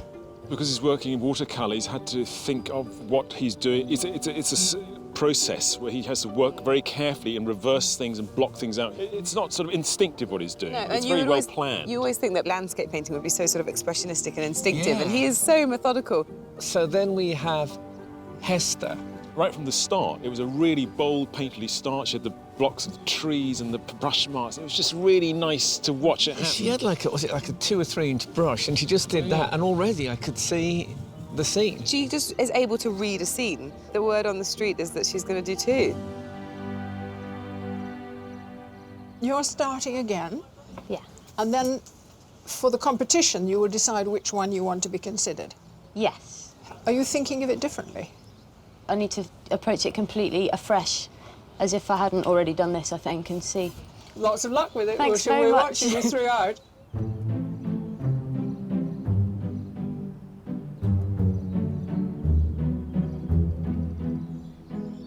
I want to maybe bring the woods over, it's sort of overlaying in front of here more, and maybe have some greenery at the side instead, but I don't really want to focus on the building too much. I think it's about the building, isn't it? And it's not lost, it's a tiny little building far away. I'm really going, wow, there we go, there's the manor. It's in your face.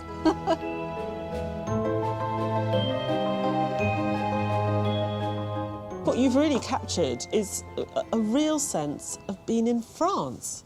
Oh, really? I feel more so than any of the others I've seen. We've got a French chateau here. I'm sort of sitting on the lawns beside one in the Loire. Yeah, exactly. Yeah, absolutely. Our 8 heat artists have less than an hour to complete their work and impress the judges. But will a wild card be joining them in the semi-final? I like the orange grounds showing through. Yeah, I think the orange is really successful. And I particularly against that blue there, it really pops. Didn't realise you were going to put them together. Was that the plan? Yeah, I planned to join them together. And what about the degree of finish? Because there's a higher degree of finish, isn't there, in the studies, wouldn't you say? Relative to the scale. Mine's very different to the majority of the others, but I feel like this is the kind of painting I wanted to make today. But can the judges agree on an artist to put through? What about the one with the orange background? That was always my favourite for the day. No, it was too tame. I tell you, I've gone back the diptych boy. I know it's muddy and I know it's green. If we're going with a diptych guy, I'm only going with the small one, the small bit of painting that you like, the first sketch. I think the big stuff is just a lot of big brown painting. What do you like big then? brown, green. I don't like any of them. Oh, we'll never win. The problem is he getting in on the... I mean, we're showing the diptych as the thing that's got him through with our competitor, with whoever wins from our competitors. Stand up next they won't to them. stand up. What I don't want to do is to run the chance of losing 2 good wild cards in another programme. Yeah, yeah. So I'd rather leave it. Yeah, and keep our fingers crossed. Yeah, let's keep our fingers crossed for a really fertile day somewhere else and we'll get 2. Agreed.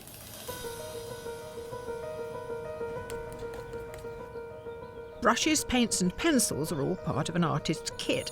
But on a day like today, there are other essential components our 8 competitors have decided to bring with them. There's my daughter, my mother there, and my daughter's friend, and then my best friend, and then my dad. And they're making a lot of noise, but I love having them here. It's really good to see them.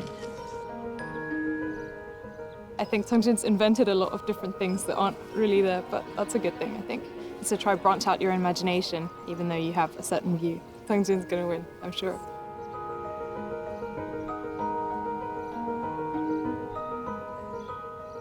I'm amazed that she's done 2 in the time. I think the first one's the best one, but you never know. She's had a really nice day, and well served. Me and Zeb too. It's just been a lad's day out, really.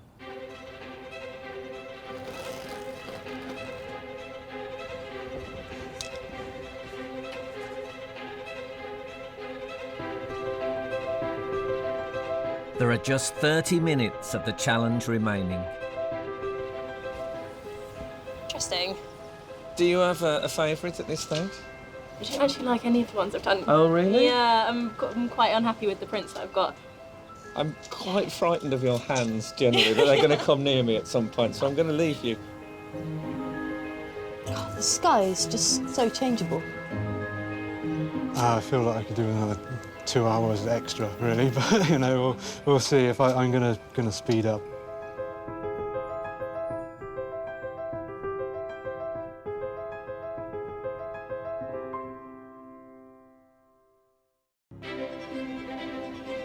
Here at Wodston Manor, there are just 10 minutes to go.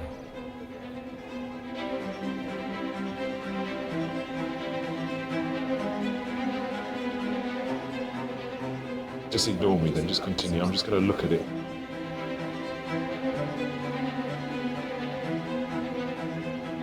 Until someone says stop, I'm going to keep going.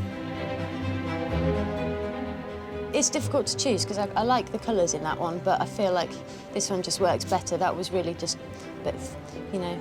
That's the more bold. It is more bold. I don't know if it's more successful for being more bold. I think it's going to be this one, still. Yes. I'm more confident with this one. I'm going for this. OK, you've had another play, made Yeah, it I had a bit of time, so I'd made some bits darker. Brilliant. OK, Great. done. Decision made. Artist, you have 1 minute left.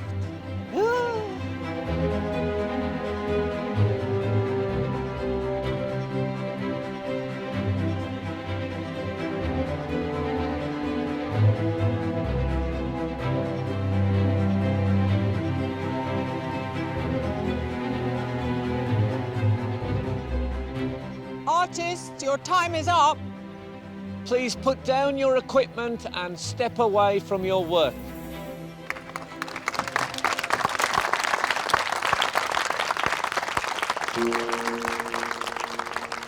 Before the judges take a closer look at today's work, Raymond Tissot, who used to live at Wodston Manor as a child when his father was the chef, is invited to choose his favourite to keep as a reminder of his time exploring the estate. Artists, can you please turn your easels?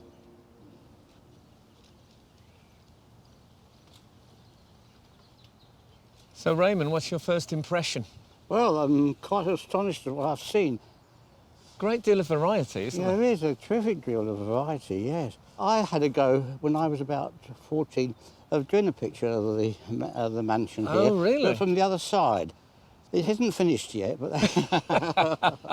No point in rushing it. No. Ah. So, Raymond, which painting would you like to keep?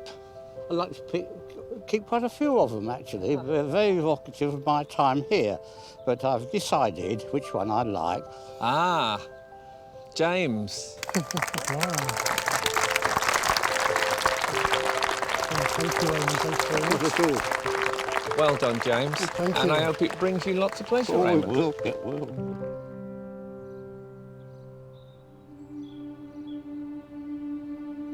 The judges now have to decide on a short list of 3, from which only one will claim a place in the semi-final.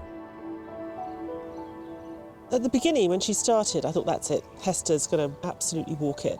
And it's that sort of lusciousness of the paint that she uses and the confidence with which she applies it. She's got a lovely movement through the perspective, sort of up the lawn and then across and then back to the building. It works really well. Last year they commented that I should have finished earlier. I think they might think that I've taken what they said too much to heart.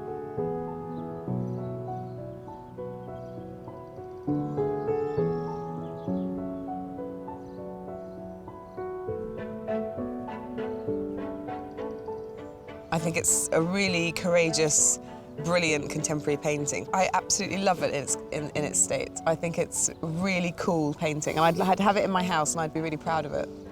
This is absolutely magical, but I don't know where the building is in relationship to it. It's the reconciling the built environment with the natural environment, which is what we're doing here today. I mean, there's this huge, big, imposing house that's been put into the landscape. I've fallen for it, I'm afraid. Yes! I've been seduced by it completely. I'm so pleased that you like it as well. The piece is unfinished. I really hope that the judges can see potential with it, but the competition is fantastic. His graphicness is what we like, the way he simplified forms. What is interesting is that he's been able to bring in an atmosphere. So it gets hazy as it goes back. There's like a sort of mist that's sort of risen out of the hedges in the back. I think I love it. He's so good with form and line, and I think so often we overlook how important having that kind of control is. The second half seemed to just fly by, which is when I really want to do the sort of enjoyable parts of it. So it was a bit rushed, a bit hectic, but still, turned out all right.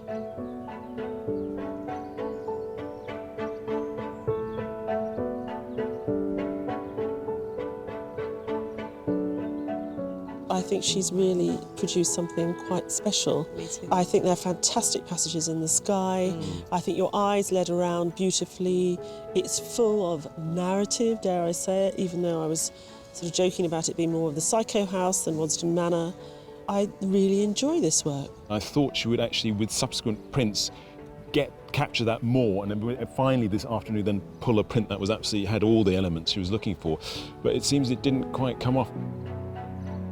I don't actually think it went very well for me today. It wasn't my best printing experience, but I mean, I'm quite pleased that I managed to do it on the day, but yeah, overall not a great printing day for me.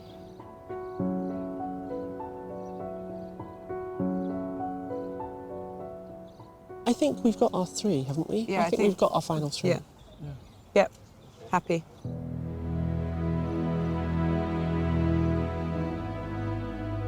It's been a fantastic day, but the time has come to announce who has made it to the shortlist.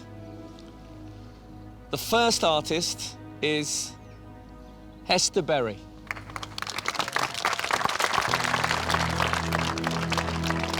The second artist is David Alderslade.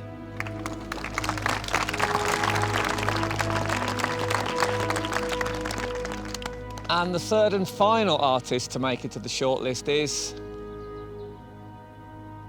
Noreen McIntyre.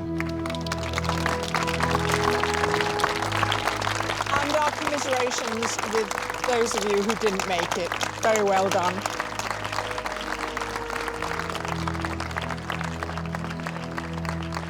I feel good. I mean, I knew I hadn't had a good day. I think print's quite hit and miss, and everything I was making I wasn't pleased with as it was going, so I wasn't expecting to go through anyway. It was a bad day for me, I think. I'm a little disappointed, but hey, Raymond, he chose my painting, so that's great. It's quite moving, that. I enjoyed that. To help make their final decision, the judges talked to Noreen, Hester and David about their work. We love that window you gave us into that magical forest, but it's interesting that in the picture that you painted today, even though the building takes up more than half, you didn't attempt much more of it. I knew that I wanted to explore the detail in the woodland area, and I did want to explore the linear qualities within the building, but I did run out of time. My chances probably aren't the best, but I'm just really happy to be shortlisted. It's what an opportunity. I know you were under immense time pressure and you finished it, but where would you have added detail? I'd definitely have made these bushes a bit more three-dimensional. There would be more detail in the building as well, but just no time to do it. So well, you did a lot today. I don't even hazard a guess as to whether I've got a chance, to be honest. It's just amazed that I was shortlisted. You stopped sort of just over halfway through the day and decided to leave it. And last time we met, we told you that you'd maybe gone too far. So was it a conscious decision today to be very careful to not do too much? To be honest, over the past year, I've been used to being a bit more economical and stopping when I need to. But yeah, I was aware. I did think you might think I'd gone too far in the opposite direction though this time. I told myself I didn't mind if I didn't get shortlisted this time, but it is. I would have been disappointed if I hadn't got as far as I had last time, so it's nice. Deciding who goes through to the semi-final is completely down to the judges, but something is bugging me. Can I ask a question about Noreen? I don't know, for me I thought, oh God, I love her stuff, but she hasn't quite done enough. That big blank on the side, it doesn't look like an artistic decision to me. I just felt what she didn't do it just undermined the whole thing. But I would be so upset if that house ever made it into that painting in any Really? more than it already has. Really? Yeah, it doesn't. There was just like a magnitude to leaving this ghost there. She's a very interesting artist, but we've created a situation today where we're in these grounds and we've got this fantastic house, and I'm not certain that she's risen to the challenge. I was a bit sad that the print didn't make the final 3. I think Daisy's very special, and I think we need to keep an eye on Daisy going forward. She was a real contender, and I loved the way that she did face a series of challenges throughout the day, but she kept trying. Hester did 2 paintings. It was impressive to do that in the time. And she's a lovely painter. The first painting particularly, that sort of sense of the storm. That sort of stormy and really atmospheric, and it was equally exciting painting. So have you agreed the final? I don't know now. Yes, we have. Yeah. Okay.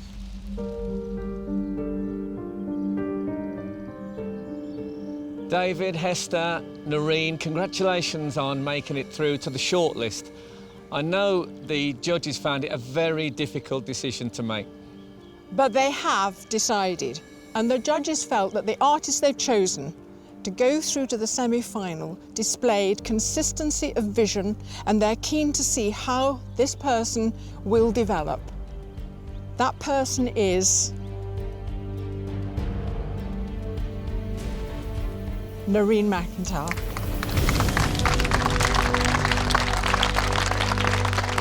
You're allowed to cry.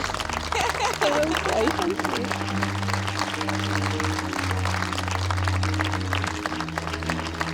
Well done, lovely girl. I thought Noreen's work was great. I thought she might win. I thought she might have the edge, and it's really deserved. It's beautiful. Lovely, sweetheart. Well done, Noreen. Both the other artists were brilliant, so it's not a surprise. Really happy, and I can't quite believe it.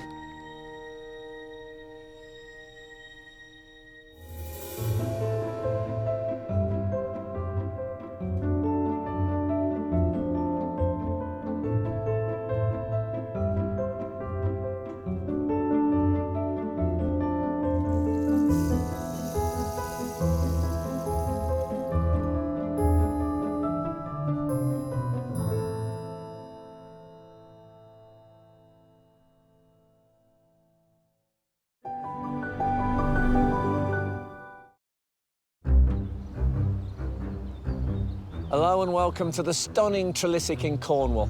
Perched on its own peninsula, looking out on the River Fowl estuary, today it hosts the next heat of our special competition to find some of Britain and Ireland's finest artistic talent. Chosen by our exacting judges, 8 artists will have just 4 hours to complete a painting of one of Trelissick's most spectacular views.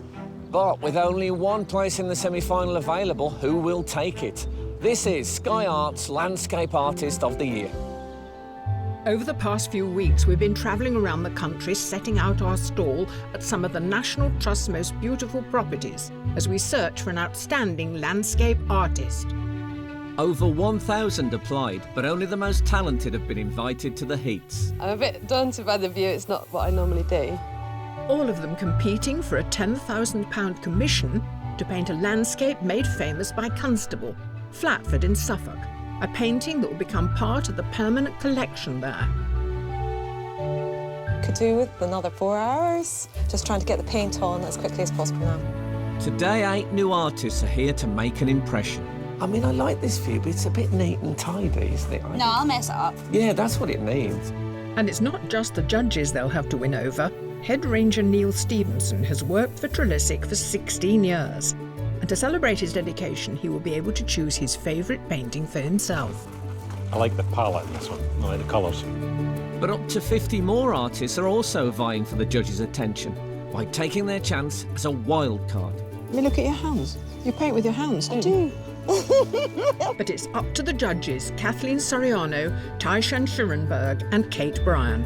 It's really good today already, don't you think? I'm terrified. To choose who will go through to the semi-final of Sky Arts Landscape Artist of the Year. That was a flyer, and when I picked it off, it looked like a boat, so I left it. Brilliant.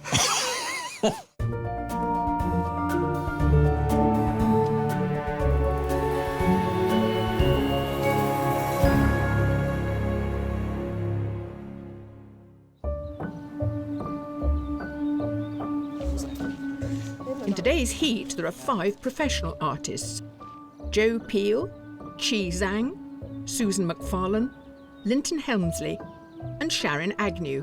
I've never compared myself to anybody else, so I'm quite interested to see how I feel about that. They are joined by 3 amateur artists, Roger Griffiths, Sam Taylor and Benedict Doonan. I'm excited about making a good painting, but nervous about doing it in front of lots of people.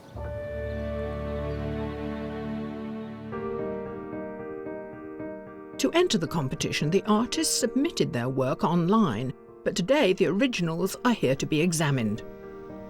Fantastic composition, you know, sort of more than 2/3 of the picture being sky, very bold. You feel as if you're in Tuscany somewhere, enjoying that bright sunlight. All the tones have been turned right down, so the shadows are very, very dense, which gives it a very early morning feel where things haven't quite lit up yet, but it's got a great atmosphere. Lots of mood. Loads of mood, and all those wonderful squiggles that she's put in as well. You've got a real sense of being in that landscape, feeling that landscape. I think this is a really self-confident painter, and I think they're going to be really fun to watch in the last half an hour when they get going. We talk about atmosphere and the immersiveness of atmospheric paintings. This must be the smallest atmospheric painting I've ever seen, and it actually draws you in. I think this is sort of one of the most wonderful 4 inches by 4 inches I've ever seen. It's great. What I like about it is it's so confident in how small it is. But here we are in a vast landscape out there, and this artist has got to transfer their vision and manage to absorb what they see around them. And it could become a really concentrated version of the huge view that we've got. It'd be great to see the artist find the essence and bring it down to that size. And finally, urban landscape again. How terrific. I thought it was, in a distance, I thought it was photorealism. But of course, it's very effective painting. I think the perspective is fantastic. It's really, really impressive, and there's that real sense of movement. And it's partly because, you know, are they really standing in the middle of the road? You can't neglect the 2 arrows, which are tremendously engaging.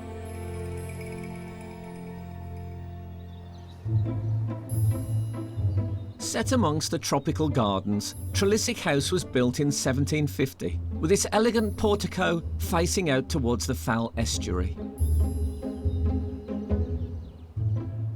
Today, the judges have placed the artists on the terrace in front of the house, looking out across the grounds towards the water. And some are being meticulous about the way they set up. I have the traditional Chinese brush, like this Chinese brush. On this brush hanger, because I have to tape the brush vertically to tape it a good point. I'm organising my crap. These are brushes that I forget to clean, so they kind of still work, but they're quite stiff. Artists, we hope the view is to your liking as the challenge is about to begin. You've just 4 hours to complete your work, so good luck, and your time starts now.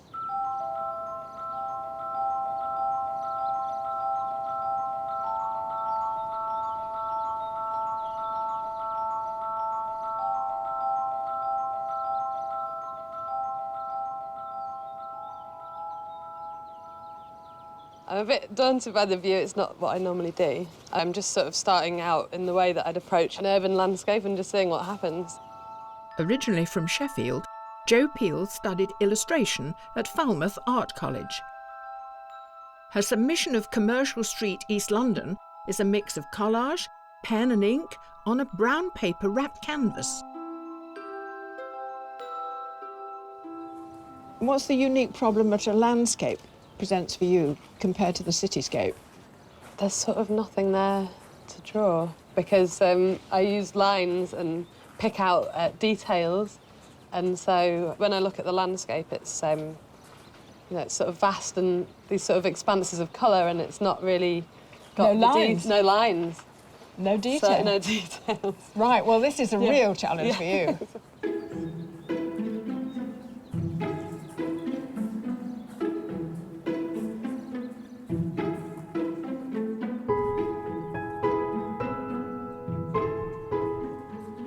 You're not full-time. No, so I painter. work in IT.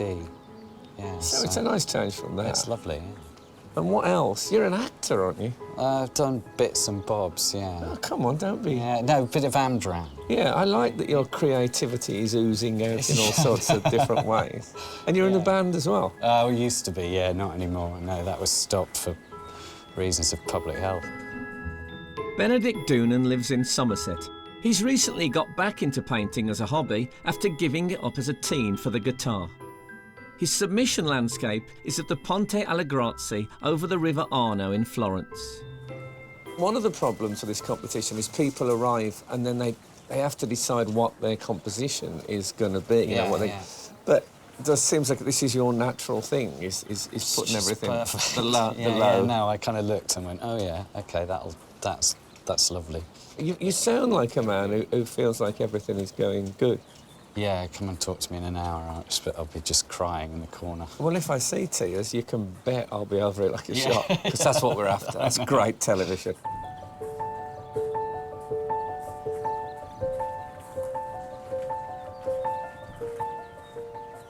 If anything's going to go wrong for me today, it's that I'm going to be too tentative and timid with my paint. I've got to really go for it and just have fun.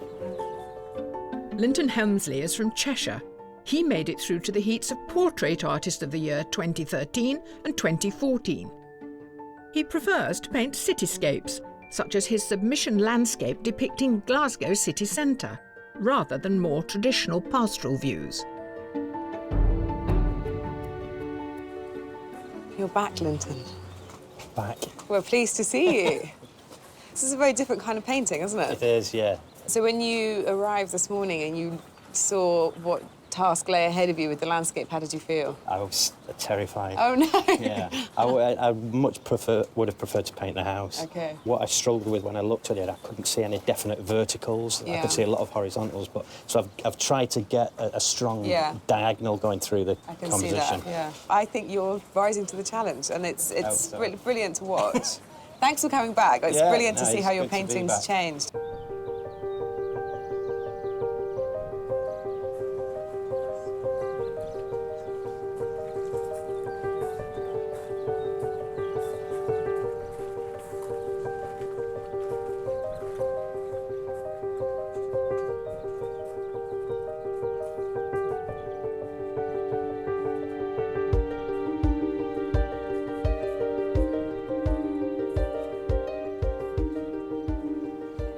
Sam, you've got a plenty of paint on the board. It's none of the colours I expected.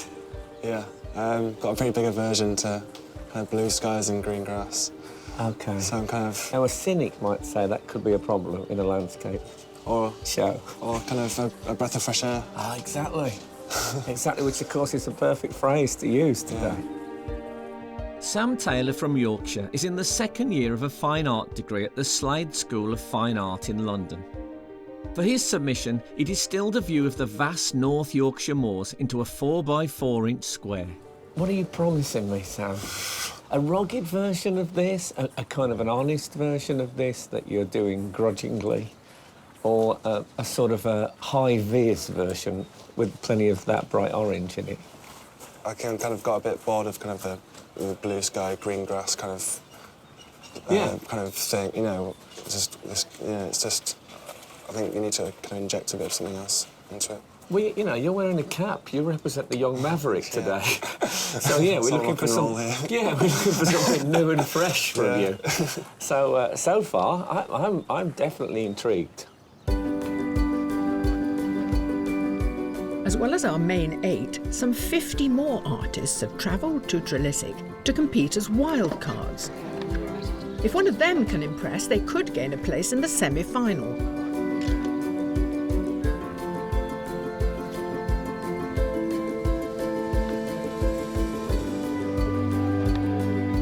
Enjoying the calm weather, the big vista.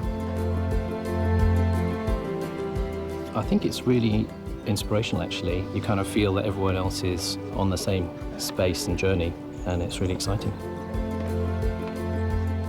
It's looking terrific. In your professional, working life in Ireland, yes. But you came over for it, I did. I don't think we realised how far it was. It took me 7 hours off the ferry, so... This is fantastic, isn't It is, yeah, it's gorgeous. And Cornwall is a gorgeous place. Like Are you from Ireland as well? I am, yeah. You're another... This lady. Ireland's empty. Yeah. Look at it over here. It's a nice scene here, isn't it, today? It's gorgeous, and I'm completely overwhelmed by how many potentially great paintings are starting to emerge already.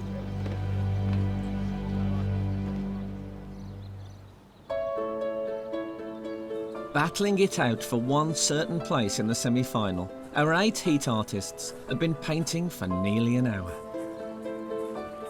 I'm just focusing on the tree at the moment. I'm painting the leaves and getting the most complicated bits done first so that I can look at the rest of the landscape.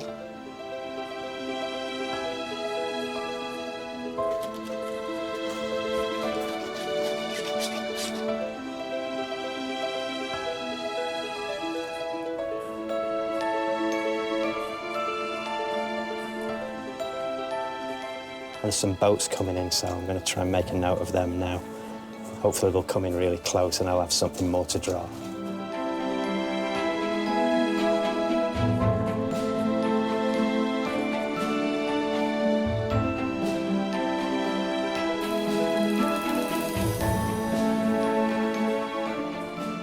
I kind of made my decisions now, so I've got a painting up here. It's trying to match what's going on there.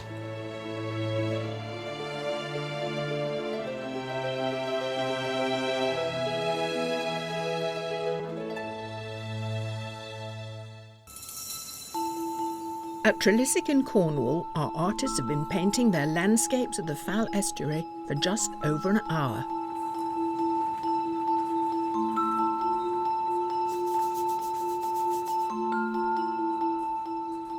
I did portraiture, and I thought that if it didn't look like the person it was meant to be, then it wasn't good enough. And then it was when I started painting landscapes that I got a wee bit more looser with things and realised that I could have fun while painting, and it was still a nice painting. That it didn't have to look like a photo, and so now I paint like this. Shireen Agnew studied painting at Duncan of Jordenston College of Art and Design in Dundee. Her landscape is of her hometown Morclin in East Ayrshire and was painted in 4 hours. You've gone big today as well. I have to. Why? I just can't do it when it's wee. If it's wee, I'll have done a painting in like 10 minutes. Oh, really? Yeah. That's not a bad thing. You can do half a dozen. I know. I mean, I like this view, but it's a bit neat and tidy, isn't it? No, I'll mess it up. Yeah, that's what it needs. It needs somebody to kick it up the backside. Yeah. Because when I look at this, eventually, I want to kind of feel like I feel when I look at that landscape, Totally. but with a bit of extra oomph that you've supplied. I'll get that going. Yeah, don't forget that, will you? I'm counting on that. Staying focused on the composition they've chosen to tackle has taken on a practical approach for one artist. The marks are just so I know where I was standing when I'm looking at the tree. Because there's so much going on in the tree, if I move and shift my position, I'll alter the marks on my canvas. Susan McFarlane is from Wiltshire. She studied history of art in Glasgow before going on to an MA in painting at the Slade in London. Her submission landscape of North Failden near Bristol was a sketch for the background of a portrait commission. So this morning when you were confronted with this enormous landscape with all this detail, you know, boats in the background, the town there, this headland, and all the trees in front of you, you decided, actually, do you know what, I'm just going to go for one tree. I'm not trying to get away from the view, but I'm trying to find a personal relationship with the landscape. And I think for me, whatever it is, whether it's a person or a landscape they have to have a personal connection to say something. I mean, a great start. Yeah, really good start.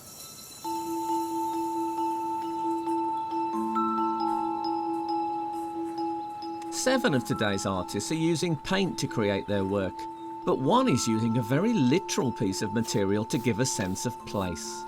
So, Rod, you obviously arrived with a bit of map at the ready. Yes. How did you find this style? How did it come to you? I'm a geographer, geologist by training, and then a landscape architect. OK. And a landscape architect tends to analyse the landscapes.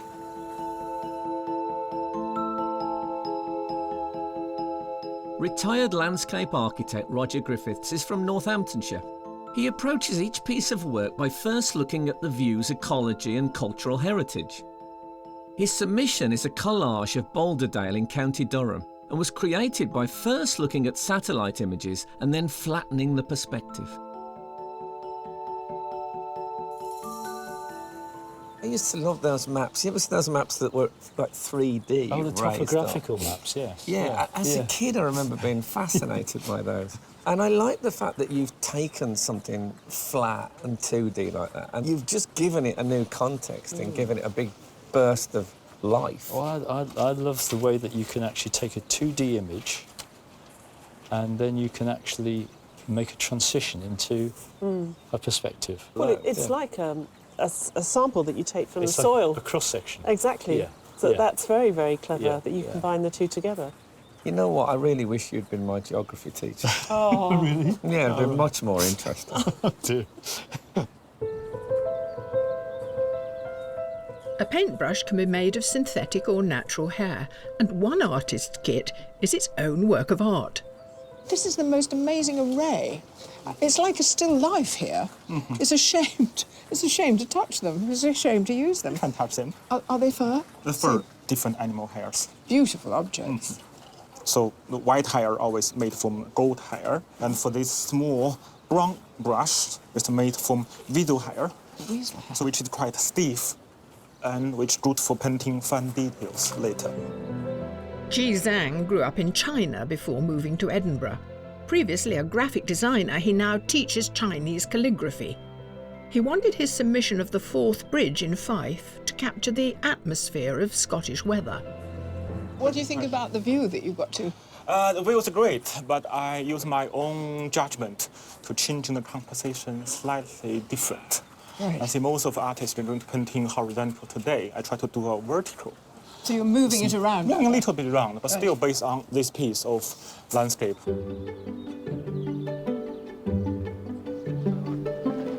To secure a possible place in the semi-final, the wildcards are trying all manner of techniques in order to impress. You're a bit of a rebel, I can see. Everyone else is facing that way. I think you're the only one I can see who's actually painting in that direction. That's too landscapey. I live at Lyme and you see it every day. Oh, OK. That's enough water. Well, this is the gardens. I mean, we should do the garden. Let me look at your hands. You paint with your hands. I do. Well, you're clearly enjoying yourself. I am.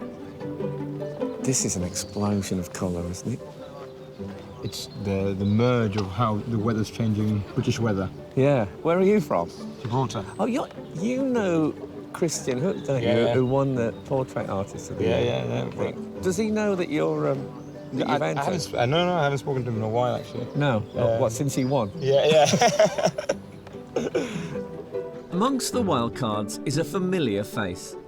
David Alderslade was invited by the judges to take part in one of the earlier heats at Wodston Manor. He made the shortlist, but failed to make it through to the semi-final. Was it quite a big decision to decide to come as a wild card, having been... You know, you've got to be a bit opportunistic as an artist, and I just thought, well, if I don't do it, then I'm going to be thinking afterwards, what if?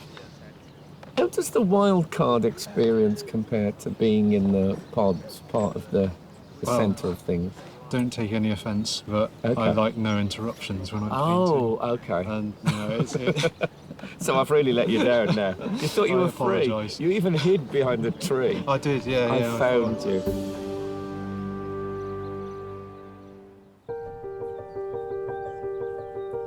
The artists have 2 hours left of their challenge.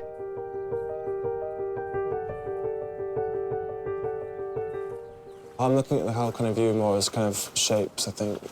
I'm breaking it up. It's kind of like landscape on acid a bit, you know what I mean? Well, it's almost like acid in the water here, Yeah. because I love those textures that you've managed to get in this brown, murky water. What have you used here? Is it? I've used quite a mix of like wood adhesives and wood glues. adhesive? Yeah.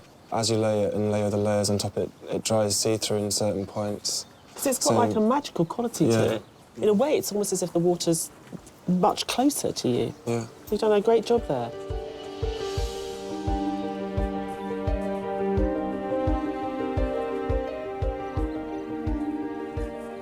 It's not my favourite painting I've ever done. I don't know what it is. There's something about it that's just... Maybe I'll like it more the more I look at it. That happened with the last painting I did. I didn't like it, and then the more I looked at it, the more I've seen in it, and the more I liked it.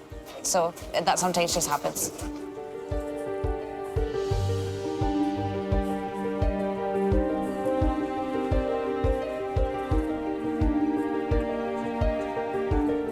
Just working on detail, really, and wondering how much detail I can sensibly get in the time.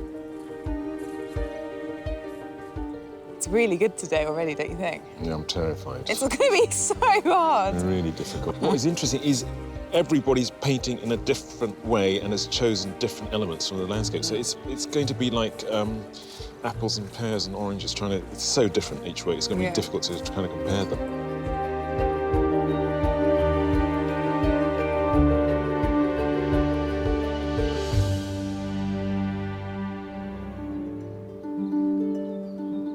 At Trelissick on the Cornish coast, our artists are halfway into the challenge, so the judges have had time to begin to form their opinions. What about Benedict, who's the big sky man? Lovely, moody picture, really romantic, getting a real sense of spirit. Maybe not exactly the spirit of this place, but it's still very evocative, powerful piece, I think. But there's a predominant blue that I can't find anywhere today. Yeah, but I think that blue's really important because it helps him create form. I think it's actually a pictorial device. So I don't mind that artistic license because it actually really helps the painting along. What about Sharon? She just seems like someone who's like a fully formed artist that's just come into the world like that. She's got such a mastery of her medium. She knows exactly where she's headed in that landscape. It's really evocative of a time and a place. For me, actually, what's better than the landscape is the sky. The sky's fantastic, but she's got this incredible confidence and a real attitude, actually. Yeah. And in a way, I don't think she really cares about being judged. What I really want you guys to tell me is that Sam is at a certain stage in the painting and everything's going to be OK. It's not, sadly, I don't think. I think it's great. Do you think it's great? I'm a bit worried it's not getting there. I don't think he has any idea what he's doing. None whatsoever. He's just going with his intuition. I think today will be a huge learning experience for him. I think he's being very inventive, but his brown lake looks like a lake. And it's amazing. But in a completely different sort of dimension. I think it looks beautiful. OK, what about Linton? Linton's doing interesting work, as always. I feel that he's sort of playing around with different styles since we last saw him, and maybe that's a good thing, maybe that's a bad thing. And as always, his paint application is yummy and his colours are beautiful. He's going to have to bring in something to just bring it up to another level. Otherwise, it'll be a very good painting, which isn't bad. In his defence, I walked past it and I thought it looked a bit flat and a bit grey. And then I looked at the landscape and it looked a bit flat and a bit grey. So maybe he's really capturing it. With just over 1 hour of the challenge remaining, Sam may be making a bold decision. Have you given up on the big one?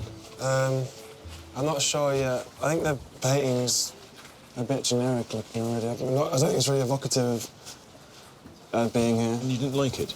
Yeah, no. I don't know, I've gone backwards and forwards in this one quite a lot. And I'm going to do a few tests on this small scale and try out something new. Maybe I might have to just end up going with the big one, but I'm just going to play around for a bit. I think that's a good plan. And try to enjoy it a bit. Yeah, yeah.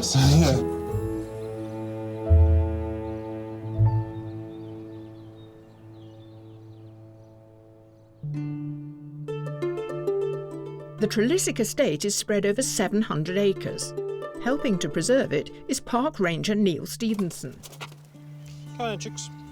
There are no motorways on his daily commute. He lives and works on the estate, so is fully immersed in the park's life.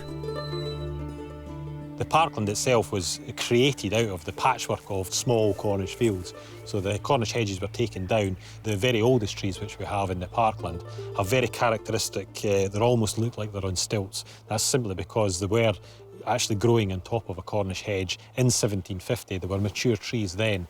So it seems wild, and it is wild in places, but it is very much man-made. During the winter, when we were doing our woodland management work around here, there was a large ilex oak, which is a maritime species. It's a non-native species. There was an opportunity to open up. I have this frames view of Tolvern on the other side of the river. It was the main operational offices for the D-Day landings, and it was for embarking troops as they went, before they went over to Operation Overlord on D-Day. Woodland management can play an important role in shaping the landscape. This area is one of Trelissic's protected ancient sites. It was a lovely piece of oak woodland which was completely dominated by holly and mainly silver fir.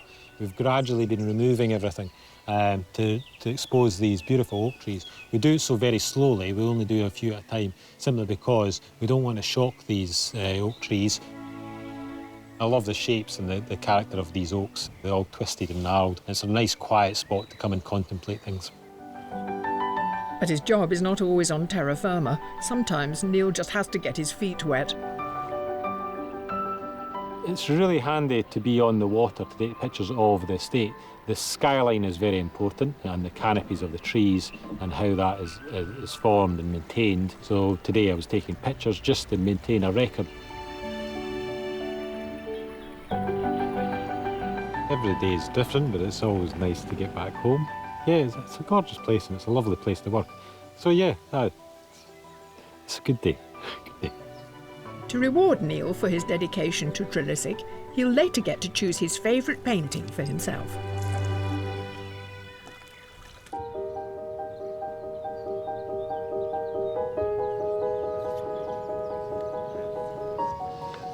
Before the wildcards finish painting, the judges have a final opportunity to look at their work. So you dip the brush in 2 different colours. So you get dark green, light green, and then just roll it along, and it's... That's really good. I like the way the house just comes out behind the trees there. But who will they choose? David is very accomplished, and in a funny way, it's a bit too romantic, but it's very good. The lady behind the tree who's produced 3 sketches, the most recent one she's done, really captures the spirit of the place. All right. How's it been today? It's been good fun, actually. Let's have a look at it.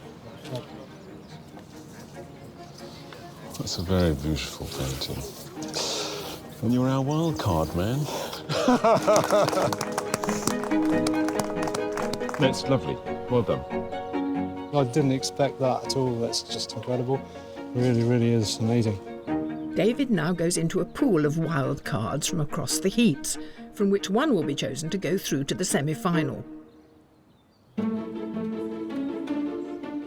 The artists are in the last 30 minutes of the challenge.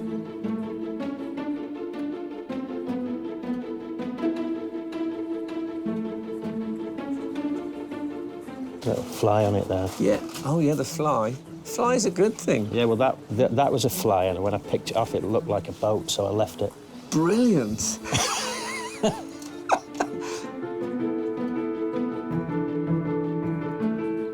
I am fighting with a tree, and it's a big tree, so if I don't get it right, the rest of it's going to look pretty rubbish.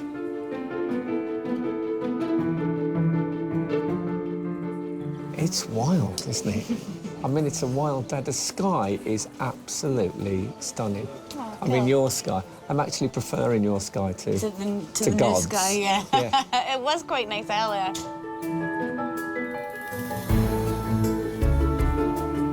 They could do with another 4 hours. So, yeah, just trying to get the paint on as quickly as possible now.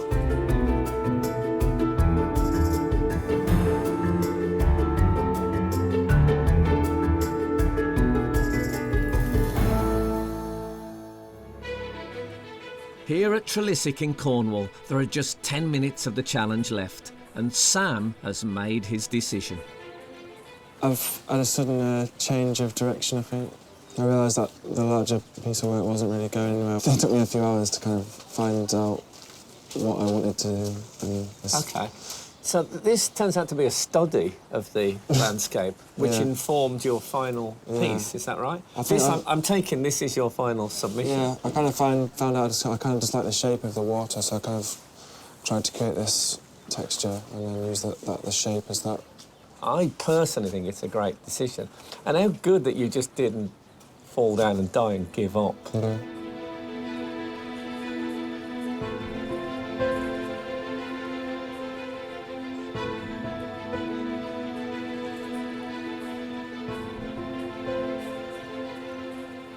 I've gotten to the point where I think I'm done. Yeah. There's no more that I can do.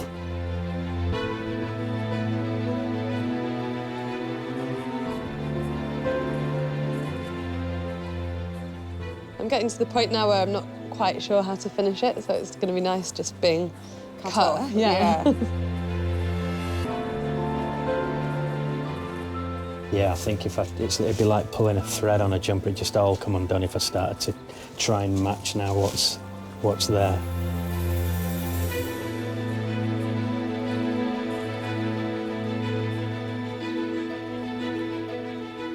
Artists, your time is up.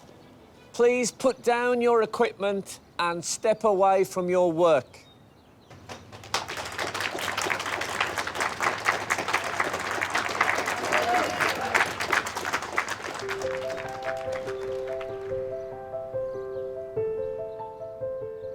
Before the paintings are judged, head park ranger Neil Stevenson, who's worked at Trelisic for 16 years, gets to choose his favourite.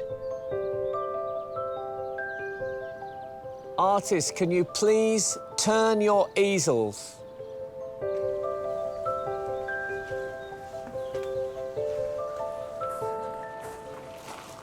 I like the palette in this one. I like the colours. This is a bit different again, more dark and brooding. So, Neil, have you made your choice? Yeah. OK, why don't you show me? Up here. OK. I was torn between this, which I do like, but, sorry, it's got to be Ed. Cheers, Linton. There you go. I'm proud to hang it on the wall. Oh, good. I'm really proud that you've picked it.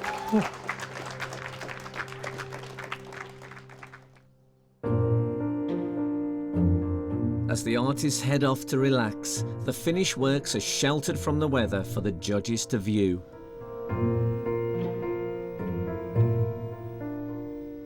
I love this low horizon line and his sort of, Instagram generation perfect square, which really condenses all of that activity. And these subtly different greys are very beautiful, and it gives the water a watery feel. It does evoke the place and the day. It's grown on me, surprisingly. I didn't think he would get it together. The game plan was just to make as good a painting as possible within the time, so it does feel to me, it looks very unfinished. She was such a brilliant artist to watch. She was so confident. She knew exactly what she was doing. I like the way that she was really aggressively mark-making, but then aggressively undoing all her mark-making. But I just don't like the messiness that she's got. And I think it looks more sophisticated than it actually is. Everything happened quite quickly. It felt like I'd only been painting for like an hour. When usually, if I've been painting for 4 hours, it feels like I've been painting for 4 hours.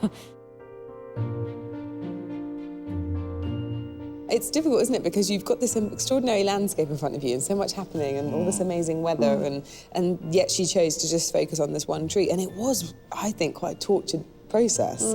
I wonder whether there isn't an issue with the scale. She's suggesting monumentality without it feeling like it.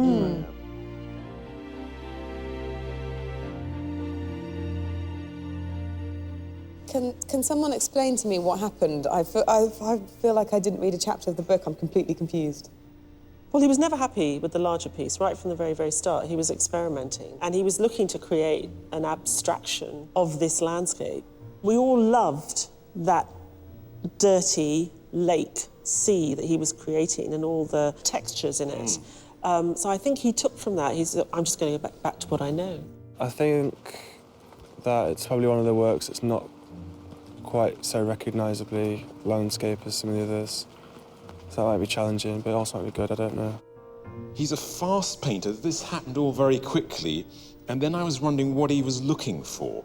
And there are beautiful paint passages, and we were suggesting that the water was impossible to make look like water because of the light, but he's done it very successfully and very inventively. And I like these clouds. I think what we're seeing about 4 or 5 different styles in that one painting, and he hasn't quite got that comfort with himself yet.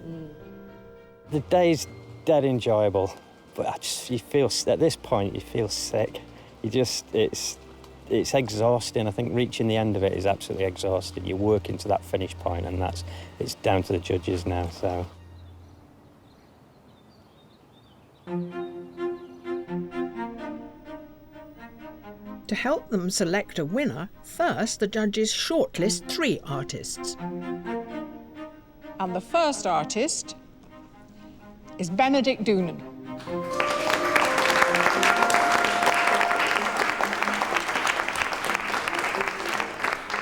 The second artist is Sharon Agnew.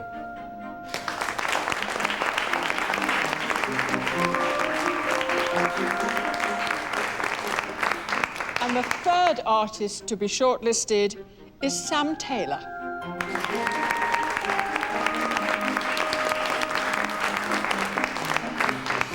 Commiserations to our other artists. Thank you so much, and I'm sorry you didn't get through.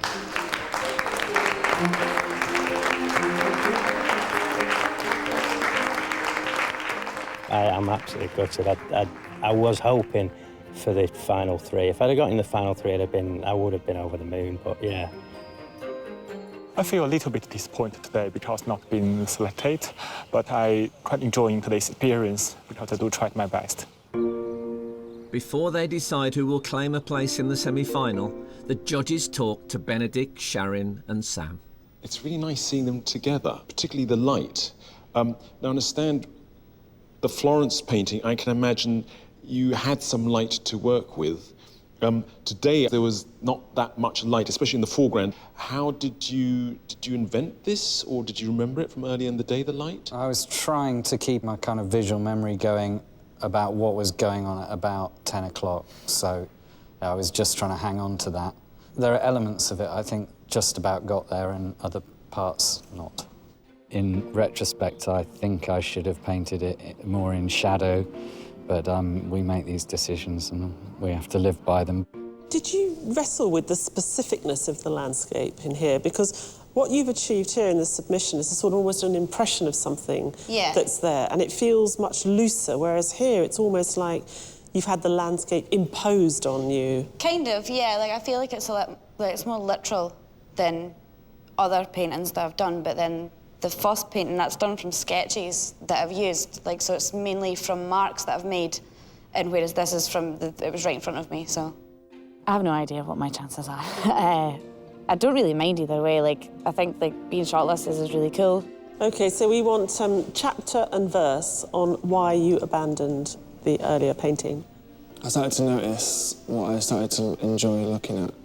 I decided that remake the work and kind of isolate out the shapes of the lake and just go for this. It's exciting to see you feel your way and come up with really surprising things. Yes, there'll be a lot of sort of dead ends, but it's been exciting watching you work. It feels really good to be shortlisted. I'm still a bit jittery from hearing, but yeah, it should be good. There is an issue between the conventional, a landscape that everyone would say, I want a birthday card with a landscape on the front, and everyone knows what that would be, and the unconventional, which is that really a landscape? I've stopped worrying about defining them as traditional, non-traditional, or conventional or not. Particularly with landscape, I feel very emancipated to just respond to them in a kind of very instinctual way. And I think what I'm responding to primarily is atmosphere and mood. And so I'm not really bothered whether they're traditional or not. I need that conjuring. There are ways of getting that feeling across without being literal. And I think that's what we're looking for, and that's maybe where that traditional and more sort of experimental thing is happening, where the language used to get to the essence of the landscape isn't necessarily a literal translation, but finding a sort of a surprising new route. I think probably the most exciting thing about art and going to art galleries and stuff, if you don't know that much, is openness of mind and finding things that you think, this is a bit weird, but actually it's touching me in some way. It's easier to be more traditional with portraiture than it is with landscape. And in looking at landscape, we're trying to find something that's fresh and that's full of promise. Do you feel you now have your winner in your head? Yes. In my head, that's I would say in my heart. In your heart, oh, yes. Interesting. I'm not sure mine's the same, but we'll arm wrestle. Okay, look forward to watching that. Benedict, Sharon, Sam, congratulations on being shortlisted. Your work really impressed the judges, but they have had a very difficult decision to make, And they have made it. Yes, they have decided.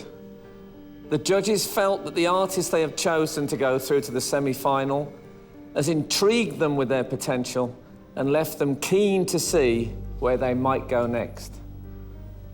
And that person is...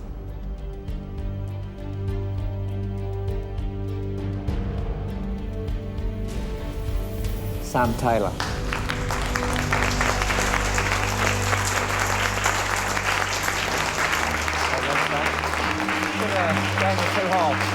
Feels really amazing to have won, yeah. Congratulations, Sam. Just straight away thinking about what I've got to do next. The struggle continues. I thought Sam's work was fantastic. I thought his first painting that he abandoned was really good. And when the little one appeared, I thought, oh, blimey, I'd buy that. So, yeah, I thought it was very good. I'm feeling quite good, yeah. Made it to the short list of 3. It's pretty impressive. Pretty tired, it's been a really long day, but I guess definitely can go out and celebrate a little bit, yeah.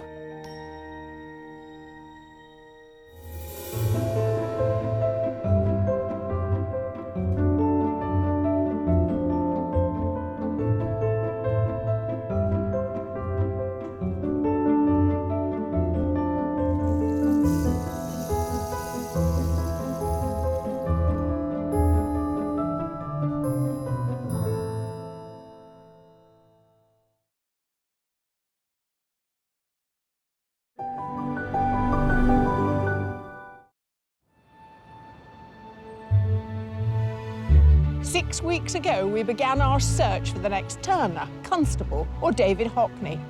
48 artists were chosen to go forward to the heats, and now just 6 remain. And by the end of today, those 6 will become 3. Welcome to the semi-final of Sky Arts Landscape Artist of the Year. Over the past few weeks, we set up home at some of the National Trust's most impressive properties in our search to find an undiscovered landscape artist. One artist from each heat has made it through to today's semi-final. Jamie Hagman. Noreen McIntyre. Sam Taylor. Emma Copley. James Green. Joe Abbott.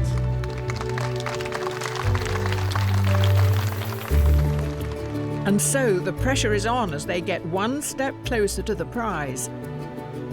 A £10,000 commission to paint one of the National Trust's best-known views, Flatford in Suffolk, made famous by Constable himself.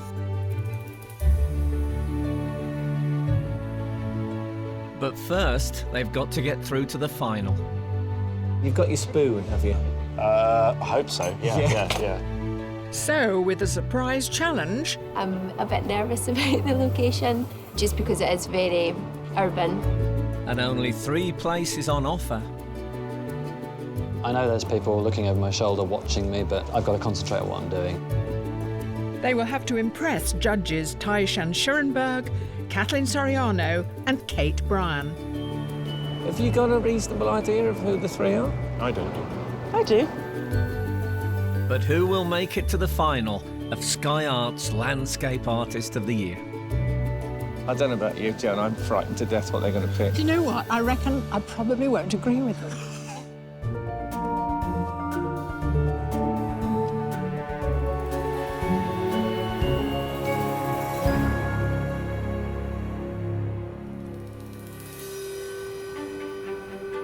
In today's semi-final, there are 4 professional artists. James Green, Emma Copley, Jamie Hagman and Noreen McIntyre. And 2 amateur artists, Sam Taylor and Joe Abbott. As it's the semi-final, the judges want to test their versatility and so have selected a completely different type of vista. Wow. Oh, cool. It's quite overwhelming, though. It is indeed. Such a big structure. Their horizon is dominated by the city, the Tower of London and Tower Bridge. I secretly hope for something like this. Got the sun out today, nice lot of shadows, lots of contrast, and I like painting contrast, so yeah, I'm looking forward to it.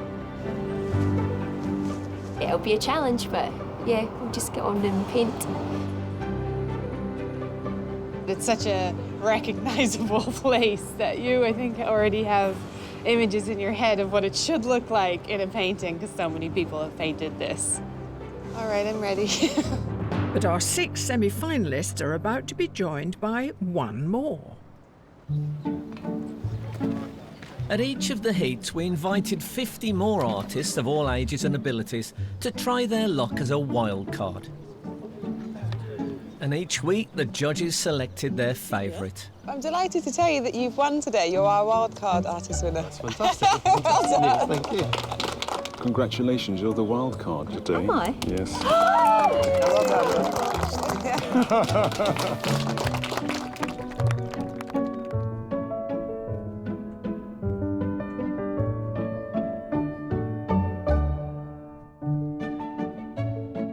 But the judges had to decide on just one of them to join the others at Tower Bridge.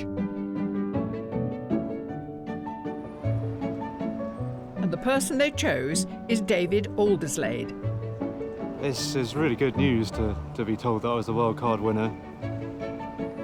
To have that extra chance to get back in and have another go at painting was really good. I can't wait to get started.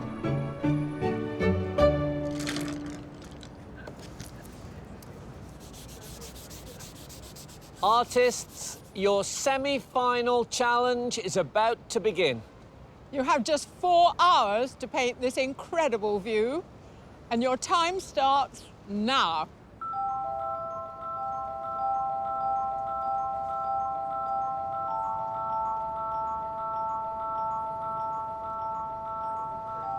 It's a little bit daunting to be painting something that everyone knows, because you've got to get it right, or you've got to get the suggestion of it right, so that people can recognise it.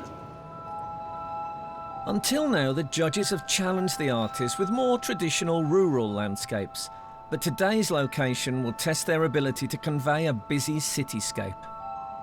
And possibly the only one who's pleased about it is me. It's exciting, isn't it? I can't tell you how happy I am not to be in the countryside. You're not feeling like that, I'm guessing? No, not very much. Not very much. Well, excited, yeah, just a bit nervous. Professional artist Noreen McIntyre lives in Fife. Her landscapes normally feature woodland views and are created by building layers of enamel, shellac and oil. From an early age, art has always been her passion.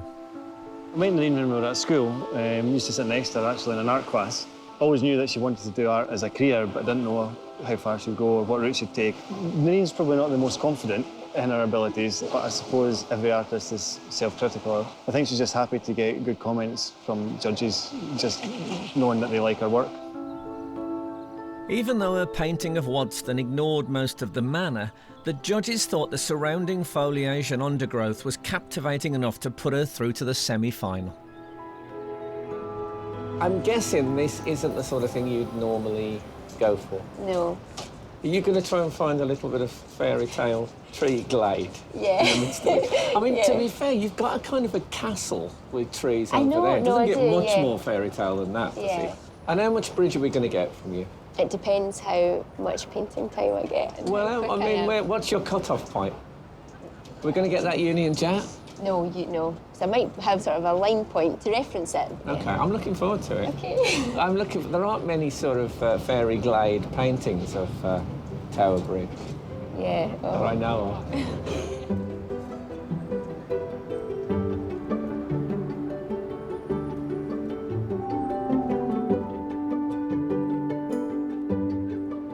What have you that we've lined up for you? It's fantastic. Are you pleased, or how are you feeling? I've had a while to digest it, so I've come to my senses and figured out what I want to do. Emma Copley studied at the Rhode Island School of Design, but now lives in Cambridge, where she divides her time between painting portraits and landscapes. Her technique of focusing on a small area of trees at Trelissick in Cornwall fascinated the judges. But what will she do with such a large subject as Tower Bridge? You're going for both towers of the bridge. Oh, then? no. No, just a bit of a corner of the tower. I think everyone today is going to have to wrestle with it. It's a huge, iconic piece of architecture, and you've got to make it your own. So I think it's a brave person who's actually going to paint the entirety. I mean, I think you could if you omit a lot. Yeah. You know, and you just think in shapes and big colors and maybe zoom in on just a few bits. But that is a challenge in itself to do as well. Our semi-finalists are using a variety of different mediums, including lino cut and acrylic. But only one is using watercolour. And to create his precise lines and contrast, he's using an essential tool. It's actually a fluid that you can paint with a brush onto the surface of the paper, and then once it's dried, you can peel it off, preserving the pure, nice, clean colours. David Alderslade works on his watercolour and crayon landscapes in his caravan near Salisbury Plain. He was invited to take part in a heat at Wodston Manor, but when he failed to make it through, he decided to try again as a wild card. It's quite an unusual format for you. I think I'm slightly more used to seeing you landscape. You've taken a real slice. Yeah, I mean, it's a bit of a gamble just choosing one tower because, of course, they balance each other. You know, you're sort of so used to seeing them together. Like we see the odd red bus going across the bridge or something like that. I was going to do that because it will give it a hint of a totally different colour to the rest of the picture. Constable and Turner used it to great effect for many, many years. I think you're in good company. One thing is consistent, David, the hat. Yeah. Can you paint without a hat?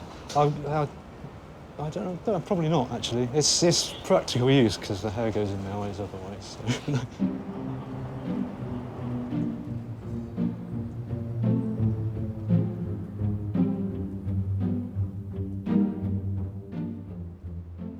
Look at these beautiful wispy clouds coming in. Yeah. You've almost finished most of the canvas. I mean, that's a very quick start. Is this a kind of background over which you're going to build the bridge? Oh, I see, yeah. OK. The heat, I just ran out of time. I've realised I've just got to work even faster. Professional artist Jamie Hageman lives in Fort William, Scotland, where he divides his time between painting and his big passion, which is climbing. Jamie's pretty much mountain obsessed, but a lot of the time he's going out looking for ideas for new paintings. Jamie's studio here used to be my summer room. I think I had it for about 2 weeks after we moved in, and then Jamie decided that no, he needed more room to paint than just the kitchen table, so in he moved and out I went. The finer details of his submission landscape secured his place in the heats, but it was the atmospheric style of his painting of Lyme Park that intrigued the judges enough to put him through to the semi-final. What I want to know is how much of the bridge are you putting in? I did a little sketch here. Oh, wow, so we're going to get the whole thing? Pretty big, yeah. In your paintings, you have these amazing angles where the mountain looms over you, and as if you've got this extraordinary perspective. And you've done this again, you've done that sense of looming. So I can see that, again, that sense of the sort of David Lynch sort of imposing atmospheric quality might creep in again. Yeah. You really like that, whereas for you, it was just a stage in the process, wasn't it? Yeah, it was really, yeah. Yeah, so I'll see how far I get this time.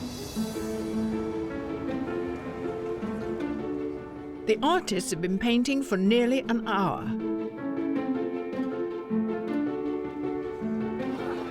And they're drawing quite a crowd.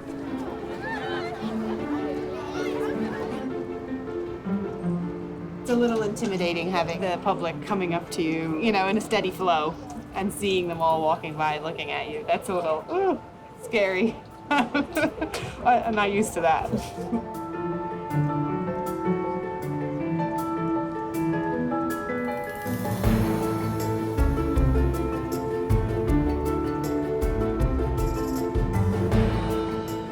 I'm just trying to block everyone out. I know there's people looking over my shoulder watching me, but I've got to concentrate on what I'm doing.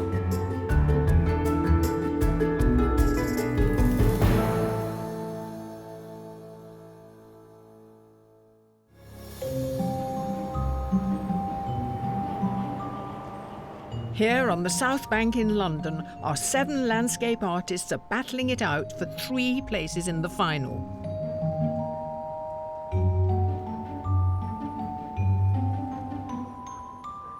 And such a detailed and varied view allows a wide variety of approaches. There is an elephant in the room here, and it's Tower Bridge. You've decided to completely ignore it. Tower Bridge? Yeah, there it is, over there, look. Yes, I have, I'm afraid. I've gone for the more modern architecture. When I looked at that cityscape with all those buildings, I did wonder if that might appeal to you. It's a fabulous cluster. You get to do the history of architecture on one piece of lino. That's my intention, yeah. James Green lives in Sheffield, where he's been working as a full-time lino cut artist for the past 5 years. The perspective and design of his composition of Lyme Park's reflecting lake secured his place here today. A thing that we always talk about when you're working is the colours that you're going to use. Yeah, I'd like to do two if I can. I'm going to do a one-colour print first and see what that looks like. Will that be blue? I don't know. You don't know that even at this stage? Really? I might experiment with a few different versions. I find that interesting that even at this point, the main colour is still a mystery. Yeah. And you've got your spoon, have you? I hope so. Yeah, here it is. I love the fact that some people who do prints turn up with this massive, great mill on their side of printing and rolling, and you bring your spoon. Yeah, I'm kind of keeping it simple, I guess. It's and cheap. Yeah, it's so cheap. It's not so heavy.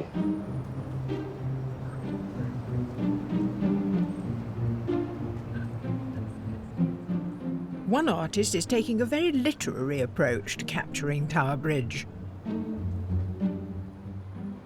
And is this London's paper from today? And we've been very site-specific. Yeah. Excellent. And how important is the collage to you? How much of that are we going to see in the finished product? Do you know yet? Not sure yet. A bit more of it will disappear, and maybe a bit more will go on. Amateur artist Jo Abbott lives in Oxford. A regular feature of her work is to include a lot of sky as well as bleak and bare terrain. She won her place in the semi-final with her painting of Wodston Manor's parterre. I'm really interested by your composition. Again, you've done that thing where you've made everything very low. I'm looking to get that feeling of, I suppose it's a bit childlike, it's that sort of sense of wonder and looking up and everything towers above you. It's interesting seeing your painting like this because your paintings are so evocative and atmospheric, and at the moment it's quite timid. I mean, this is important. The skeleton's got to be there. It is. It's the bones. It's got to be there. Do you feel impatient, to sort of get going? Yeah, I can feel it in you, and I'm sort of like, when's she going to do the really good bits?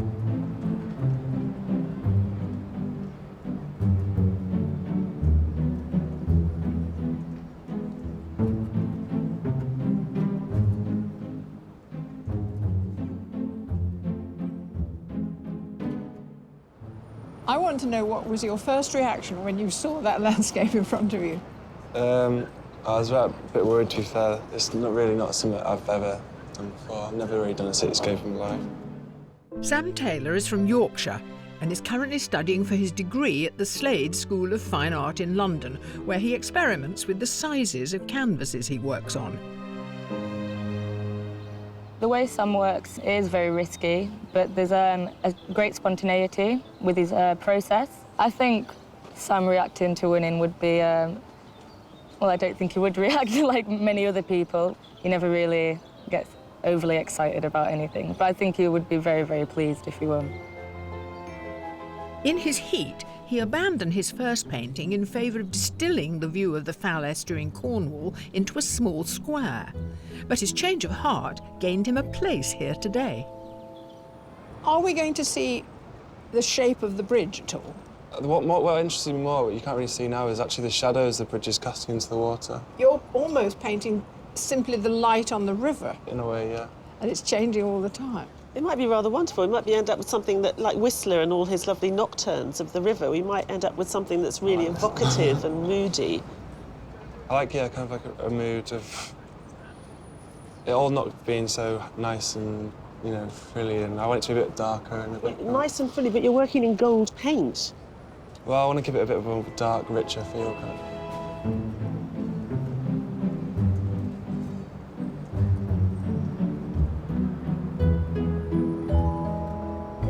Can I ask you one of my stupid questions? Yeah, go on. Why is this any different from painting mountains and lakes and trees? Because if you paint a mountain or a lake or a tree and you're quite loose about it, because that's the way you paint, it's still recognizable as a mountain, a tree and a lake. Is that right? Whereas with a building, if you're loose about it, it sort of disintegrates. So you've got to adapt your style to the structures here. You don't have to have rigid straight lines and that in a painting. You can still have that freedom of expression, can't you? Yes, of course, you can be loose about it, but I think you have to reinvent your language to capture it. Is this something you'd paint by choice? Tower Bridge? No, I'd paint that by choice, but certainly not that. So I'm impressed by the ones who've chosen it.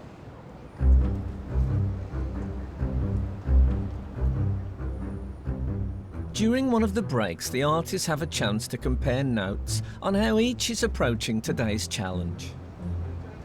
Oh, it looks brilliant. Oh, thank you. I'm dying to see everybody's.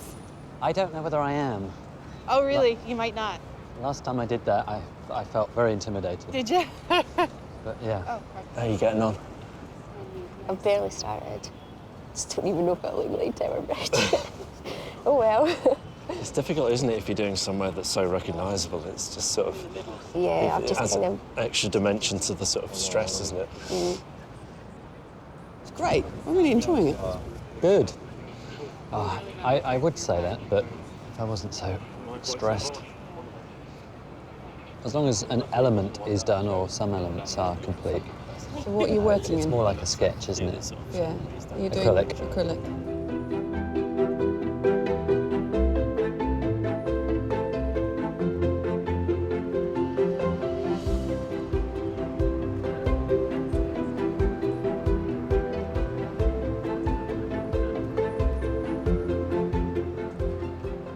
Well, I don't know about you, but I'm getting a very interesting eye on Tower Bridge. I like to think I'm learning to look a bit hanging around with all this crowd. Do you? Yes, that's right. Do you think, generally, that you're on the same page as the judges?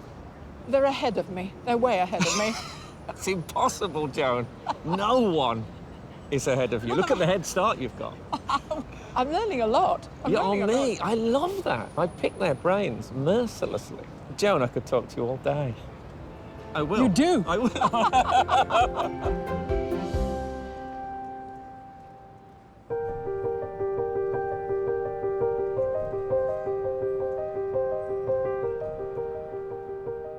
Tower Bridge has been sitting quite happily in the same spot for over 115 years.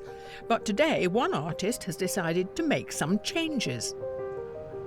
You reversed it. Yeah. Because you didn't like the composition here? I do prefer working from this sort of perspective, and so I just changed it to suit. I like the way Nerine takes control of all the elements and then puts them where she wants them to be and how she wants them to be. I like that.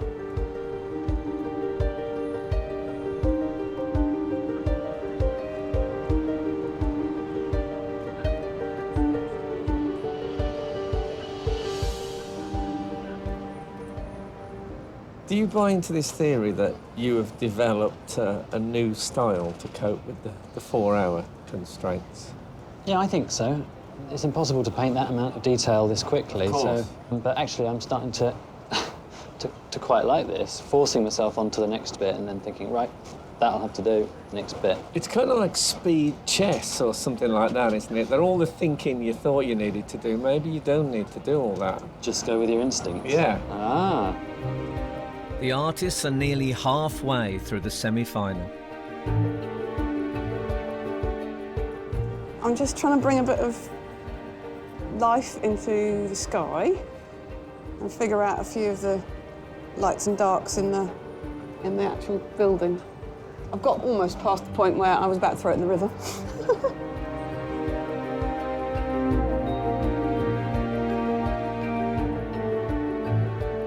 There's a lot to do, and I wish I had longer, because I could be here for days. But I only have a few hours.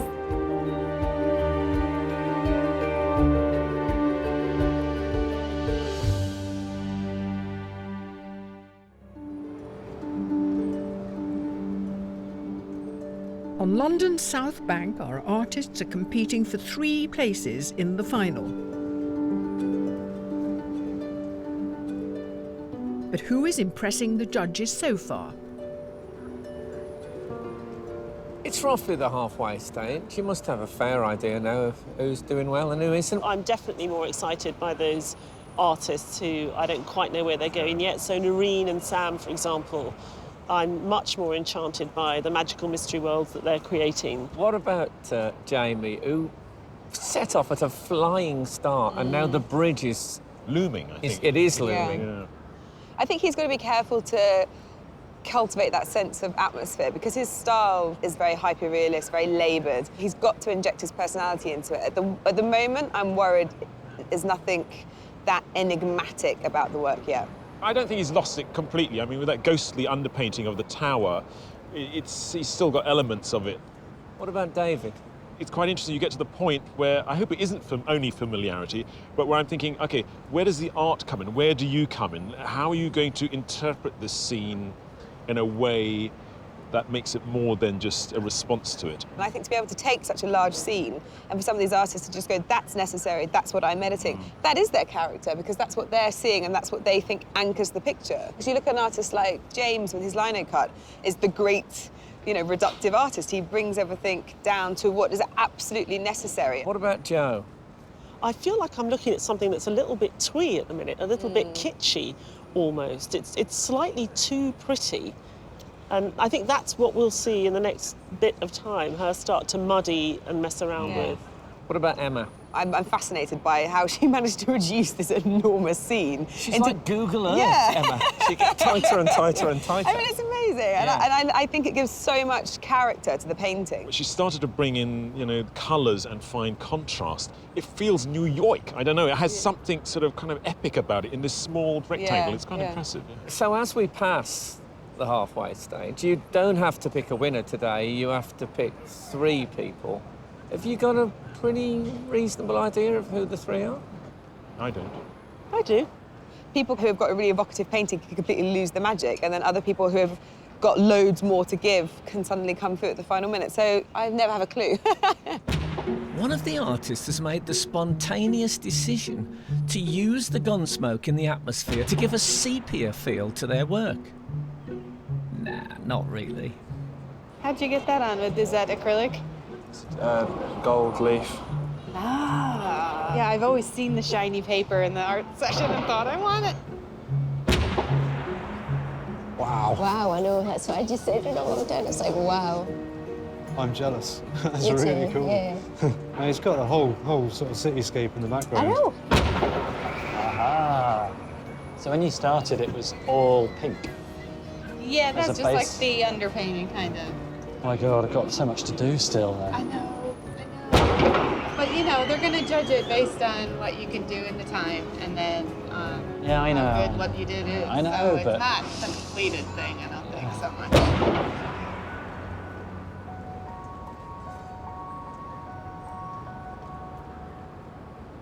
Tower Bridge has provided safe passage across the River Thames for millions of people, for cars, even for sheep for the past 120 years. But like Landscape Artist of the Year, its design began in a competition. In the mid-19th century, this area of the River Thames was the busiest and most wealthiest port in the world. There was about 1 million people living in this area of London at the time. They had to compete to get over London Bridge. So there was public demand for a new bridge east of London Bridge. It not only had to provide a means across for the pedestrians, but it also had to provide access to tall-masted ships to deliver their goods. So in 1876, a public commission was set up. Over 50 designs were submitted. There were a number of wacky ideas, but a lot of these ideas weren't seen to be right. So in 1884, a design was submitted by Horace Jones. Horace Jones was the City of London architect at the time, and he was also on the judging panel, and his ended up being the chosen design. The concept incorporated a combined suspension and girder bridge structure. The success of the design, though, lay with the 2 counterbalanced halves, which allow the bridge to perform its famous party trick. 8 years of construction began in 1887. At any one time, there would be up to 800 men working on the bridge. And these men came from London, but also came with the companies that were given the contracts to do the work. So the engines came from Newcastle, and they brought their engineers with them. The stone came from Portland, and they would bring their stonemasons with them as well. However, the final result deviated somewhat from the original plans, which depict the bridge as a largely iron and steel assembly. The Portland stone and granite was provided as a skin, basically, because Queen Victoria didn't want this ugly bridge to shame the beauty of the Tower of London next door. So when Stevenson came in after Horace Jones died, he clad it in Portland stone and granite and added some Gothic flourishes. So it actually looks a lot older than it is today. More recently, Horace Jones House, a new housing development named after the bridge's designer, has been built on its south side. Today, one of its residents will get to choose one of our artists' work to be displayed in its foyer. Well, Monica, there aren't many people who've moved into a flat round here. What on earth's it like living here? It's just amazing. As a child, these landscapes you're constantly used to seeing. Did you play around here? Of course, yes. Played around here, we took school trips around here. So it's just amazing to be part of it and to be in it. You're going to have to make a choice of one of the paintings. Yes. And it's going to hang in your building. Now, where? So it's going to hang in the foyer, and so that's open to everybody, the visitors, residents. So I think having that in mind, it will help me make that choice. You know, it's something that's a bit historic, but also reflects modern times and of course, the art around us. The artists have only 30 minutes left before 3 will be chosen to go through to the final. There's lots of very pale blue-green colours in the gherkin and some of the towers and spires and things like that, so I'm going to try and use that as part of the colour scheme.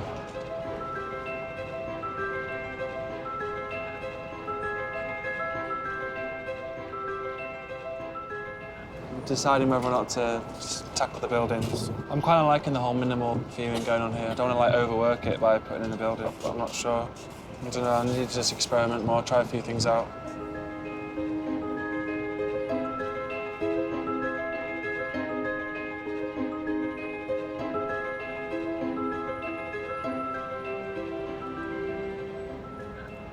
What will you do with the actual river? I'm going to actually stretch the river and use some dynamic strokes of paint OK, to so you'll describe cheat it a bit to give yourself more water, yeah?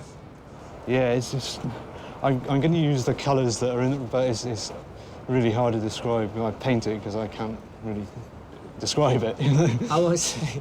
It's odd, because I tend to describe it because I can't paint it. Have you ever painted just the sky with nothing? Yes, I have. Have you? Yeah. Could you just do that endlessly? I could do that forever, yeah. Yeah. I like the way that you can express energy in a sky without actually having any particular form. Yeah, yeah.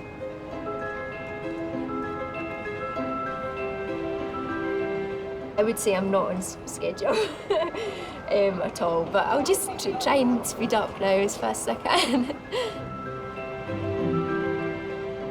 It's just the time. It's just the time. I'm just trying to work as quickly as possible, but I know I've got elements of the painting that are very important that I haven't got onto yet, so that's my main focus, is I've got to get those done.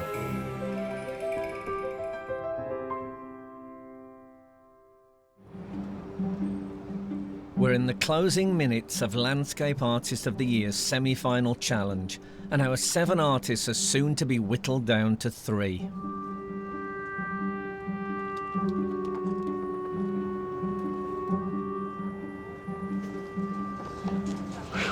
I think it's all right. I'm kind of happy with it, I think. I'll put it over here on the wall and think a bit more. Artists, there are 10 minutes to go.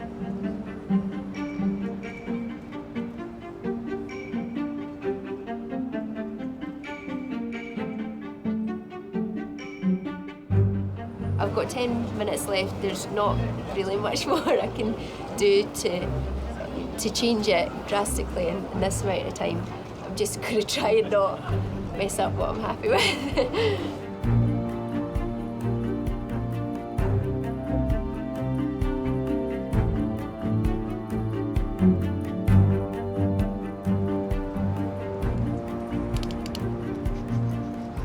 you started drawing something to deal with the building? I was just kind of penciling something, I'm not sure. I'd go with your instinct. It's worked pretty well for you in the past.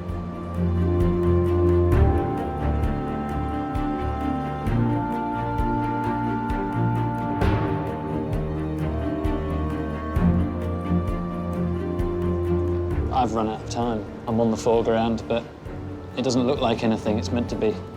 All I can do is whack a couple of lampposts in, I think.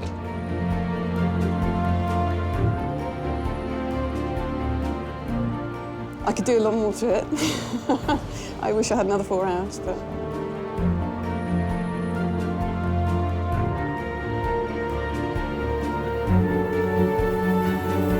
Artists, your time is up. Will you put down your instruments and step back from your easels, please?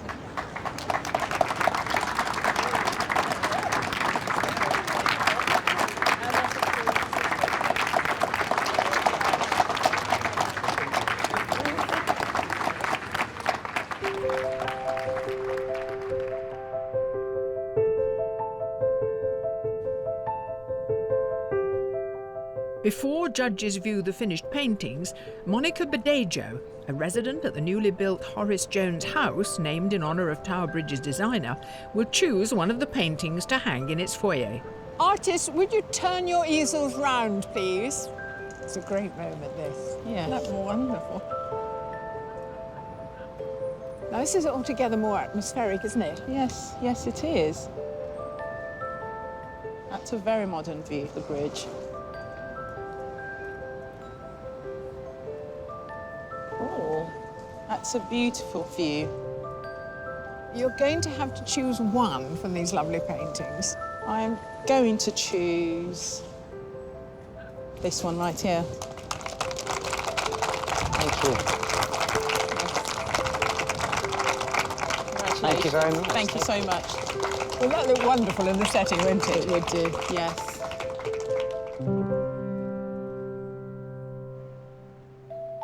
The judges have a tough decision, so they want to study every detail of the finished landscapes. Can we start with James's view of the city? liner cut. I would actually have liked to see him do the bridge because this is quite a similar composition to what we've seen already with this kind of very dense, tight perspective going back. What I'm really pleased about is the choice of colour. It's so subdued, quite sort of evocative, but gave it a bit more mood. I was very happy that James picked that jumble of buildings, but I think he was a bit overwhelmed with the amount of information he was trying to get into a very small space. I think I agree. I was really pleased that he took that little patch of buildings. It's incredibly complex, but I think he could have maybe introduced a third colour, maybe looked to make it a little bit more sophisticated than what we've seen already.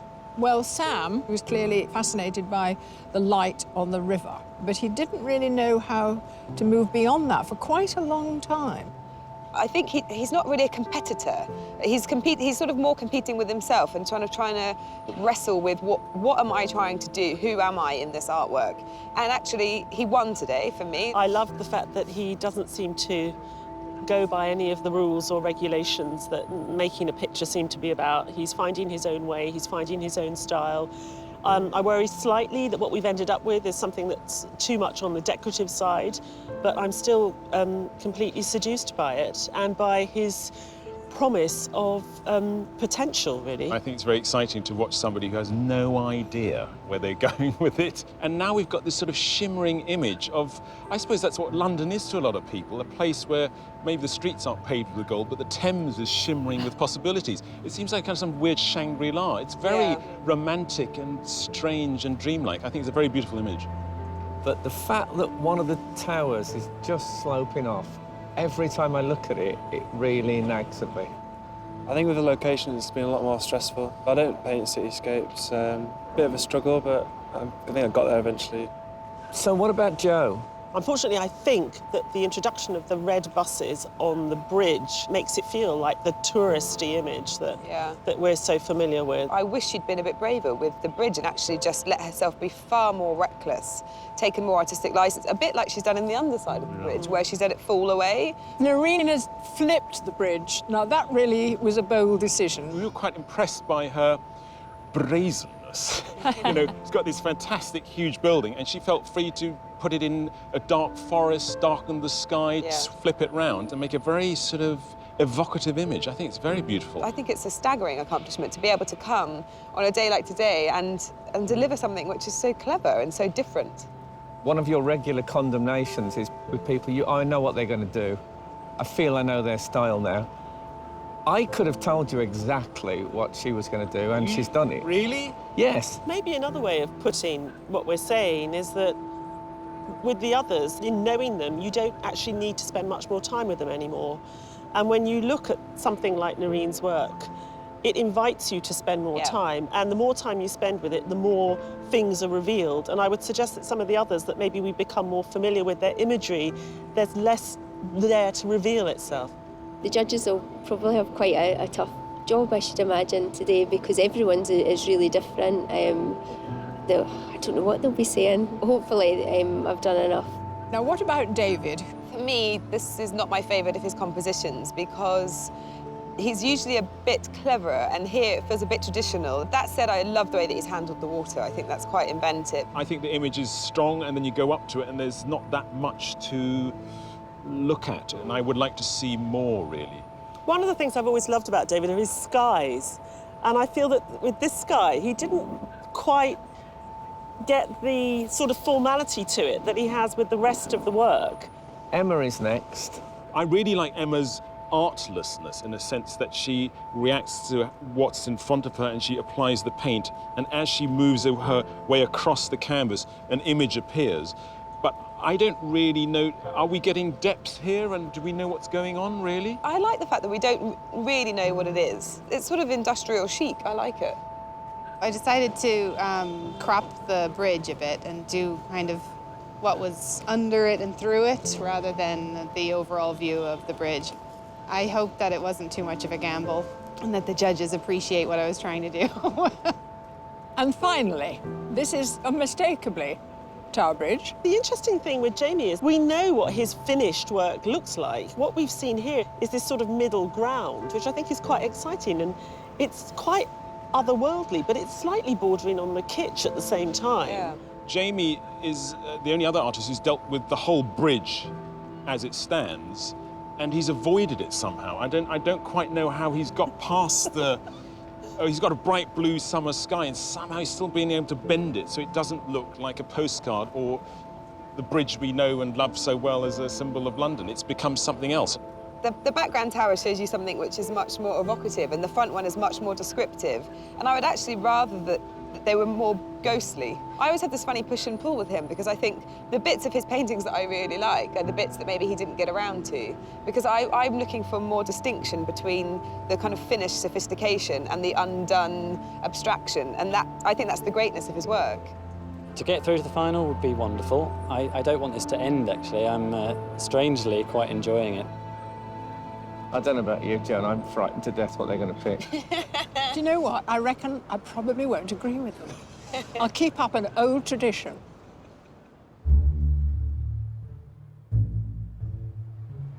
Congratulations, artists, on another fantastic challenge. It's always a great pleasure to watch you working. Yes, and sadly only 3 of you can go through to the final, and the judges have made their decision. The first finalist is Jamie Hageman.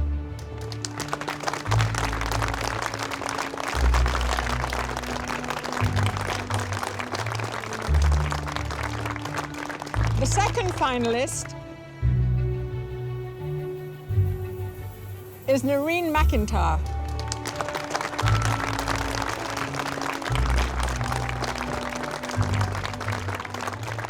And the third finalist is Sam Taylor.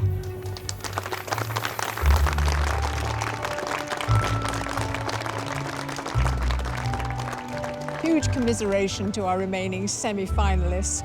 We've so enjoyed watching you work. Thank you for being with us.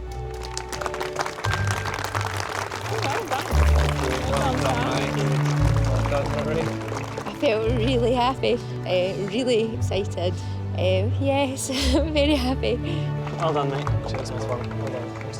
I feel like I've got so far now that I want to bring something really good next time. Really show off what I can actually do. Well done. Thank you very Right, much. that's Thank it now. you. Oh my goodness me. To celebrate, I think there's a nice jazz bar in Battersea. Listening to some gypsy jazz, that's what I'll do.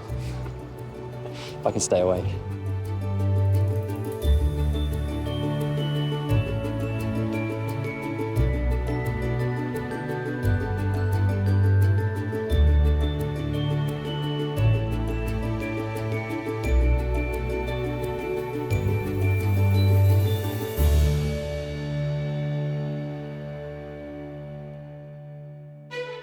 Next time, our 3 finalists face their ultimate view. It's like MTV Cribs. Come on. Stow Head in Wiltshire. Are you worried? Very worried. With the £10,000 commission at stake, who will win? I do feel quite a lot of pressure just now. The Sky Arts Landscape Artist of the Year is...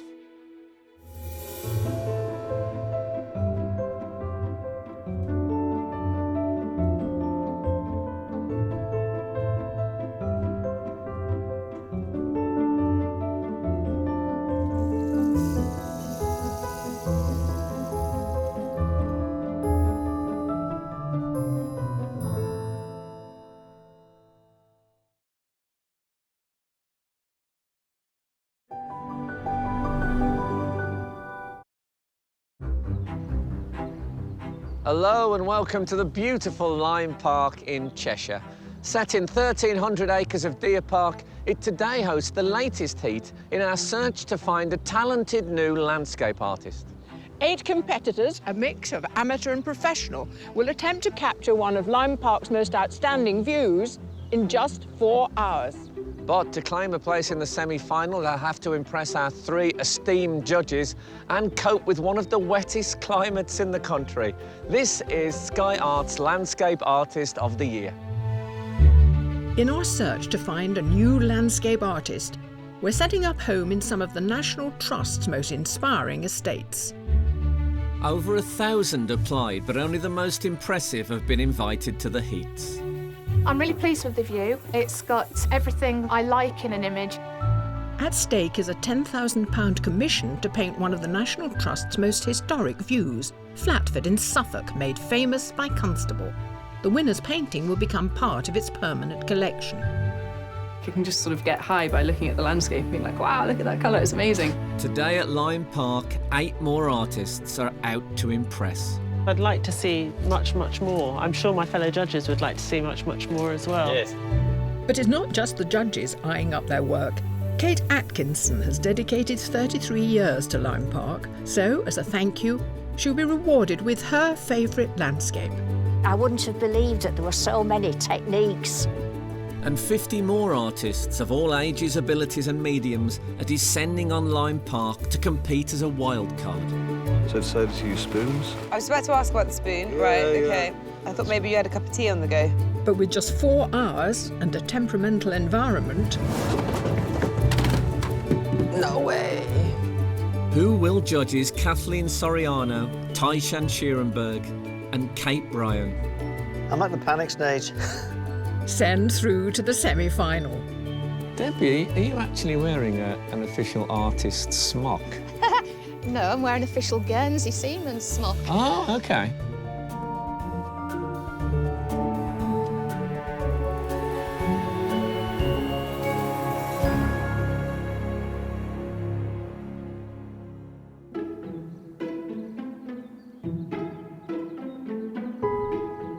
Hoping to captivate the judges are professional artists Mike Kirby, Kyle Noble, James Green, Georgia Murray, Yinji Sun and Debbie Grice.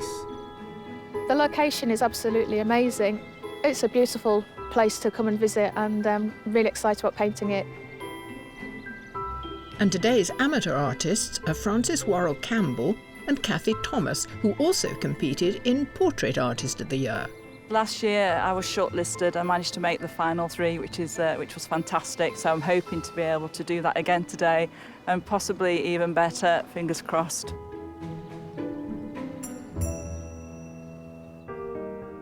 The style and talent of each of the artists was recognised by the judges when they evaluated a digital copy of their submission landscapes.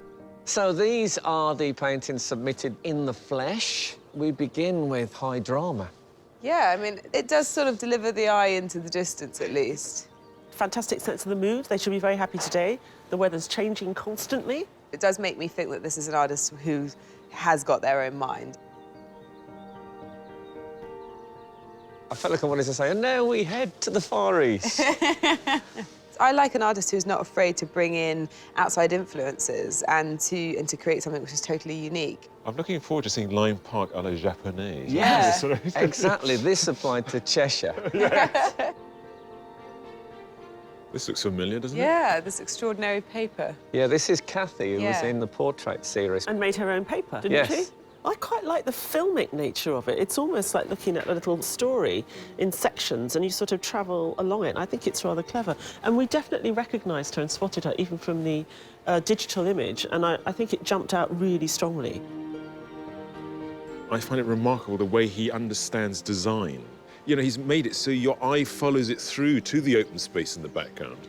I love this aerial perspective. I feel like I'm flying over the rooftops. It's just really vibrant and joyous. Look at those lampposts down at the bottom. They are just incredible. Oh, I remember this on the image. This was gorgeous. This had a fantastic sort of tragicness to it. And also the artist has edited their view, so it's actually a very well-balanced piece of abstraction as well, rather than putting something in the centre and to making it the main subject. I hope that they take a very, very good little snapshot and deliver a really interesting little corner or make a feature out of something which isn't really a feature. Yeah. What I like about the wall generally is it asks a lot of questions and then they're all going to get answered in the next 4 hours, which is great.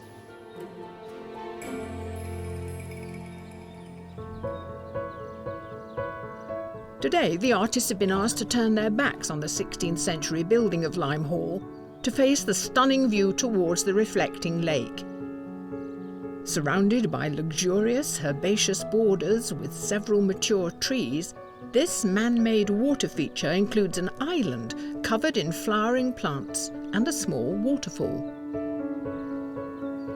I'm really pleased with the view. It's got everything I like in an image. It's got lots of pathways, lots of really nice structures in it. It's not perhaps what I'd normally do. I normally have buildings and stuff in the landscapes that I do, but, you know, again, it's a good challenge. Artists, I hope you're all settled, because the judges are ready to be impressed. You have 4 hours to complete your work. So good luck, and your time starts now.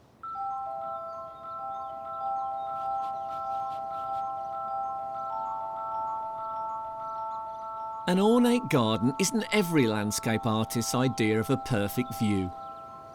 Most of the time I do a lot of urban landscapes, and this is a bit sort of pretty picture, sort of chocolate boxy and not my normal subject, to be honest.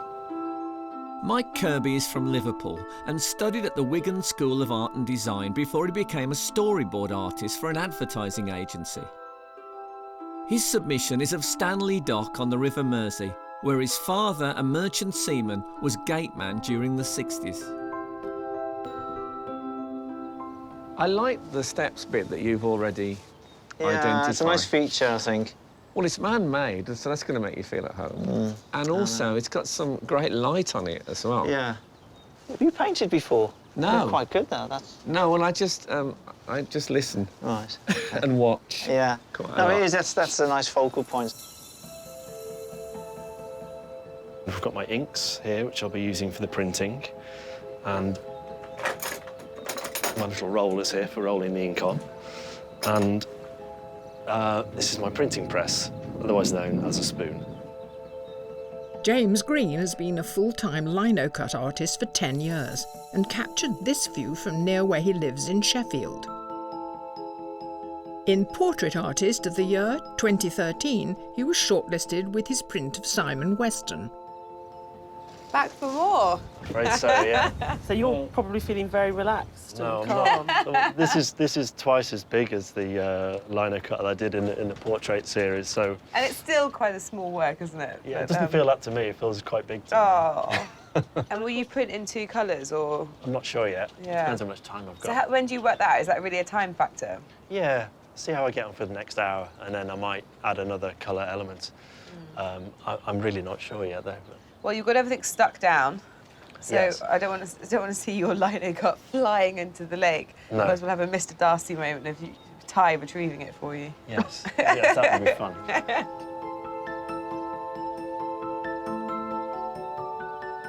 I don't tend to do lots of landscape painting. This is quite a new venture for me. I've probably had a practice on about 2 or 3 paintings so far. Amateur artist and former police officer Kathy Thomas primarily produces portraits.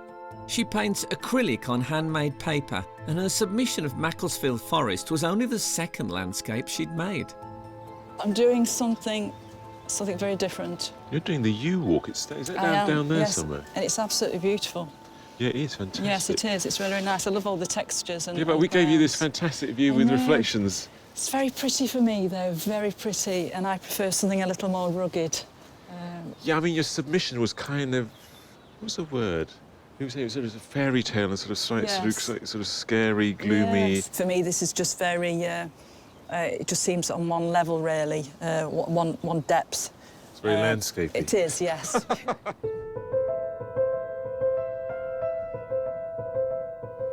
Original plan was a landscape for the whole lake here. Actually, I just accidentally took some photo with the portrait. And then when I see the photos, I feel that, oh yeah, portrait is definitely going to be better. Born in rural China, professional oil painter Yin Ji-sun teaches adult art classes at his Whitechapel studio. Reimagined from memory, his submission captures Sanquin Mountain in China and a peach tree reminiscent of his childhood. We're not very far into the competition, and yet you've made a fantastic impact already. Thank you for your Are you complimentary. racing somebody? No, because like once I decide what I'm going to paint, actually the image is already in my mind. And once Free you've myself. decided, just go for it. Go for it. As well as our 8 heat artists, 50 more have travelled to Lyme Park to give it a go as wildcards. Laden with paints, brushes and easels, they're here to capture the many views on offer in a bid to impress the judges. I wanted to concentrate on the plants, but I'd go for an organic type of painting. I might go portrait and do the building or landscape and put the trees with the lake in. I'm just deciding. But painting en plein air, they're exposed to the elements. I'm normally in shorts and a t-shirt, you know, which on worse days than this, in hail and what have you. So this is quite a novelty for me to be sat in my clothes. I love this. Oh, better stop then. Do you always start with purple? Is that your... What I do is I start with all the darks, and then as the day goes on, I'll get lighter and lighter and lighter, and I start very thin, and then I'll get thicker and thicker and thicker.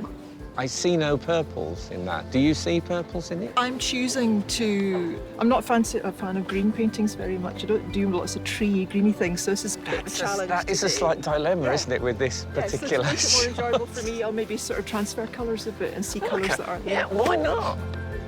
This is very unusual. It's a very dark scene you've conjured up. Basically, I couldn't loosen up my work, so I decided to use spoons. I was about to ask about the spoon. Right, okay. I thought maybe you had a cup of tea on the go. No, you were painting with it. No.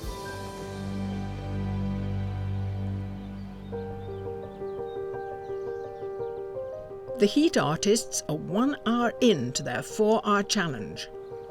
The clouds, these are a new addition, are they? Yeah, because when I took the photo originally, it was just a sort of white Oh, it was blanket just of cloud. and there wasn't really any break in it, so I'd much rather use a contrasted sky. So I'm drawing the clouds from real life and sort of working as I go along.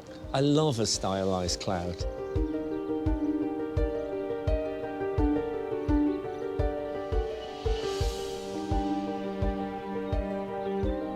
The this isn't my typical kind of scene. I'm used to something a lot more bleak and perhaps more barren, but I've sat here and I've got my head around how I'm going to deal with it. The vastly changing sky is a challenge. The danger is concentrated on one particular area. I can't do that, can't afford to do that. I need to think of the whole thing.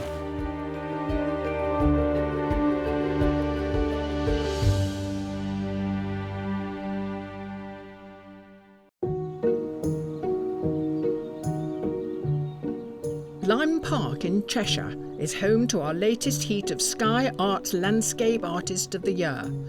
Our artists have 3 hours left to capture the view they've been presented with. Debbie, are you actually wearing an official artist smock? No, I'm wearing official Guernsey Seaman's smock. Oh, OK. It is from Guernsey, yeah, but I've had it ages, and this is an official. If you want to have a photograph as an artist, it's the one to wear. Yeah. Professional artist Debbie Grice studied at Glasgow School of Art and prefers to capture landscapes whilst painting outdoors. Her submission is of Haworth Moor in West Yorkshire. She wanted to capture its bleakness, weather and drama. So when you paint something like this, I mean, those flowers, you don't take them piece by piece, do you? At all? No. I'm looking for some sort of musical symphony. OK. So almost like you can hear this scene, if you know what I mean. That's how it is. Yeah. Oh, now you're going to diagnose me. No, I think it's fascinating. The sort of big drive of the music, really, is these heavy marks here. These would be the percussion. And I can see how that those flowers bring sort of that light treble to the whole piece. Yeah. You seem to have got quite far ahead in such a short time. Are you happy with the pacing? Yeah. I work quite quickly, naturally, in my studio. And being here right in front of the landscape is just really inspirational. Georgia Murray studied at Duncan of Jordenston in Dundee before doing an MA at Edinburgh College of Art. Created whilst living in Taiwan, her submission represents the connection between her and her brother whilst living on separate continents. Today, Georgia has a connection with another artist who, by pure coincidence, was also chosen by the judges to attend this heat. So this is Kyle in the pod next to me, and he's my boyfriend. And we met at art school, so we've stuck together ever since. It suits us to be beside each other. We're very supportive of each other's careers. For me, it's very natural to be working beside my partner like this as an artist. I've just been having a nice chat with Georgia, and I hear that you both seem to be united by a love for colour. Yes. There's only maybe like 4 or 5 colours in my piece, whereas George's it'll be... Yeah. Like Georgia, Kyle Noble also studied at Duncan of Jordenston in Dundee before taking an MA at Edinburgh College of Art. His landscape is inspired by a combination of places he has travelled to, including the waterfall and forest in Dess in Aberdeenshire. So what I'm looking at here is a smattering of colourful lines appearing. What's your process? The process is chaotic, but it's almost like, you know, playing a guitar solo or something like that, like the actual process of line and moving that around.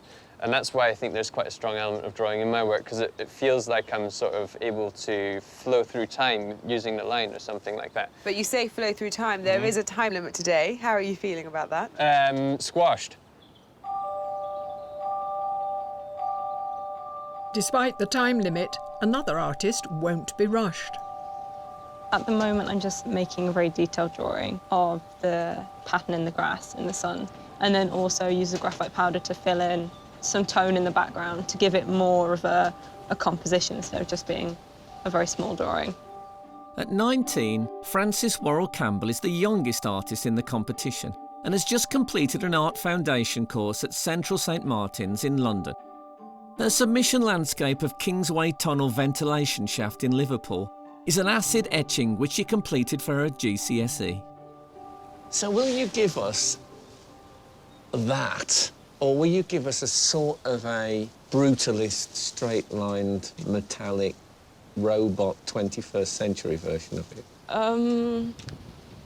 I think somewhere between the two. OK. You don't seem to have that much stuff with No, you. I'm just a bit worried everyone's got, like, a Yeah, trailer everyone's full. got barrel loads of paints and things, and you turn up with a pencil case. Yeah. I'm glad you've kept that GCSE spirit going. Over at the wild cards, the artists are having to deal with some rather erratic conditions. And then you want... And the wind. It's been quite windy. It's quite difficult to keep the canvas on the easel. I did have the umbrella, but he went for a little walk, a little fly, so we say. Oh, that looks nice and warm. Wish I was there. That is beautiful, if you don't mind me saying. Thank you very much. Are you a full-time artist? No. I'm a taekwondo instructor. You have your sensitive side, and then you can kill someone if you need to. Yes, I could. Do my best not to. No, don't get on the wrong side. Obviously not. No, that's why I've come over and said what a wonderful painting it is. Well, you're catching the spirit of the weather. I know. It's happening a lot. Somebody's just lost an easel over the other side. Well, it's a blowy day and it's a blowy picture, isn't it? Yeah. I love the feel.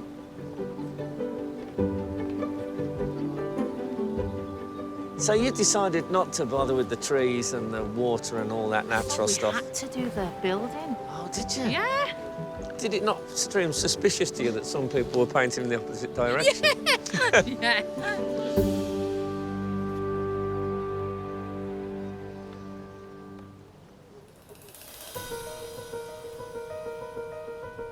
It's nearly midway through the competition. I'm looking at trying to get the right, the different greens. You've got bluey greens, you've got yellowy greens. It's got all sorts of green. Isn't that good? It's a nightmare. Green is a nightmare, isn't it? I think you've got to embrace the greens. Yeah. We'll see how we go anyway. No way. How much of a problem is the wind today? Very much so. It's blowing everywhere. And I'm very sorry to the owners of Lyme Park because they may be finding bits of paper for quite a few weeks to come. They may, but you know what? Yes. It's beautiful paper. Thank you very much.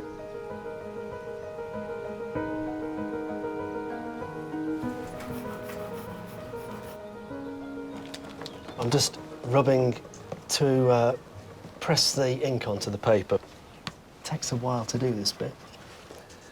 Yeah, 'cause it's dried out a bit, you see. You can get the idea, anyway. Oh, yes. What's unsatisfactory about that? Well, it's all blotchy. But you're pleased about the design? I think so, yeah.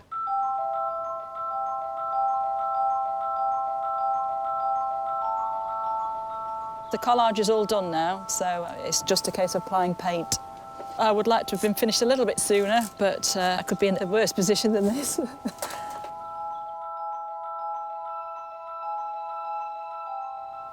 It does make you look at trees in a way that you rarely do. We've had the what's what and who's who of trees out in the living room. We seriously have.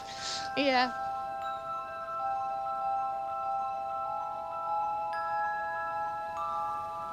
I think it's going a bit behind schedule. Should just try and keep going with it and see where I get to.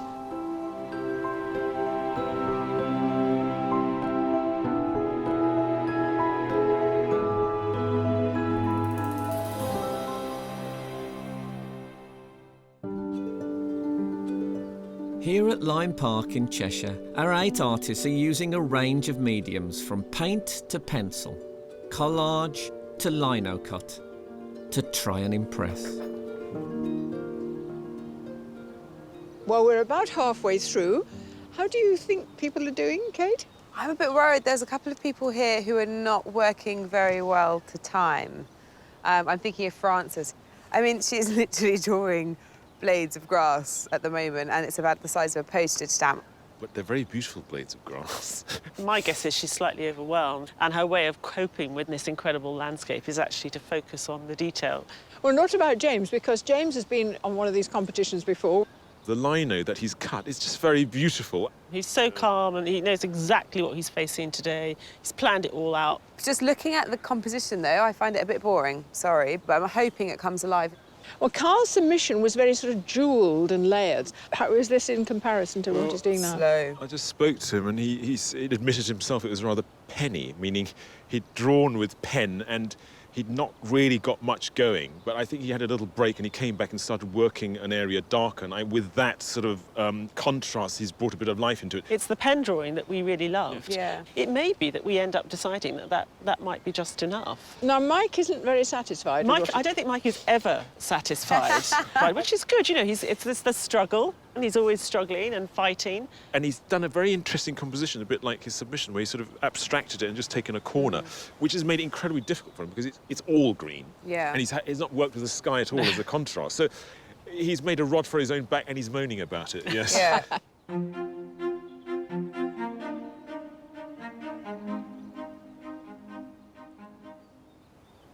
Now, in your submitted piece, there's peaches and we're looking down on the landscape. I notice you have peaches at your side. Is that a deliberate motif that you take with you? This is just randomly pick it up, not my lunch and my breakfast. I thought I'd found a really important theme in your work there. It was lunch.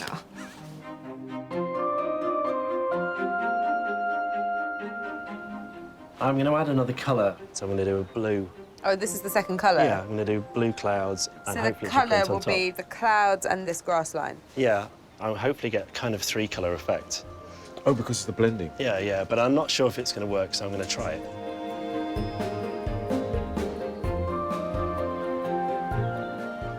I think hopefully people will be able to see the image emerging now from the blackness.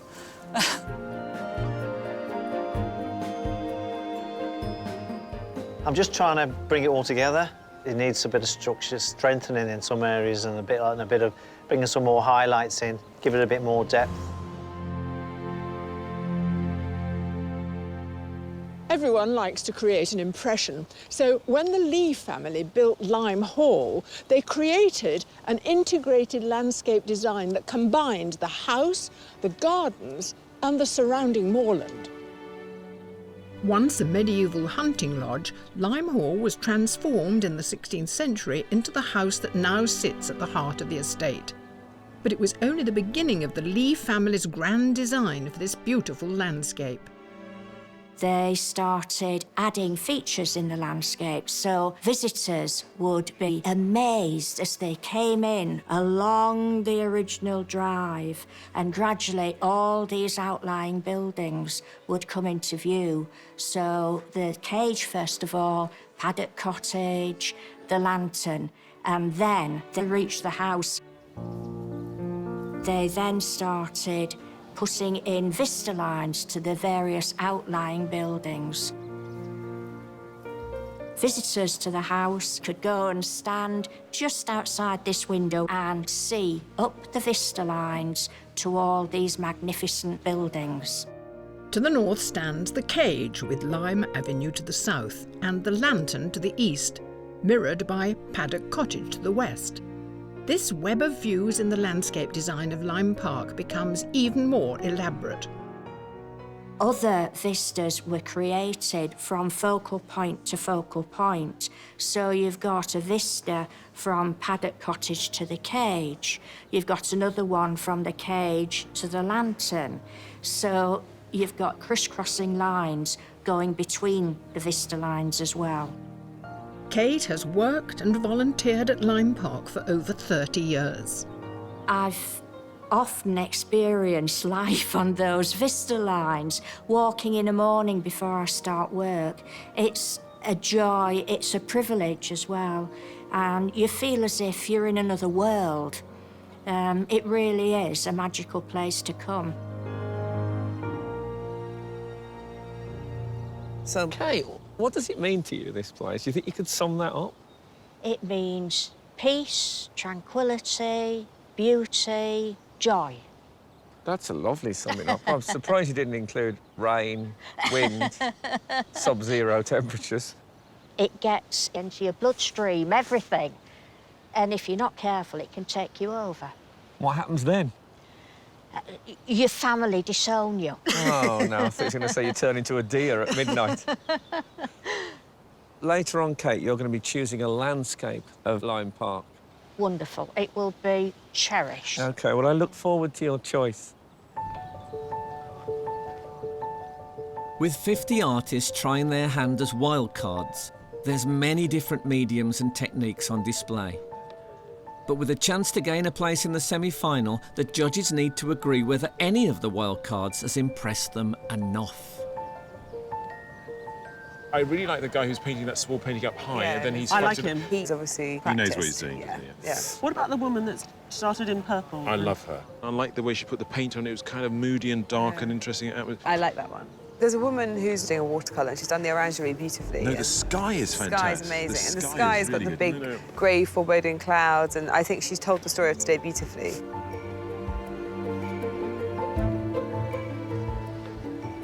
Hello.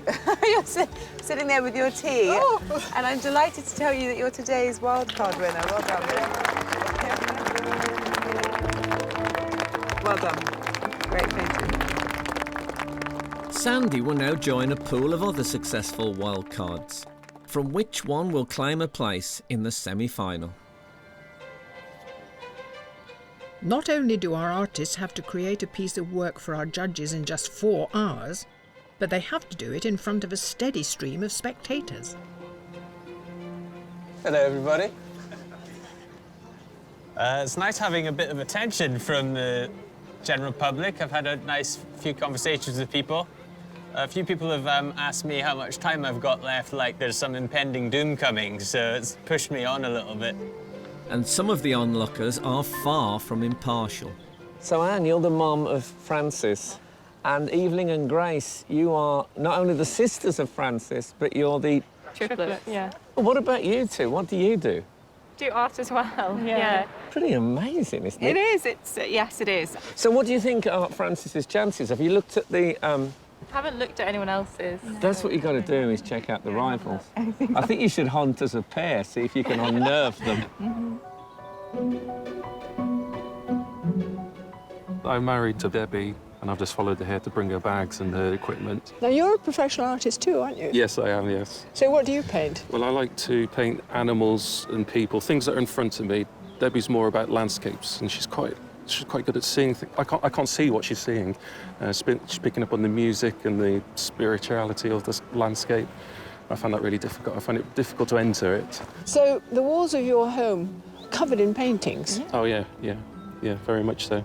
But mine aren't allowed on the walls in the main part of the house. I'm getting quite an insight into your domestic life. Thanks very much. OK. What are the big issues for you at the minute? The main thing is the oil's still wet underneath, and when you put oil on top of oil, you're mixing in the colour underneath, which makes it muddy. I see. So I'm going to leave over layering until the last 20 minutes. It's almost as if we're looking at a small brook running through into a valley. I quite like that sort of licence that you've taken with it. Yeah. There are 30 minutes of the competition remaining. I've got to wait for the ink to dry on the first blue layer, and then I've got to print the second layer with the green on top and see if that works.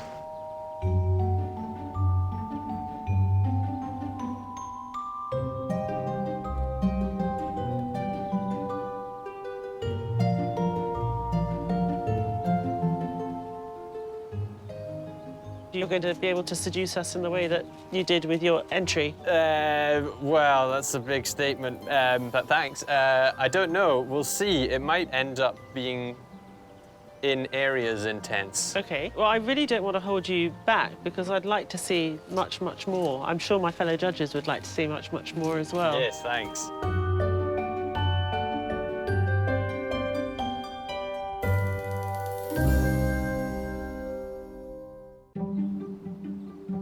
Our artists are entering the final 10 minutes of this heat of Landscape Artist of the Year. Have you actually had the chance to do that thing that artists do when you just stand back and think about it for a bit? No, I'm afraid not.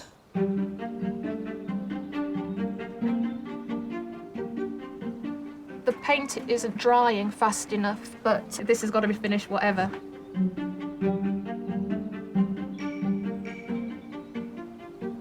This is fabulously intricate. Thank you very much. You worried about time? Yes. I'm going to speed up a bit more and just throw a bit more paint on. I'm at the panic stage.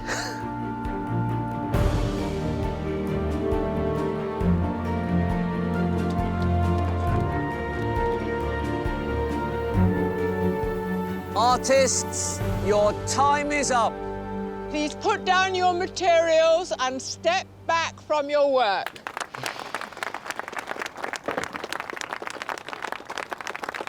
I'm so tired.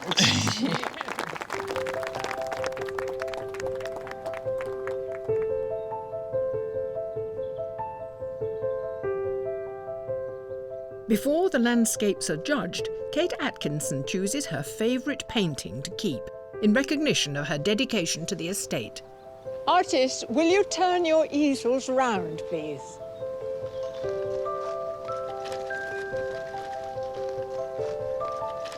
Kate has had a long association with Lyme Park, having worked and then volunteered here for over 30 years. When I started work here in '81, that was buried completely. It's lovely to think that we've brought back something in the landscape. I wouldn't have believed that there were so many techniques. And yet they're all part of the landscape you know. Exactly.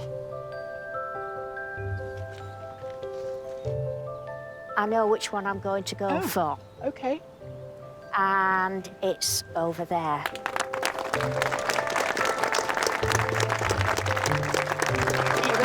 It is lovely.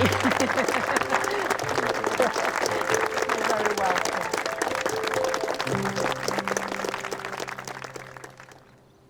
Before selecting an artist for the semi-final, the judges first have to decide on their shortlist.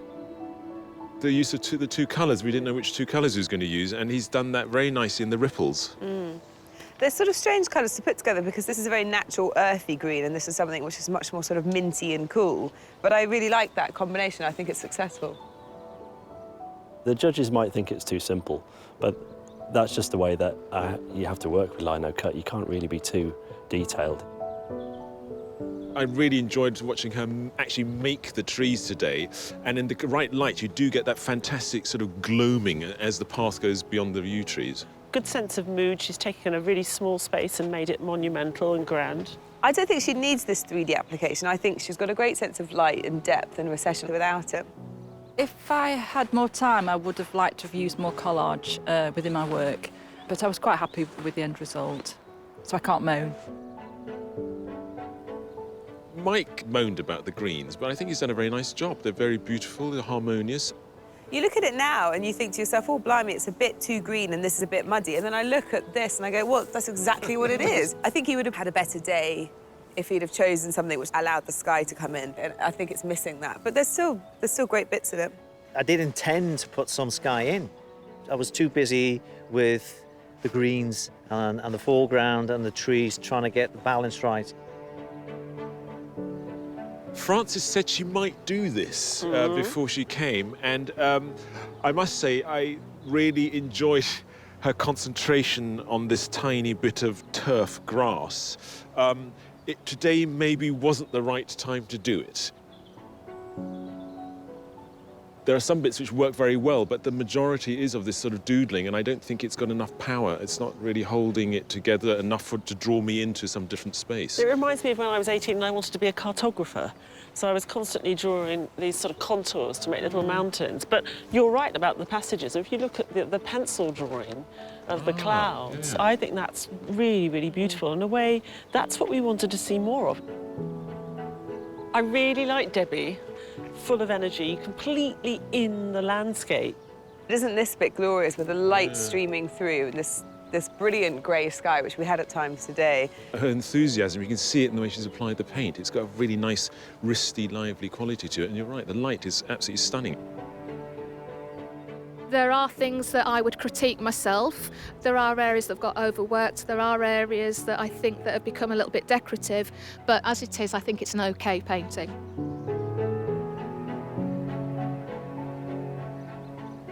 It's between those three? Yeah.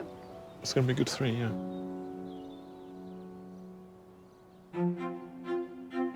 But there can only be a shortlist of 3. The first artist is James Green.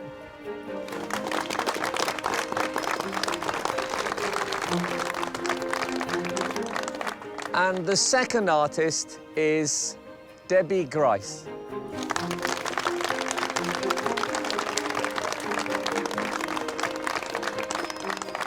And the third artist to be shortlisted is Mike Kirby.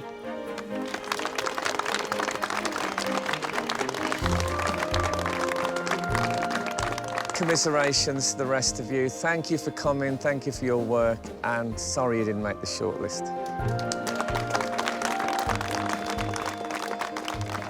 I could understand why I wasn't shortlisted, but I am surprised that you didn't make it into the shortlist because your picture is quite kind of large and ambitious and quite well completed, I thought. And mine is quite fiddly and small. Oh, but pretty. Congratulations to the 3 who've been shortlisted. The work's absolutely fantastic, so well done to the 3 of them. To help decide which artist should claim a place in the semi-final, the judges quizzed Debbie, Mike and James about today's work and their submitted landscape. On your submission here, you've got this fantastic sort of smoky sfumato sort of here in the foreground, or the middle ground. Yeah. Would we have seen you start to do that more here? Or? Yes, that would have been more dramatic and something, you know, probably away from reality. I found this area here. I disliked that area, and that maybe would have come into something a little bit more sort of meaty and, you know, agitated at the front. You complained a lot about the greens today. Did you realise that in doing that sort of cropping of a corner, you're going to lose that contrast of the sky? I did intend to put some blue aspects of the sky in there, but... You ran out of time? You forgot? I forgot. James, I'm so pleased you found the time to do the second colour because it really lifted it. I like the colour that you've chosen, actually. I thought you might go for something bright, but you've chosen something within the same sort of green-blue pool. Did you consider any other colour, or did you always know you were going to do that? I wanted to go for something related to it, something that would fit behind the green in the water area and also work well in the clouds too. And luckily it worked, but I literally only had about 3 minutes before the end to realise that. Well done.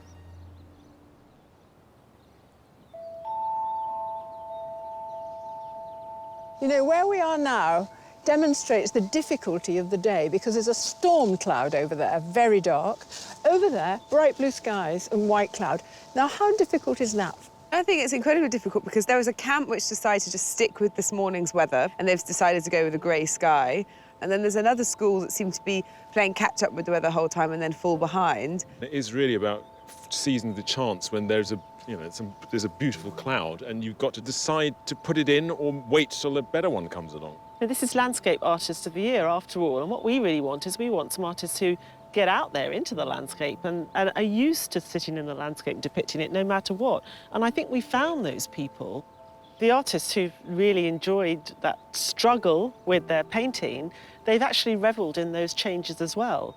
I was over at the Wildcard and there was a woman painting and the ground was brightly lit with a dark sky above it and it looked wrong. And then I looked at it and it was brightly lit with a dark sky above it. We've been here and it's been an experience and I think we want our artists to convey that a bit as well. Each one had a completely unique vision, didn't they? Yeah. Not at all one like another. No, not at all. Totally differentiated. Which makes it really hard to judge. Yeah.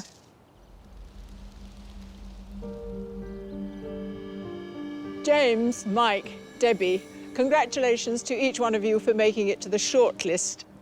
The judges very much admire your work.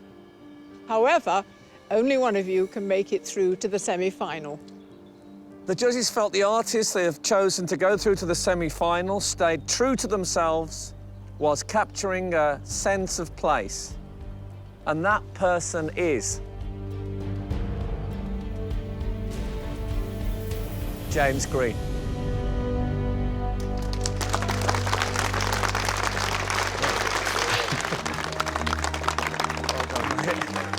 I can't quite believe that I've won. Just entered this as a challenge, you know. I had never expected to be selected. That was, yeah, it's crazy. I'm made up to get to this stage. I was quite pleased with myself. And would I do it again? Possibly. Possibly. Oh, bad luck, Deborah. It was so lovely to meet you. I'm really happy for James. It's quite refreshing to see actually somebody doing work like that in the field. I had my eye on him, so yeah, the best man won. I thought about maybe jumping in the lake. Might not do that. I might go home, have a glass of wine, and celebrate in that way instead.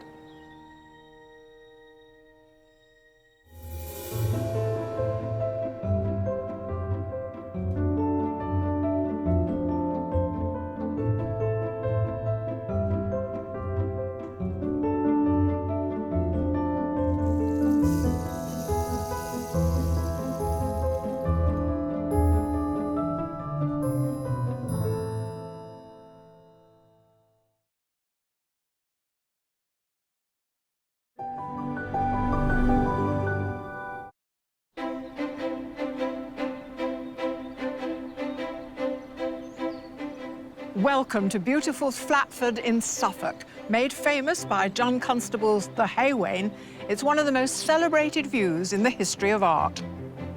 Today it hosts a very special event. When Noreen McIntyre won Sky Arts Landscape Artist of the Year, she was commissioned to produce a painting of Flatford. Today is the grand unveiling. For the past 8 weeks, we've travelled the country in search of an undiscovered landscape artist. All right, I'm ready. Exciting. From painters to lino cutters, etchers to sketchers, over 1,000 applied, but only one could win. Noreen McIntyre. Noreen never failed to impress the judges throughout the competition. She's just gone beyond my expectations. I think she lives and breathes landscape. It's fantastic. I'm so happy. This will definitely change my life. Now Noreen tackles her amazing prize, a £10,000 commission to paint one of the jewels in the National Trust's crown, Flatford in Suffolk. It's so iconic. It is quintessentially the soul of England. Following in Constable's footsteps. I never thought I would be able to come somewhere like this. And finding her own way through the landscape. It's very magical being here because you're taken back to when he painted. Noreen will be painting one of the world's most admired views that will then become part of the National Trust permanent collection. Okay, okay. Here we go. Okay.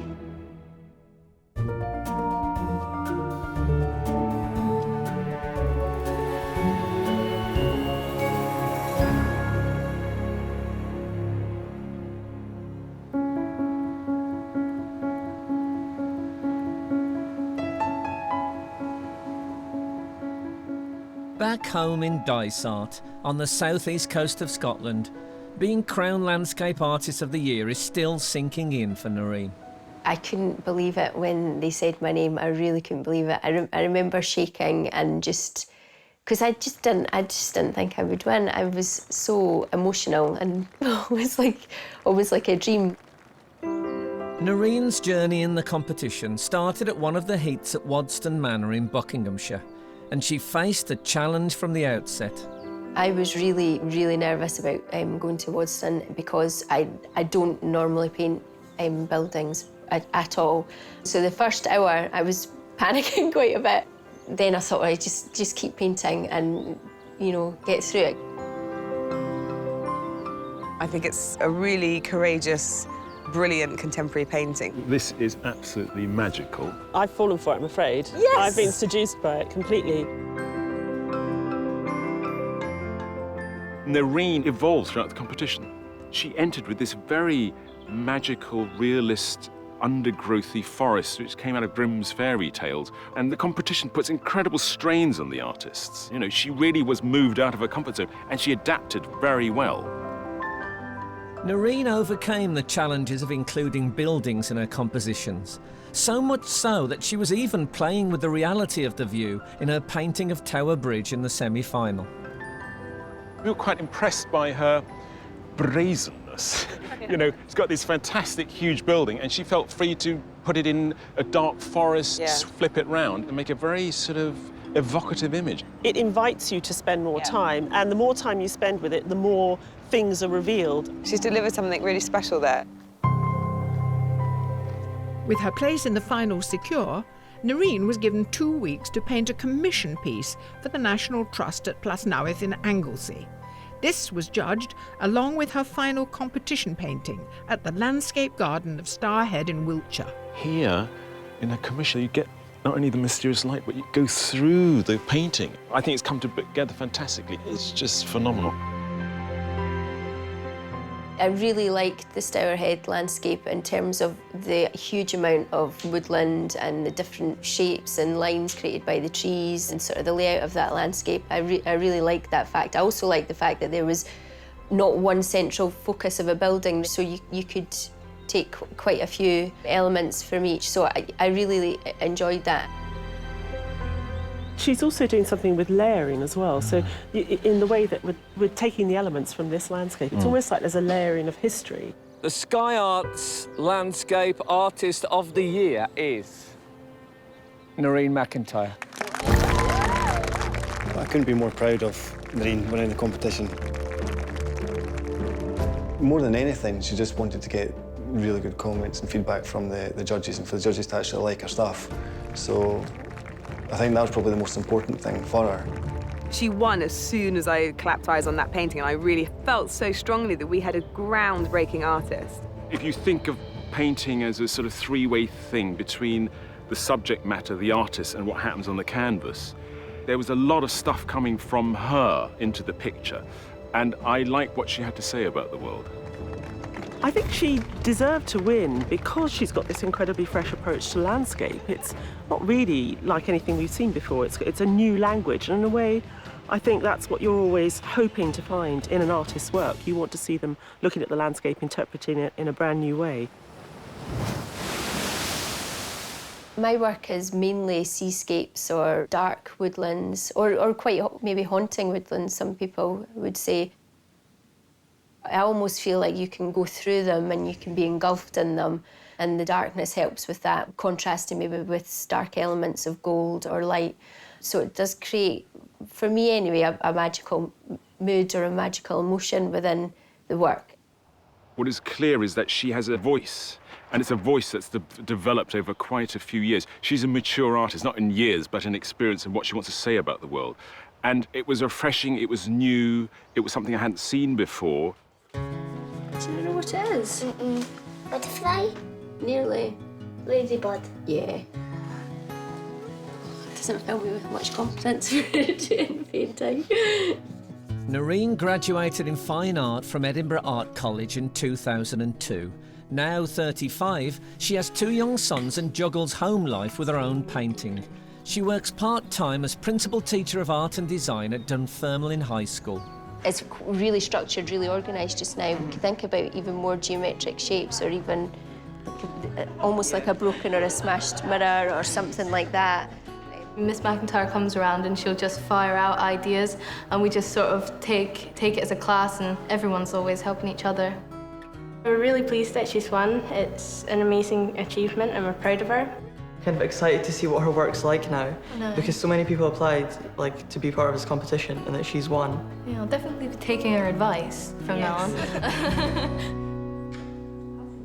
When she entered the competition, she didn't actually tell us. It was only when she came rather sheepishly to say that she'd been invited to attend some heats that she asked for time off, and when she told us the full story, we were absolutely delighted to support her. She plays everything very, very quietly indeed. She never boasts or brags about anything. My only worry, and it's a very selfish one, is that I don't want her to be too successful in that sphere, because I do not wish to lose an outstanding teacher. Noreen's prize as Landscape Artist of the Year is to produce a painting for the National Trust Permanent Collection.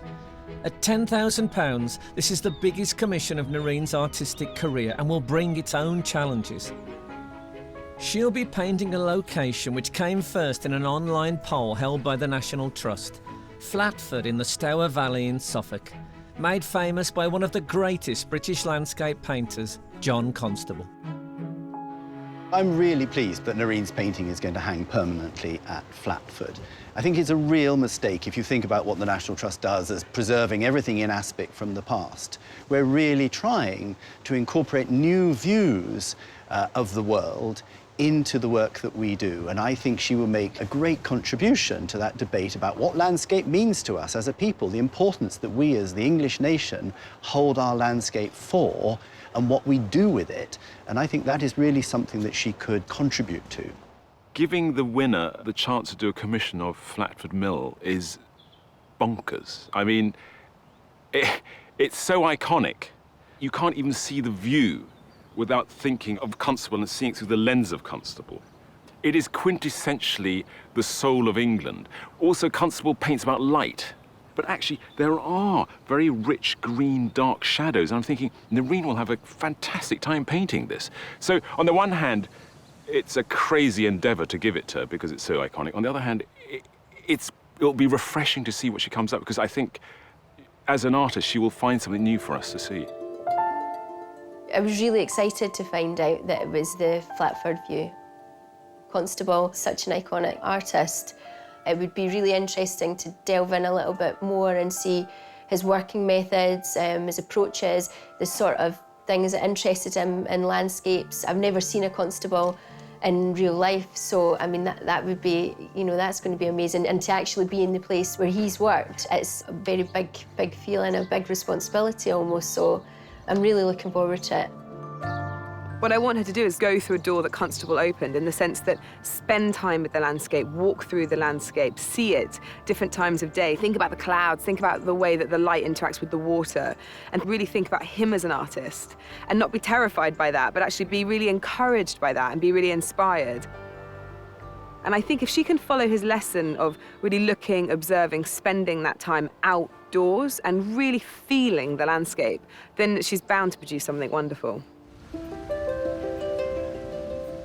Before travelling to Flatford, Noreen has come to the Victoria and Albert Museum in London, home to the largest collection of Constable's work. They're a different world, really. She's meeting Dr. Mark Evans, a leading authority on Constable, to learn more about the artist's working methods and to see the full-size oil sketch for the Haywain. Could you tell me a little bit about the Haywain sketch, oil sketch, and the view?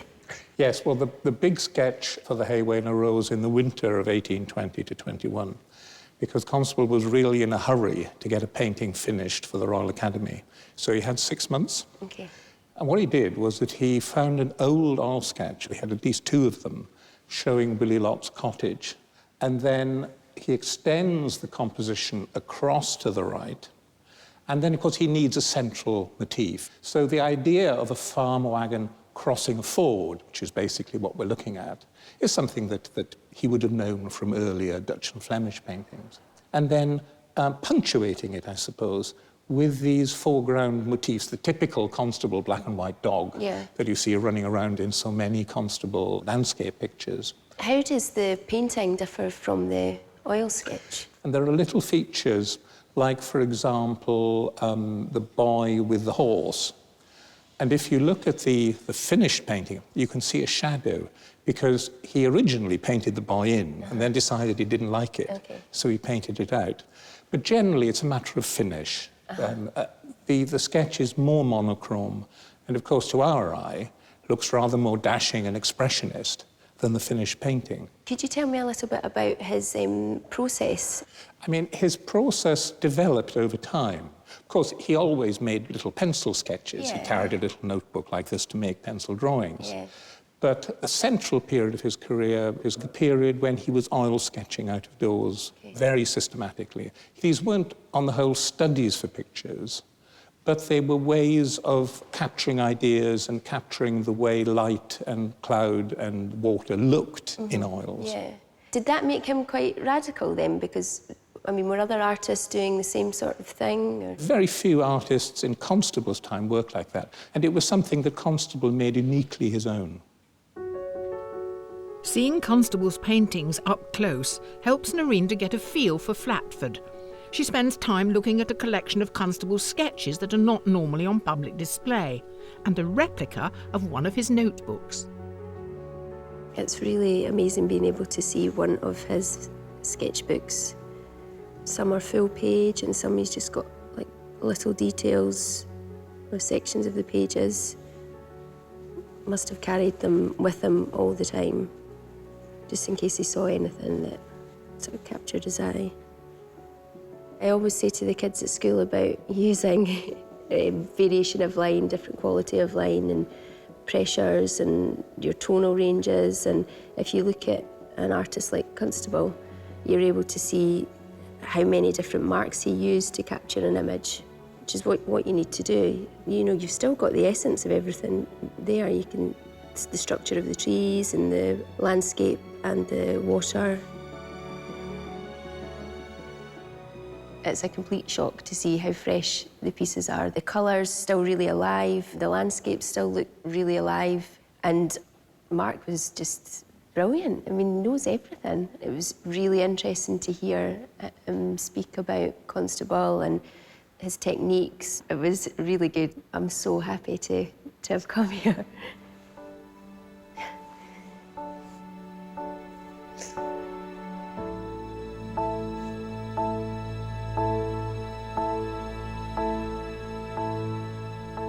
I never thought I would be able to come somewhere like this and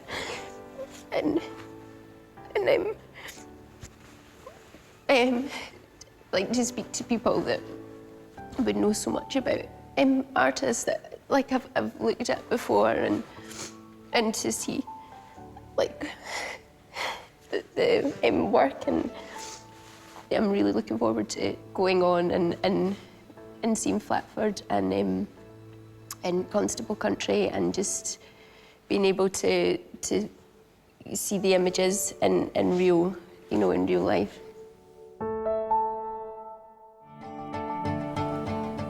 Landscape Artist of the Year winner Noreen McIntyre has been commissioned to produce a painting for the National Trust, and so far her research is going well. I really enjoyed my time at the Victoria and Albert Museum. It was really worthwhile. I feel that it's really helped me prepare going forward to Flatford. I just can't wait to really immerse myself in all the visual imagery and gather as much information as I can. Noreen is on her way to find out the National Trust's hopes for the commission and to start her preparatory work in the place that has become affectionately known as Constable Country. It feels really exciting to be travelling into Constable Country, especially at the same time of year as he would have been working on his landscape, the haymaking time, with the way the natural light sitting off the landscape and the atmosphere that's created. I just get a stronger sense of connection, so I'm really excited about going to Flatford. Since the end of the 19th century, visitors have travelled from London by train to set foot in the landscape which featured in so many of Constable's paintings. The scenery is beautiful. The landscape is very green, there's so much space. It's very reminiscent of the pieces that I've seen of Constable so far. So I would say it is quite classically his landscape. John Constable was born in 1776 and grew up in the village of East Bergholt, a stone's throw from Flatford. His father, Golding Constable, was a wealthy corn merchant and owned Flatford Mill.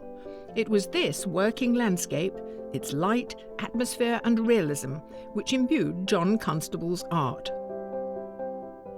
In many respects, Constable sort of defined what British landscape painting was. In his day, Constable was groundbreaking. He was pioneering in the way that he thought about composition, in the way that he sketched, in the way that he brought together the painting. He was a great example for the Impressionists because he was the first person to look at how light falls on surfaces. I mean, to the point where on his 6-footers, the big final pieces, he would add flecks of white to try to recreate the way light flickers off the surface. I mean, that was very radical in actually looking at the landscape and seeing it as it actually was and how it affected your retina rather than harking back to some romantic classicism. He's so radical that he's become the establishment, and actually that's what's so exciting about being on this journey with Noreen, is that she is really radical, but actually people respond so well to her paintings. Yes, the vocabulary is new, but they still really speak to you. getting here and being confronted with all the different scenes of the landscapes of Constable is really exciting. Very unbelievable, almost, in a way that you can see the scenes of his life in painting. And just to be able to be here within these scenes, it's really quite magical. Noreen is eager to start recording her first impressions of Flatford in her sketchbook. There's a huge amount of colour in this landscape, vast array of greens, silver green, then you've got that contrasting with the dark blue green. It's just beautiful to see such a contrast and variation of colours. Today I'm working on a ground which is just a varnish with an enamel finish, and it just gives you a prepared tone to work on, so I find it better. Looking at the lines within the trees and the shapes and just the different textures. Looking at as much of the natural elements as possible so that I can maybe try and incorporate a few different elements within the commission piece. To find out more about their hopes for the painting of Flatford, Noreen is meeting Ben Cowell from the National Trust at Bridge Cottage. Constable didn't live in this building. This was a building lived in by estate workers, mill workers, who worked for his father. His father was a very successful businessman, and he had a reasonably prosperous upbringing, but he very much made Flatford the centre of his art. People have been coming on pilgrimages to Flatford, actually ever since Constable's day itself, to soak in the landscape that inspired him.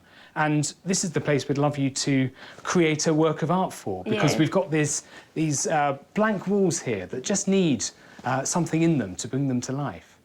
And really, it's for you to think about what landscape would fit best in one of these two spaces. Because I do such a lot of work editing the sketches and the photographs that I take when I go back to the studio, I would probably wait until I've really immersed myself in that, but I'll definitely have in my mind going along and going back to the studio a really clear vision of where the image can possibly hang. And do you know whether you would be framing the piece or whether you would leave it frameless, because that would maybe allow for a bigger dimension of canvas and a bigger image? That's a really good question, and I think it depends on what you produce, actually. We've got to bear in mind this is quite a small enclosed space, and there's some quite heavy timbers here. So I'm thinking maybe without a frame would give you more freedom and produce an image that really jumps off the wall at you. Yeah. But let's see what you produce. Okay.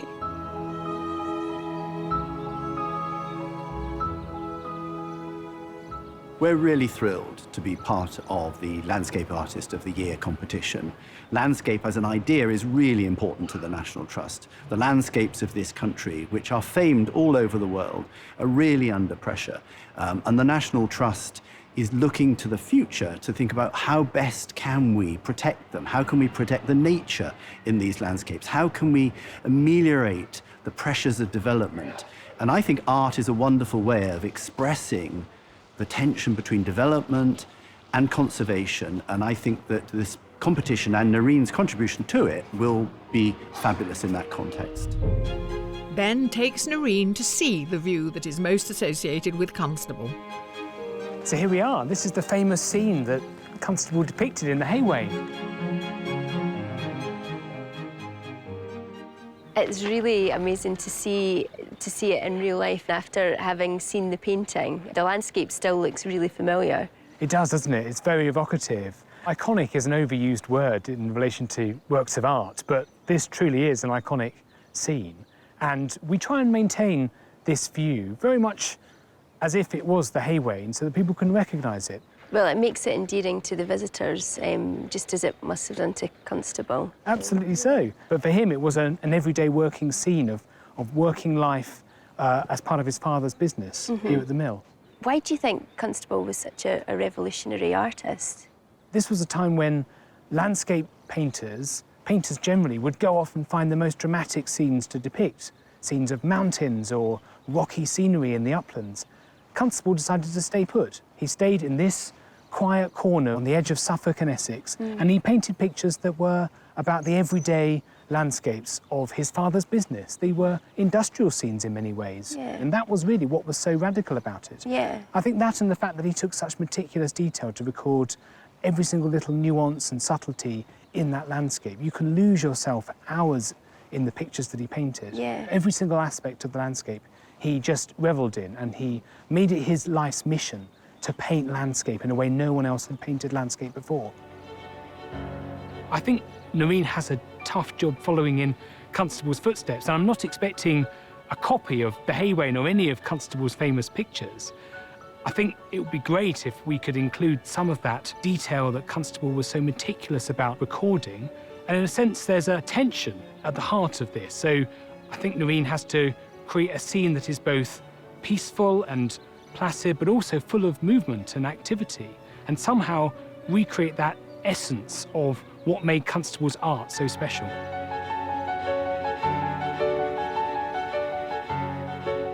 There's a huge amount of pressure because I want to create something that suits the area that it hangs, and I also want to create something that is reminiscent of the landscape round about us, that soaks up that atmosphere, that evokes that.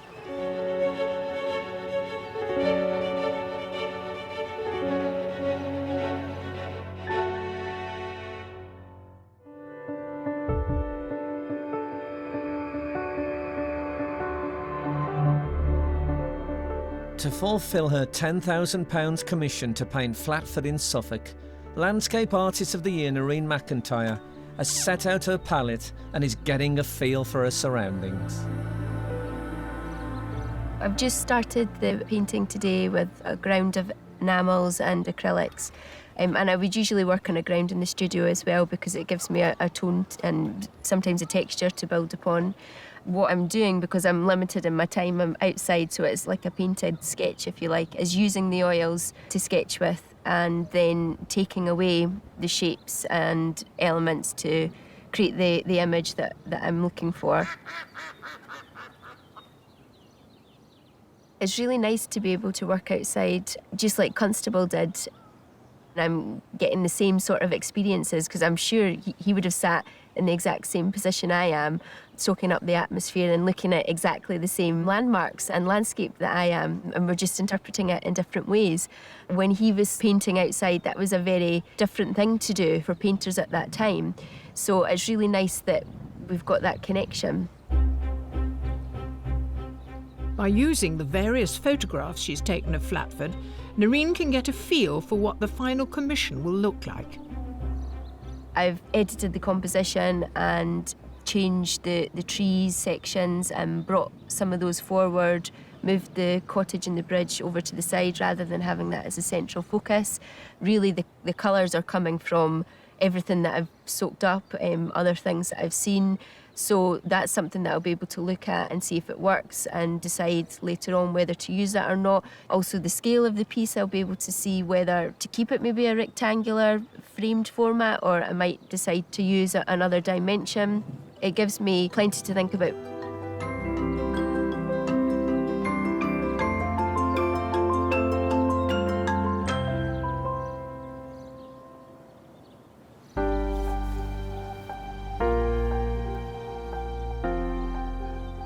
Noreen has come to Christchurch Mansion in Ipswich to take one last look at some of Constable's most important work. But now she's experienced the landscape for herself, what effect will it have on her own composition? To see his work up close is fantastic. The paintings are beautiful. The way he works on different scales is very different as well.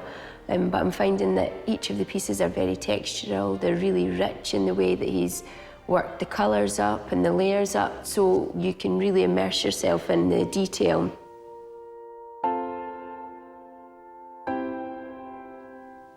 The larger pieces like Salisbury Cathedral are framed by huge arching trees, beautiful structures, and then they're balanced out by the large expanse of sky. I mean, there's so much colour and depth of colour, and he's created the lighter tones on top so that you can really see the contrast within the dark and the light, and that creates much more form to the piece for me. These gorgeous little bits of contrasting warms against the cool blues, which is just, it's just really lovely to see as an artist.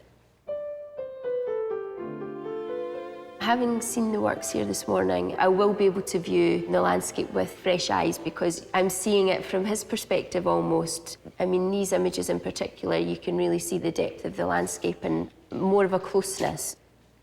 I was thinking about including quite a dominant collection of trees or, you know, something quite powerful, either arching to frame the piece or possibly even centre of the painting. So it is comforting to know that he also went down that route and explored that structure within his composition.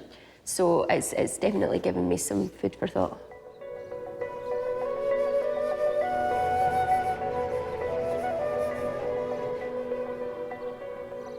Back in Flatford, and Noreen has a final opportunity to soak up the atmosphere of Constable Country and to step into the Hay Wain.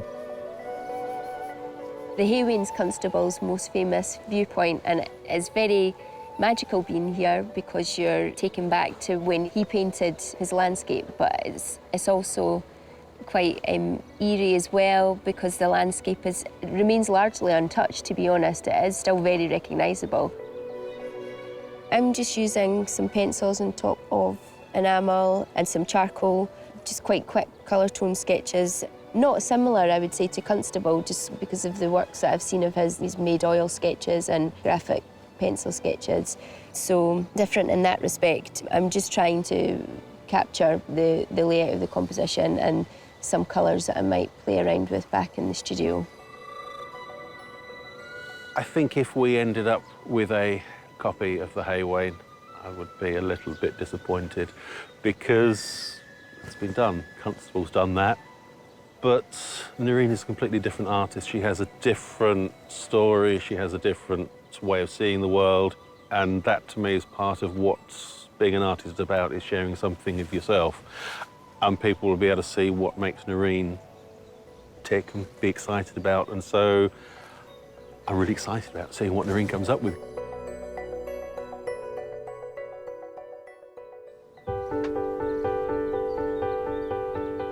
Before Noreen leaves Flatford, she's keen to experience the landscape from one last viewpoint, the River Stour itself. My visit to Constable Country has been fantastic. The landscape is beautiful. Being able to walk in amongst the landscape, being able to visit the cottage, the Hay Wain, being able to see all of these views that Constable has painted, it's almost like sort of stepping into the paintings themselves because the landscape is still so familiar. Yeah, really magical. And the boat trip's just the icing on the cake. The water is gorgeous, the reflections on the water. It's almost like there's an atmosphere, especially on this stretch of water, and the colours are really soft and light at the same time. It's been really beautiful.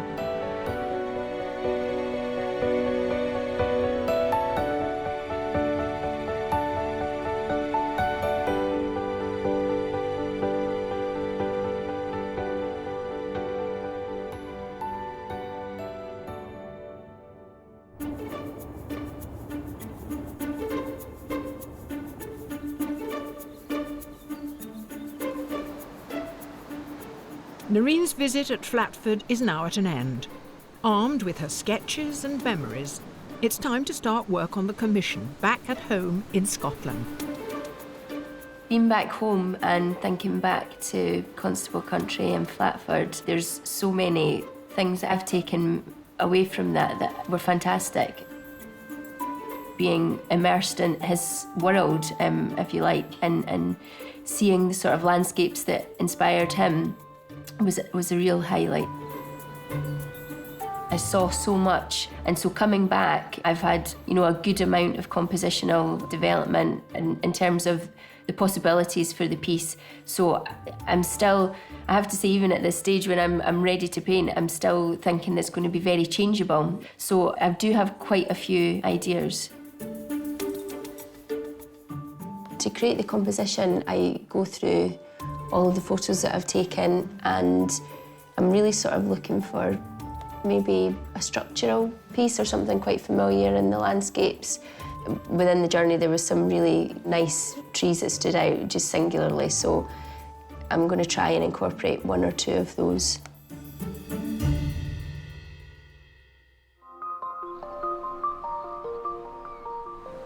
Having gathered all their ideas together for the commission painting, Landscape Artist of the Year Noreen McIntyre is ready to put paint on canvas. It's always quite exciting when you start a new painting.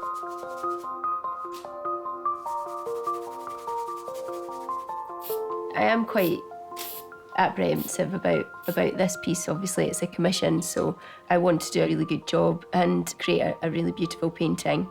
But at the same time, I'm just at the beginning, so anything that I do that I want to change, I can do. And that's the wonderful thing about painting. If there's something that isn't going as well as you'd like, I can put it somewhere else or take it back and, you know, develop it in a different way.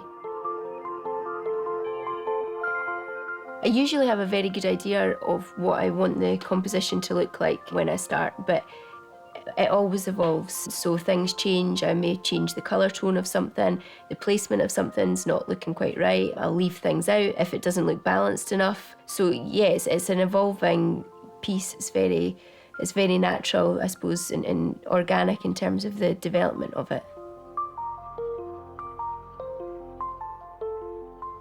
During the competition, what we got to see were the paintings that Noreen could produce in the short time frame that she had. And I love that sort of sketchiness and the looseness that she managed to get in those paintings. What I'm thinking we're going to see is something that's much more resolved, but I'm slightly nervous at the same time that it will lose that ghostly, magical, mysterious quality. I hope that she will have picked up some tips on how Constable looked at light, because Noreen is about the shadows, and she has a very strong voice. Her work is of a kind. She did evolve through the competition, but it would be nice if she looked at Constable and sort of imbued some of his relationship to light and brought it into her commission. I'm really looking forward to see whether that's happened.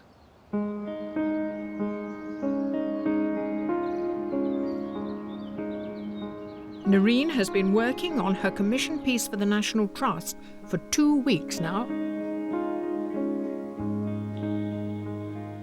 Things are getting on quite slow at the minute, just because I started with the tree in the middle, but then I wanted to maybe explore a little bit more balance in the composition, so I've sort of obliterated the middle section and taken it back, and I'm going to try with a tree sort of arching over, maybe just to try and balance out each side.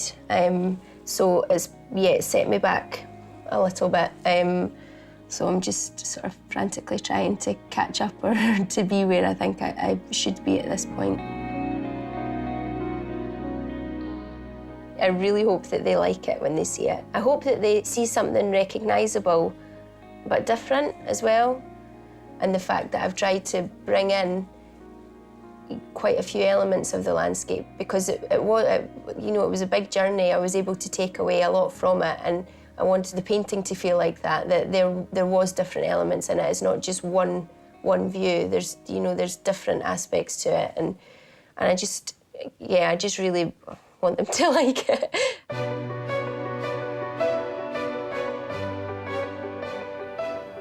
The day of the unveiling.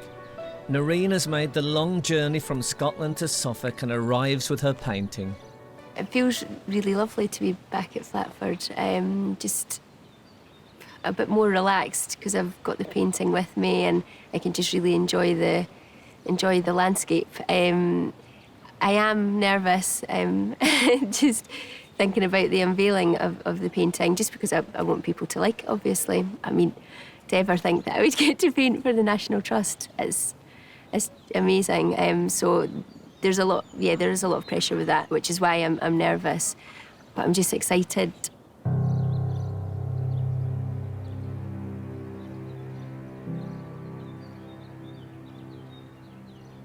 Noreen, So you are the battle-scarred veteran of Sky Arts Landscape Artist of the Year. How has it been as an experience? And what I'm really interested in, has it affected your art, the way you paint, do you think? It's been amazing. I would never have had this opportunity, and it's been fantastic. In terms of my artwork, I feel that I've been able to move forward with my, I suppose, technique and looking at the composition and maybe developing elements within my paintwork in a more mature way, I would say. So I've noticed a big difference in my own practice. So it's been educational, sort of. And what's it been like being in a setting which is actually one of the most famous landscapes in the world, and you've been painting here? Well, it's like painting in a painting. Everywhere you go in Flatford, it just feels like you're walking into a Constable painting. And is that intimidating or encouraging? Both. It was very intimidating, and then when I got back into the studio, I sort of just tried to let that go, and then just, you know, painted how I would, and just sort of grasped my way of working. In your mind, do you have kind of what you'd like to see? I think I don't want to see another Constable, actually. I want to see something a bit different. Can I quote you on that? You never want to see another Constable, as long as you live. Absolutely, not from Noreen, but I want to see something that's been inspired by Flatford, as he was inspired all those years ago. So I want to see this wonderful landscape continuing to inspire artists today and in the future. We're going to unveil it, the both of us, OK? OK. Here we go. Here we go. OK. Here we are.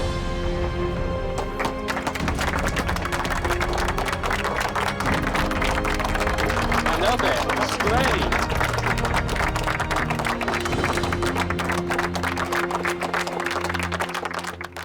Are you thrilled? I'm just happy that Ben's happy. Come on, Ben, No, what do it's you terrific. think? I love just the way you've used the colours in that tree there, and you've picked out the detail of the tree, and I love this structure on the left. That's really interesting. I try to incorporate elements along my journey, like I would usually do in a landscape, create a landscape, not just from the one view, from taking in elements from around. And I've called it Flatford in summer because it's elements of Flatford to me, rather than just looking at the Haywain view. It's the Flatford experience. Yeah. OK, well done, Noreen. You are, Thank you. I think it's fair to say, a worthy champion. Thank you. Well done.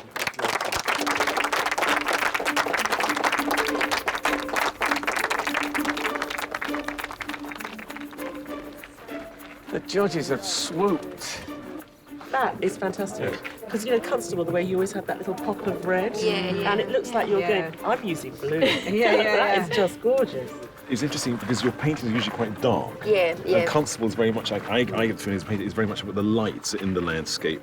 And you found this light green, which you don't usually use in your landscape. So you have been open to his influences, which I'm Yes, very... it's slightly less your palette than Yeah, it's normal. lighter. It's a lot lighter Yeah. than Lighter, I would usually. Well done. It's really, you should be Yeah, over the moon, it's because I am. fantastic. It's brilliant. It's just endlessly rewarding. Well done. Noreen's created her own interpretation using different images, so it's a sort of compilation of her experiences here at Flatford, and I think that works really well. It's a modern interpretation of what landscape is and what this landscape is. So I think visitors will love it because it's so different from Constable's art, and I think that's what makes it a fantastic addition to our collection. The different qualities, the different layering within the painting, and the light playing on each aspect just creates a lightness in me, if you see what I mean. And that's how you feel when you come to Flatford. You're so lifted by being able to see all of these special landmarks and seeing what Constable has done. The legacy that he's created and left is really special. So I hope that when people look at the work, they think that it's special and they enjoy it.